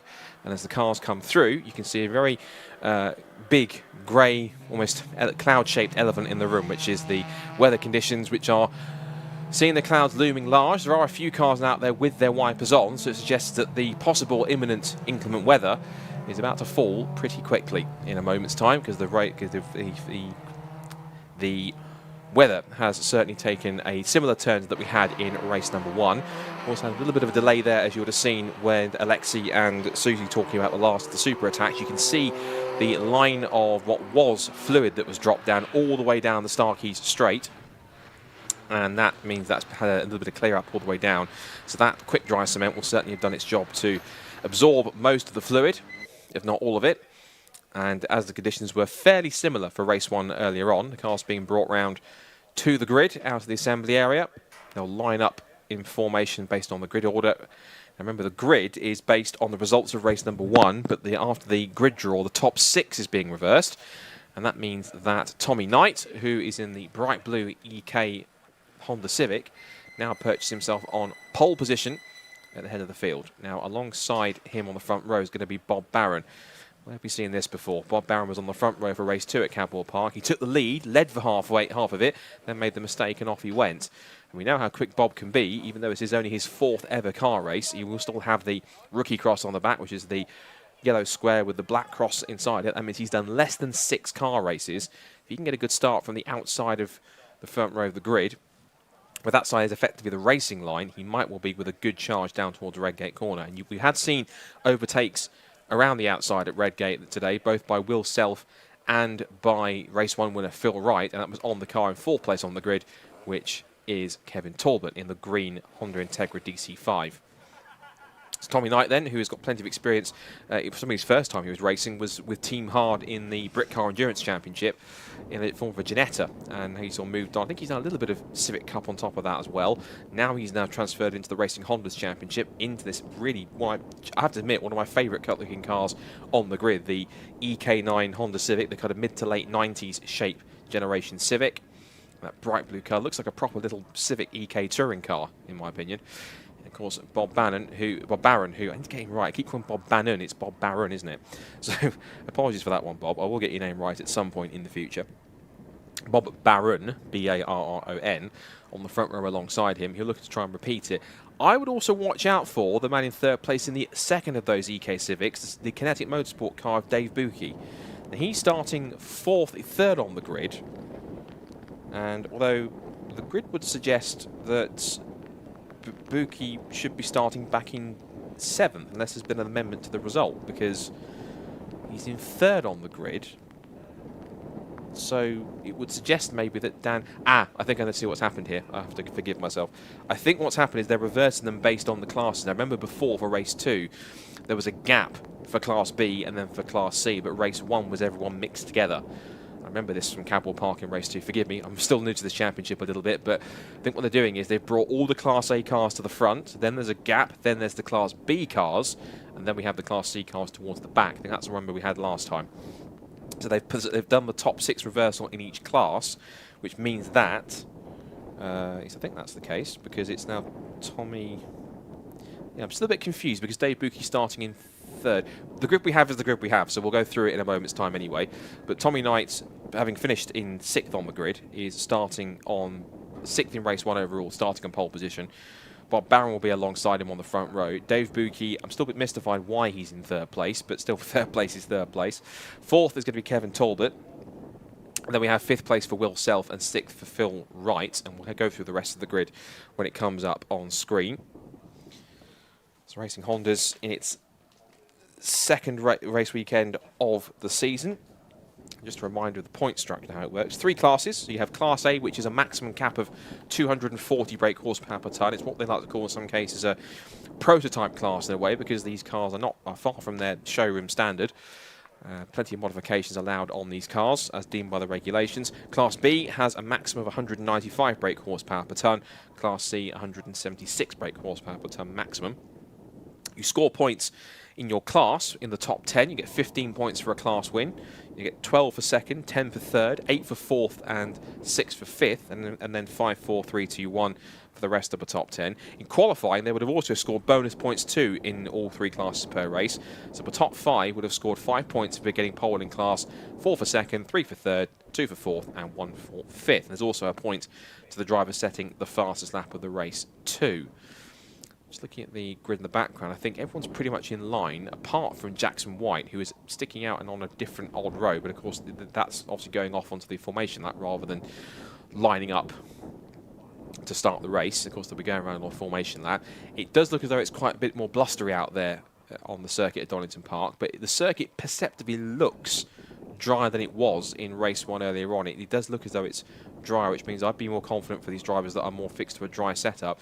That said, there are now a couple of cars that are still with wipers in more intermittent mode rather than constant going on. And I'm intrigued to see how this battle plays out. We'll see exactly who's placed where for classes in a short space of time.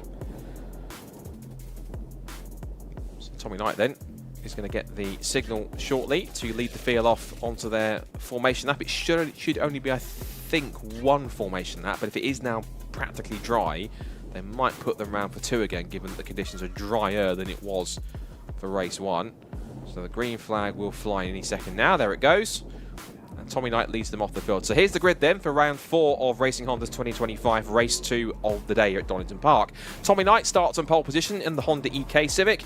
Next to him is Bob Barron in the EG Civic. Can he repeat his heroics from Cadwell Park in race 2 and possibly hit the front and go towards a victory? We'll find out in 15 minutes time. Dave Bucke puts his Honda Civic EK9 third on the grid for race number 2 alongside Kevin Talbot in 4th, who started on pole thanks to Will Self, who got a 8th place grid penalty from Cadwell Park. He starts 5th, and the race 1 winner 2023 champion Phil Wright will start from 6th on the grid.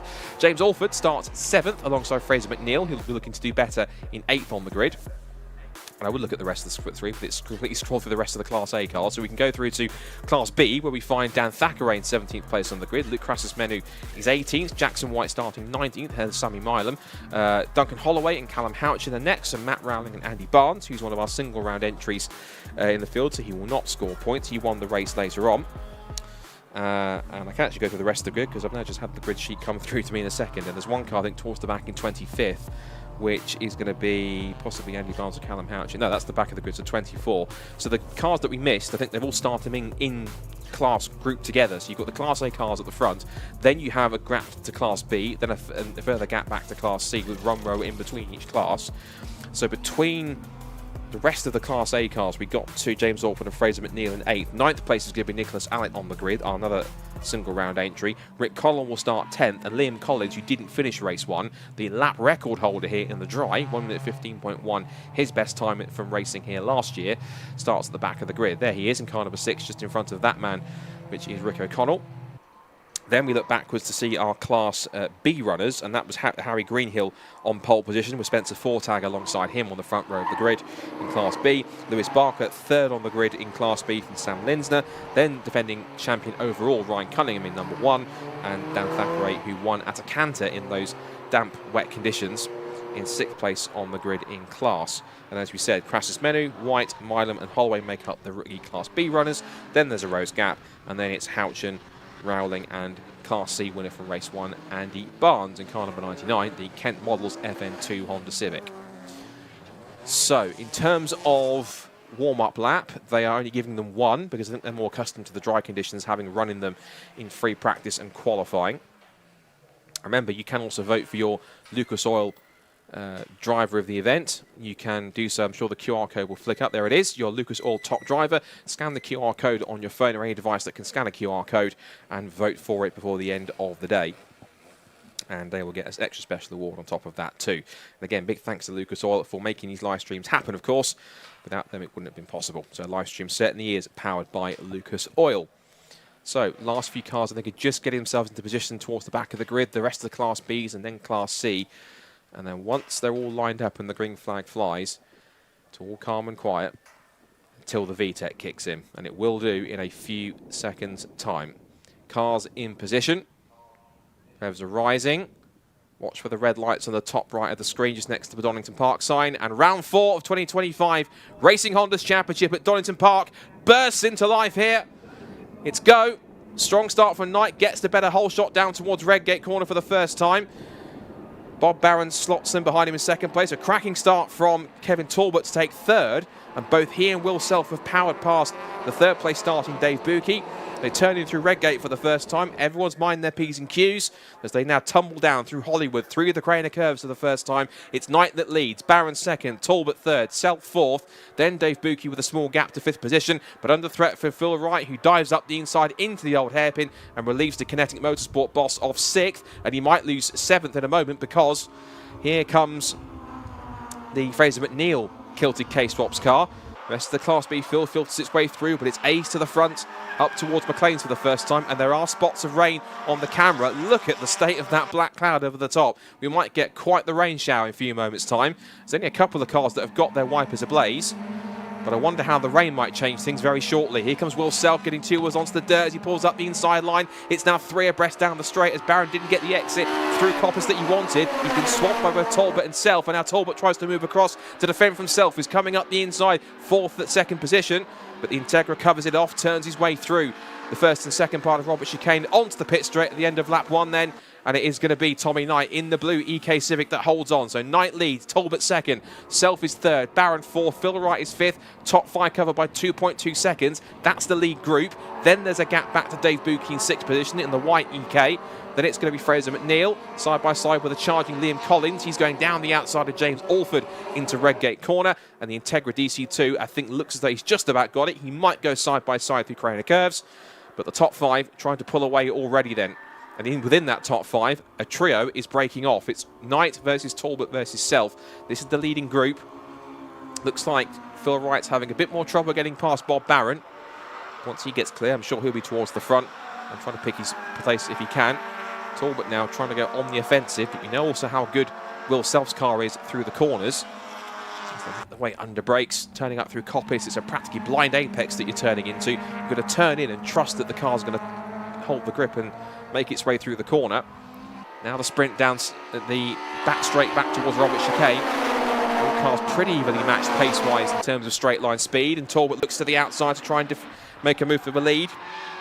Knight holds the defensive line through the first part of Robert Chicane, gets the punch off the corner for the second part. Now that puts Talbot vulnerable to Self, who's making a move here. Which way is he going to go? He goes outside towards Redgate. We've seen him make a move, and Talbot's been done twice already today. You won't thank me for reminding him in race 1. He got passed on the outside by both Phil Wright and Will Self in the wet conditions. He's learnt his lesson and immediately goes defensive off the exit of Redgate to try and defend from Self, who knows he's got a better exit off the corner. It's particularly under brakes.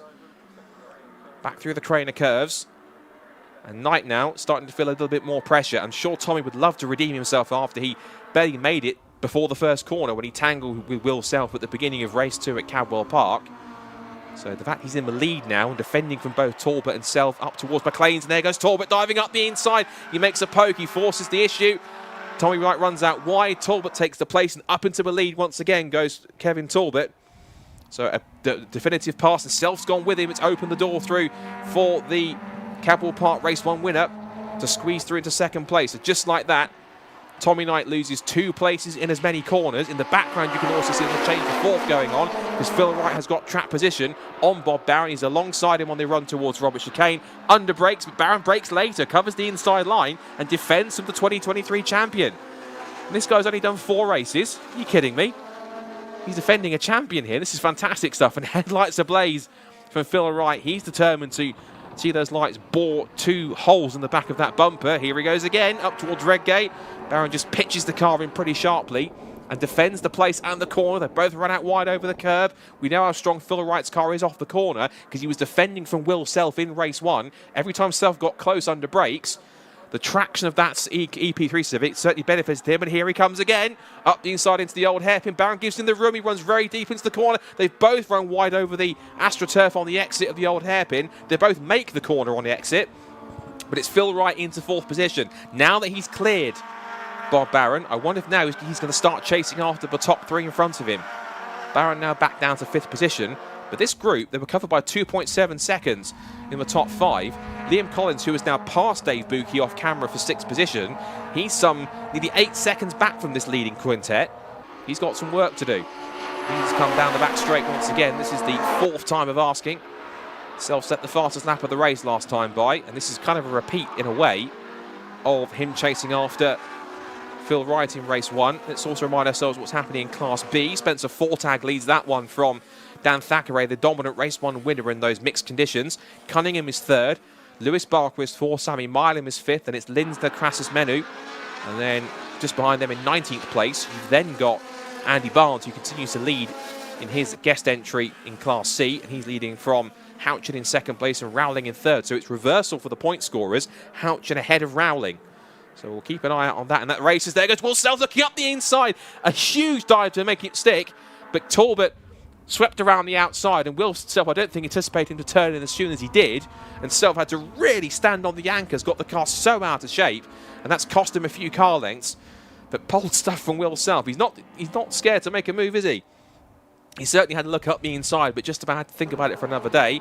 Off the road and parking it has gone Sammy Milan, sadly. So that's the Kinetic Motorsport Class B car that's out of the race. Looks like it's parked on the inside grass exiting Redgate, I think, if I try and recognise that. Down the back straight. 8 3/4 minutes to go. Will Self is pushing and trying everything he can to try and make a move. A small little puff of smoke as Talbot locks the outside left front.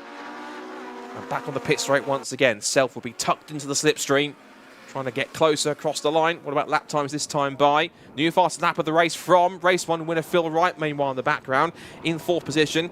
He's closing in on Tommy Knight, and Bob Barron's not too far away either. He's done a 1:16.187, and the cars in front, the only cars that were faster than him were Wright and Talbot, because Wright and Self and Talbot. So he only was quicker than Tommy Knight, so that will certainly help him. As again, a little wayward there for Talbot. Wasn't quite confident through the middle of the corner at Old Hairpin, and here comes Will Self. He did this a couple of times in race 1 round the outside, but Talbot's wise to it this time. Throwing the defensive block on the inside line. Here comes Self, that car skittering around under the brakes. That's how sharply sprung it is. Trying to find the traction on the exit, but Talbot is putting his car in practically all the wrong places at all the right times. Again, Self trying to really throw the car into the corner. Safety car's been deployed. Now then, this changes things a whole lot, and I wonder if that's for the car that stopped on the inside of Redgate at Sammy Milam. This puts the battle for the lead on ice. But what it also does is it brings Tommy Knight, Phil Wright and Bob Barron back into this. And somebody else who's trying to benefit from that is Liam Collins, because he was some 8 seconds behind. He was 5 seconds behind at the time of the safety car being called.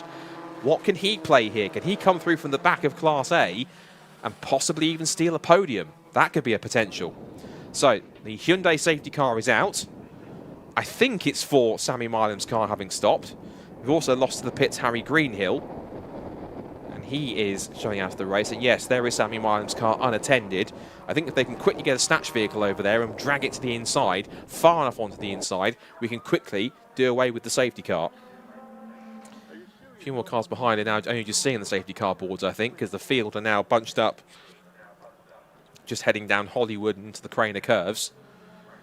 So the running order then, with the safety car deployed, Kevin Talbot leads the way then, still in the Integra. Will Self in 2nd place, Tommy Knight 3rd, Phil Wright with the fastest lap of the race 4th, Bob Barron is 5th, and Liam Collins from the back of the class at one point was some 8 seconds away from the lead. He's now gone from 8 seconds to practically nothing, and a potential podium could be in his way, but it'll depend on how much time is left and also how quickly they can get a restart underway. Now, I wonder if the safety car is going at a much reduced pace, because they want to give as maximum time as possible to the recovery team and the snatch vehicles to get Sammy Milam's car dragged into a much safer position further on the infield. It's on corner exit, so it should be a pretty simple task to drag it right to the inside pretty quickly. Then we can get racing back underway, which means we might get possibly a 2 or 3 lap shootout here, depending on how quickly we can get back underway again. So let's just take stock of the rest of the order. Spencer Fortag leads Class B. It's a good effort from Spencer to get himself into 11th overall and the class lead. Dan Thackeray, who won race 1 earlier on, he's in 2nd. Ryan Cunningham, the defending champion, Carnival 1. He was champion in Class C last year, but moving himself up with upgrades to Class B. He's 3rd. It's then Lewis Barker 4th, Sam Lintzner in 5th, Luke Crassus-Menu's up to P6 in class. That's not a bad effort from him. And the rest of the class, you've then got Jackson White and I think it's Duncan Holloway in class. Then Class C, it's still Andy Barnes that leads the way in the guest entry, number 99. And then it's now Houchin in 2nd place, Callum Houchin and Matt Rowling rounding out the current top 3 in the podium. The Hyundai safety car has stacked the pack. I imagine they'll be doing that to try and quickly recover the safety car. And I think we're probably going to get, given how quickly they might want to try and get them round again, I think we're probably going to get possibly a 2-lap shootout, I'm going to guess here. We've got 4.5 minutes on the clock left to go. And everyone behind, of course, just weaving from side to side, trying to keep as much temperature and pressure into the brakes, into the tyres, and keep the brake pressures up as well. Keep as much heat as they can. It's, I mean, temperature-wise out there at the moment, it's, according to my phone, it's telling me it's 13 degrees. The temperature has dropped because it was 17 at one point earlier on. And of course, there's a lot of cloud cover, which is not going to help either. So plenty of potential here, because I think there's genuine potential, if it plays out one way or another, that anyone from the top 6 has a genuine chance of at least making it onto the podium. If you look at the pace that they can set, Talbot's been doing all that defending from Will Self. Self has been on a charge all weekend, pretty much ever since he got pole position. Had to go back to 9th because of his grid penalty from Cadwell Park. Then fired his way through to get 2nd place and nearly got the lead a couple of times from Phil Wright in race 1. Tried it a couple of times, including here at the Old Hairpin on Talbot in this race, and got very sideways, but managed to hold on to it. So there's a potential that Will Self could take his 2nd win of the season. And if Talbot hangs on, he'll be the first repeat winner, because we've had 3 different winners from the first 3 races.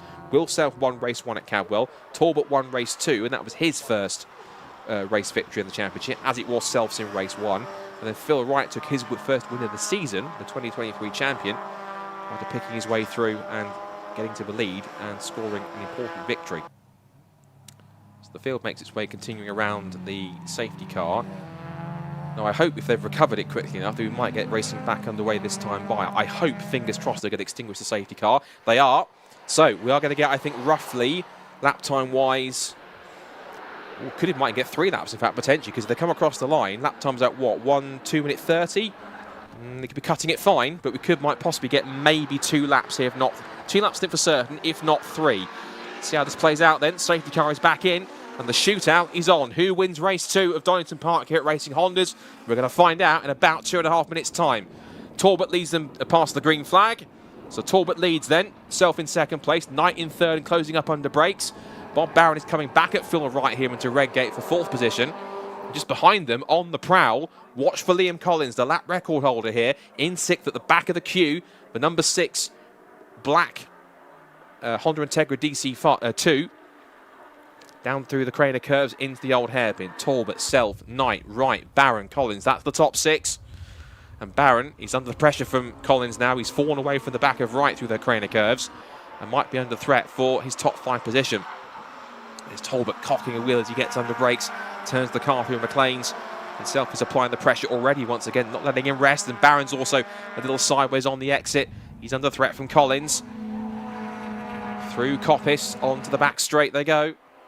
This is going to be close. I don't think they're going to get possibly, this is going to be tight to see whether they get one more lap or not. Cross the line they go. Up towards the line, they'll come towards the chicane. And again, Talbot not comfortable on the racing line, little puff of smoke as he turns in. Will it be last lap ball this time? I think it will, yes. So across the line they'll go. Literally one more time around the Donington National Park circuit. 1.9 miles to settle it. Does it go to Talbot for a 2nd win of the season? Does Will Self get his 2nd? Does Tommy Knight get his 1st? Does Wright get his 2nd? Can Barron do this in 5th position on the grid in the race? And Liam Collins possibly could get a top 5 if he plays his cards right. Through Hollywood. Down the hill through the Craner curves. Self looking a little more comfortable. He's closing. Does he dare go up the inside again? But no, you can see Talbot middle of the road through the Old Hairpin. This brings Knight back into play, but he understeers out a little wide. Keeps the power on. Now he's under threat from Phil Wright. He might snatch a possible last-minute podium. Self on the attack again through Starkeys. Back up to Schwantz curve again. Talbot lifts a wheel. That car's twitching around. And if Self plays his cards right, he might get the undercut on the exit of the corner. Tries to go to the inside. Looks to the inside. But again, Talbot's got this one firmly defended. In towards Coppice for the final time. Now the sprint down the back straight. We now equip that Will Self. EG Civic is in a straight line. Can he get the toe and possibly latch on for a move here? It's 6 of them together for the podium. Down towards the Robert chicane for the final time. And I think Talbot might just hold on to it. The clock goes to 3, 2, 1, 0. It will be checker flag this time by Will Self is going to close, but it's going to be too late. And for the 2nd time this season, it's going to be Kevin Talbot in the Integra who will take victory in race 2 of Racing Hondas at Donington Park. It's 2nd for Will Self, 3rd for Tommy Knight, only just from Phil Wright in 4th position, who took the fastest lap of the race earlier on. 5th for Bob Barron, 6th for Liam Collins. Top 6 covered by 2.098 seconds. That's how close it was thanks to the restart. It's then 6th for Liam Collins, 7th for Fraser McNeil, 8th for James Alford, 9th for Rick O'Connell, and 10th for Nick Allett in his first weekend. And behind them, Dan Thackeray got past Spencer Fortag. So Dan Thackeray does take his, I think that's his 4th win in the class in a row, which is incredible to say. And Thackeray, I think that must surely extend his championship lead both in Class B and overall. And then it will be Fortag in 2nd place. It will be Cunningham in 3rd. 4th place goes to Lewis Barker. 5th to Sam Linsner. Then it will be Luke Crassus-Menu.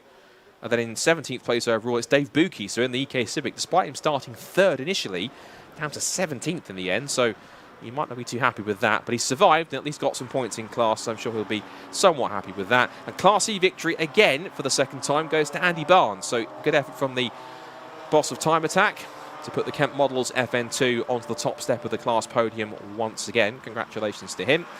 But of course the actual points victory, in inverted commas, will go to Callum Houchin this time. So I think that's one each between himself and Matt Rowling. And the only cars we lost was Sammy Milam, who pulled up on the inside, which I think was the cause of the safety car, and Harry Greenhill as well. And for the purpose of those in the circuit, as they come in, I'm sure there'll be some people in the grandstand just inside the inside line. Give these guys a round of applause, give them a cheer, because they, once again, with the Time Attack drivers, they have been superb once more. Some great action. Give them a wave, give them a support. Also, I'm sure they'll be waving to the marshals as well. Big thank you to all the marshals and all the officials as well for all the volunteers for giving up their time. Couldn't go racing without you. So once again, through everything today, thank you ever so much. A big round of applause to you. We love you guys and girls. Thank you very much for all your efforts. And thanks to everyone who's been here today also for JDM Jam, whether you've been a Time Attack fan, a Drift fan, a Racing Hondas fan, a car show fan, or just a regular petrol head. You've been stellar this weekend, and hope you've enjoyed all the displays, all the cars on show, and all the on-track action here with Time Attack, with Racing Hondas, and with also the drift sessions as well from our MS UK Pro drifters as well. So Kevin Talbot then becomes the first repeat winner in Racing Hondas in 2025. He wins race 2, which is round 4 of 2025 Racing Hondas. He wins by just a quarter of a second from Will Self, with Tommy Knight on the podium in 3rd place in overall and in class. Phil Wright is 4th, Bob Barron 5th to round out the top 5, and Liam Collins from the back of the class to 6th, top 6 covered by just over 2 seconds. Then Fraser McNeil 7th, James Alford 8th, Rick O'Connell 9th, and Nicholas Alec rounds out the top 10, but he scores no points, being a single round entry. Dan Thackeray takes his 2nd Class B victory of the weekend. Has Spencer Fortag in 2nd in class and 12th overall. Ryan Cunningham completes the Racing Hondas Class B podium in 13th place from Lewis Barker in 14th, and Sam Linsner and Luke Crassus-Meru. Dave Buchan was disappointed, dropping back to 17th overall after he started 3rd on the grid overall. And then once again for the 2nd time today, Andy Barnes takes the Kent Models FN2 Civic 2 victory, 18th overall in Class C, and it's a Jackson White, Duncan Holloway, Callum Houchin will take the point victory, being the point scorer in Class C ahead of Matt Rowling. We lost Sammy Milam after his car pulled up on the inside of exit of Redgate Corner, and Harry Greenhill also pitted early on just before that with issues. So we will wait for the interviews from our ever brilliant roving reporter Charlie Harmon, who'll be down there to kind of wrangle up the drivers to have a chat with our class winners. And I'm sure that Kevin Talbot will be delighted with his 2nd career victory in Racing Hondas, and also 2nd victory this season. And it just shows how competitive it is. You've had 3 different winners from the first 4 races, and this leading group of cars, if they're going to be here for the season, you've got the combination of drivers like Kevin Talbot, Will Self, Tommy Knight, Phil Wright, Bob Barron in his first season of racing ever, and also Liam Collins. That 6-pack are kind of the leading cars that you need to watch out for. I guess the one car we're waiting for to come back out soon is last year's Class A champion, Dan Brown. He was on the entry list originally to come here, but sadly wasn't able to make it this weekend. So hopefully we'll see him next time out when the Racing Hondas reappear on the Brands Hatch circuit on June the 15th. That'll be part of the Tuna Fest South event. If you want to find more events like this, if you look in the programme, you've got Tuna Fest South, which is powered by Lucas Oil. That's taking place on the 15th of June at Brands Hatch. The next event after that will be at the end of July, on the 27th, which will be GT Battle, the next event for them. You've also got the Tuna Fest North event, which is going to be at Alton Park. And then after that, from Alton Park, they'll head to... So they will go to the... Go Japan, which is going to be at the 17th of September, the 7th of September. And then after that, we then have the 27th of September, where we'll have a race for Time Attack and for Racing Hondas at Knockhill. So we'll go over the border into Scotland. And then it will be modified live. I think in the programme it should be 19th of October, not September, but 19th of October is when we'll have the final round at Snetterton. I think that's when modified live at Snetterton's going to be. Could be, yes, it is October. Even the title says September in there. So small typo. But that'll be the season finale, where hopefully if we get some decent enough weather, given it is going to be the middle of autumn, we should see, if it hasn't been already, some Racing Hondas titles decided both overall and in our 3 classes as well. Just before we hand over to Charlie, I'm sure to sign things off for the broadcast. Again, thank you to everyone that's watched. Thank you to everyone that's been a part of JDM Jam today. Thanks to all our exhibitors, all our sponsors and partners. Of course, thanks to Lucas Oil for powering the live stream. Thanks, of course, to all the partners and sponsors for everyone and everything. I'll try and cram these in before I get the signal to throw down to Charlie. So thanks to our partners in Time Attack. So, if I repeat any of these, then forgive me. But Yokohama, Tegiwa, Lucas Oil, XZD Clutch, Motegi Racing, ADG Vehicle Transport, Kemp Models, Abruzzi and Clear Freight. We can also say thanks to Carter and Tamiya as well for supporting the Drift Pros, and also we can say thanks as well to YSR and Schroth Racing for supporting Racing Hondas, and also thanks to MMT Performance, Get It On, JDM Garage and Hugo's Plates for supporting the show as well. If you want to find out everything about Time Attack and Racing Hondas, you can head to the website, timeattack.co.uk. If you want Racing Hondas information, go to the racinghondas.uk website as well. And you can find out all the dates and information about championship standings, drivers, events, and everything else that's going to happen throughout the 2025 season as well. And also, because thank you, of course, as well to our broadcast partners at Alpha Live, once again putting on an excellent display once again for us to watch today, and capturing all the hours and all their glory. Quite a busy weekend this weekend. They've had a team over at the Red Bull Ring on Saturday just a couple of days ago before Porsche Cup Suisse. They've had to literally jet from continental Europe back here to Donington Park to film today's action. And if anyone's around the circuit still here watching and listening, if you are heading off very shortly, please have a very safe and pleasant journey home. Thank you for supporting Time Attack and the championships and series that are raced here. And also as well, the show itself. I think JDM Jam certainly has gone down incredibly well from what we've seen from everyone here that's been involved. I think very happy with the turnout and the display of cars that we've had. Some beautiful machines that have turned out on that side. So for the final time from me, Scott Woodwis, thanks for watching on that side. But before we do sign off, let's head one more time to our roving reporter, Charlie Harmon. She will have our class winners from round 4 of race 2, Racing Hondas 2025. We are here off the back of race 2 of the Racing Hondas. I'm here with our Class C winner, Andy. How was that? Hello again. Hello again, yes. What happened to the rain dance? It was good. Obviously it was dry this time, so it was a lot tougher. And I was surprised, obviously, with the reverse grid thing. So all the work I did in the first race, and I was suddenly at the back, very back again. But it was a good race, actually. That I was saying earlier on, it's good to fight from the back. Yeah, but I say, it makes it a bit more entertaining when you've got to sort of, like you said, like work for that position and fight your way through the grid. It might be for you watching it.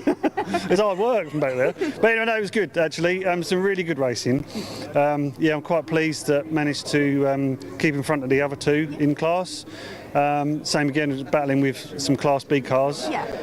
But once I got into a bit of a rhythm of it, I was just doing the bare minimum just to kind of, keep in front without trying to ruin the race of the B class cars.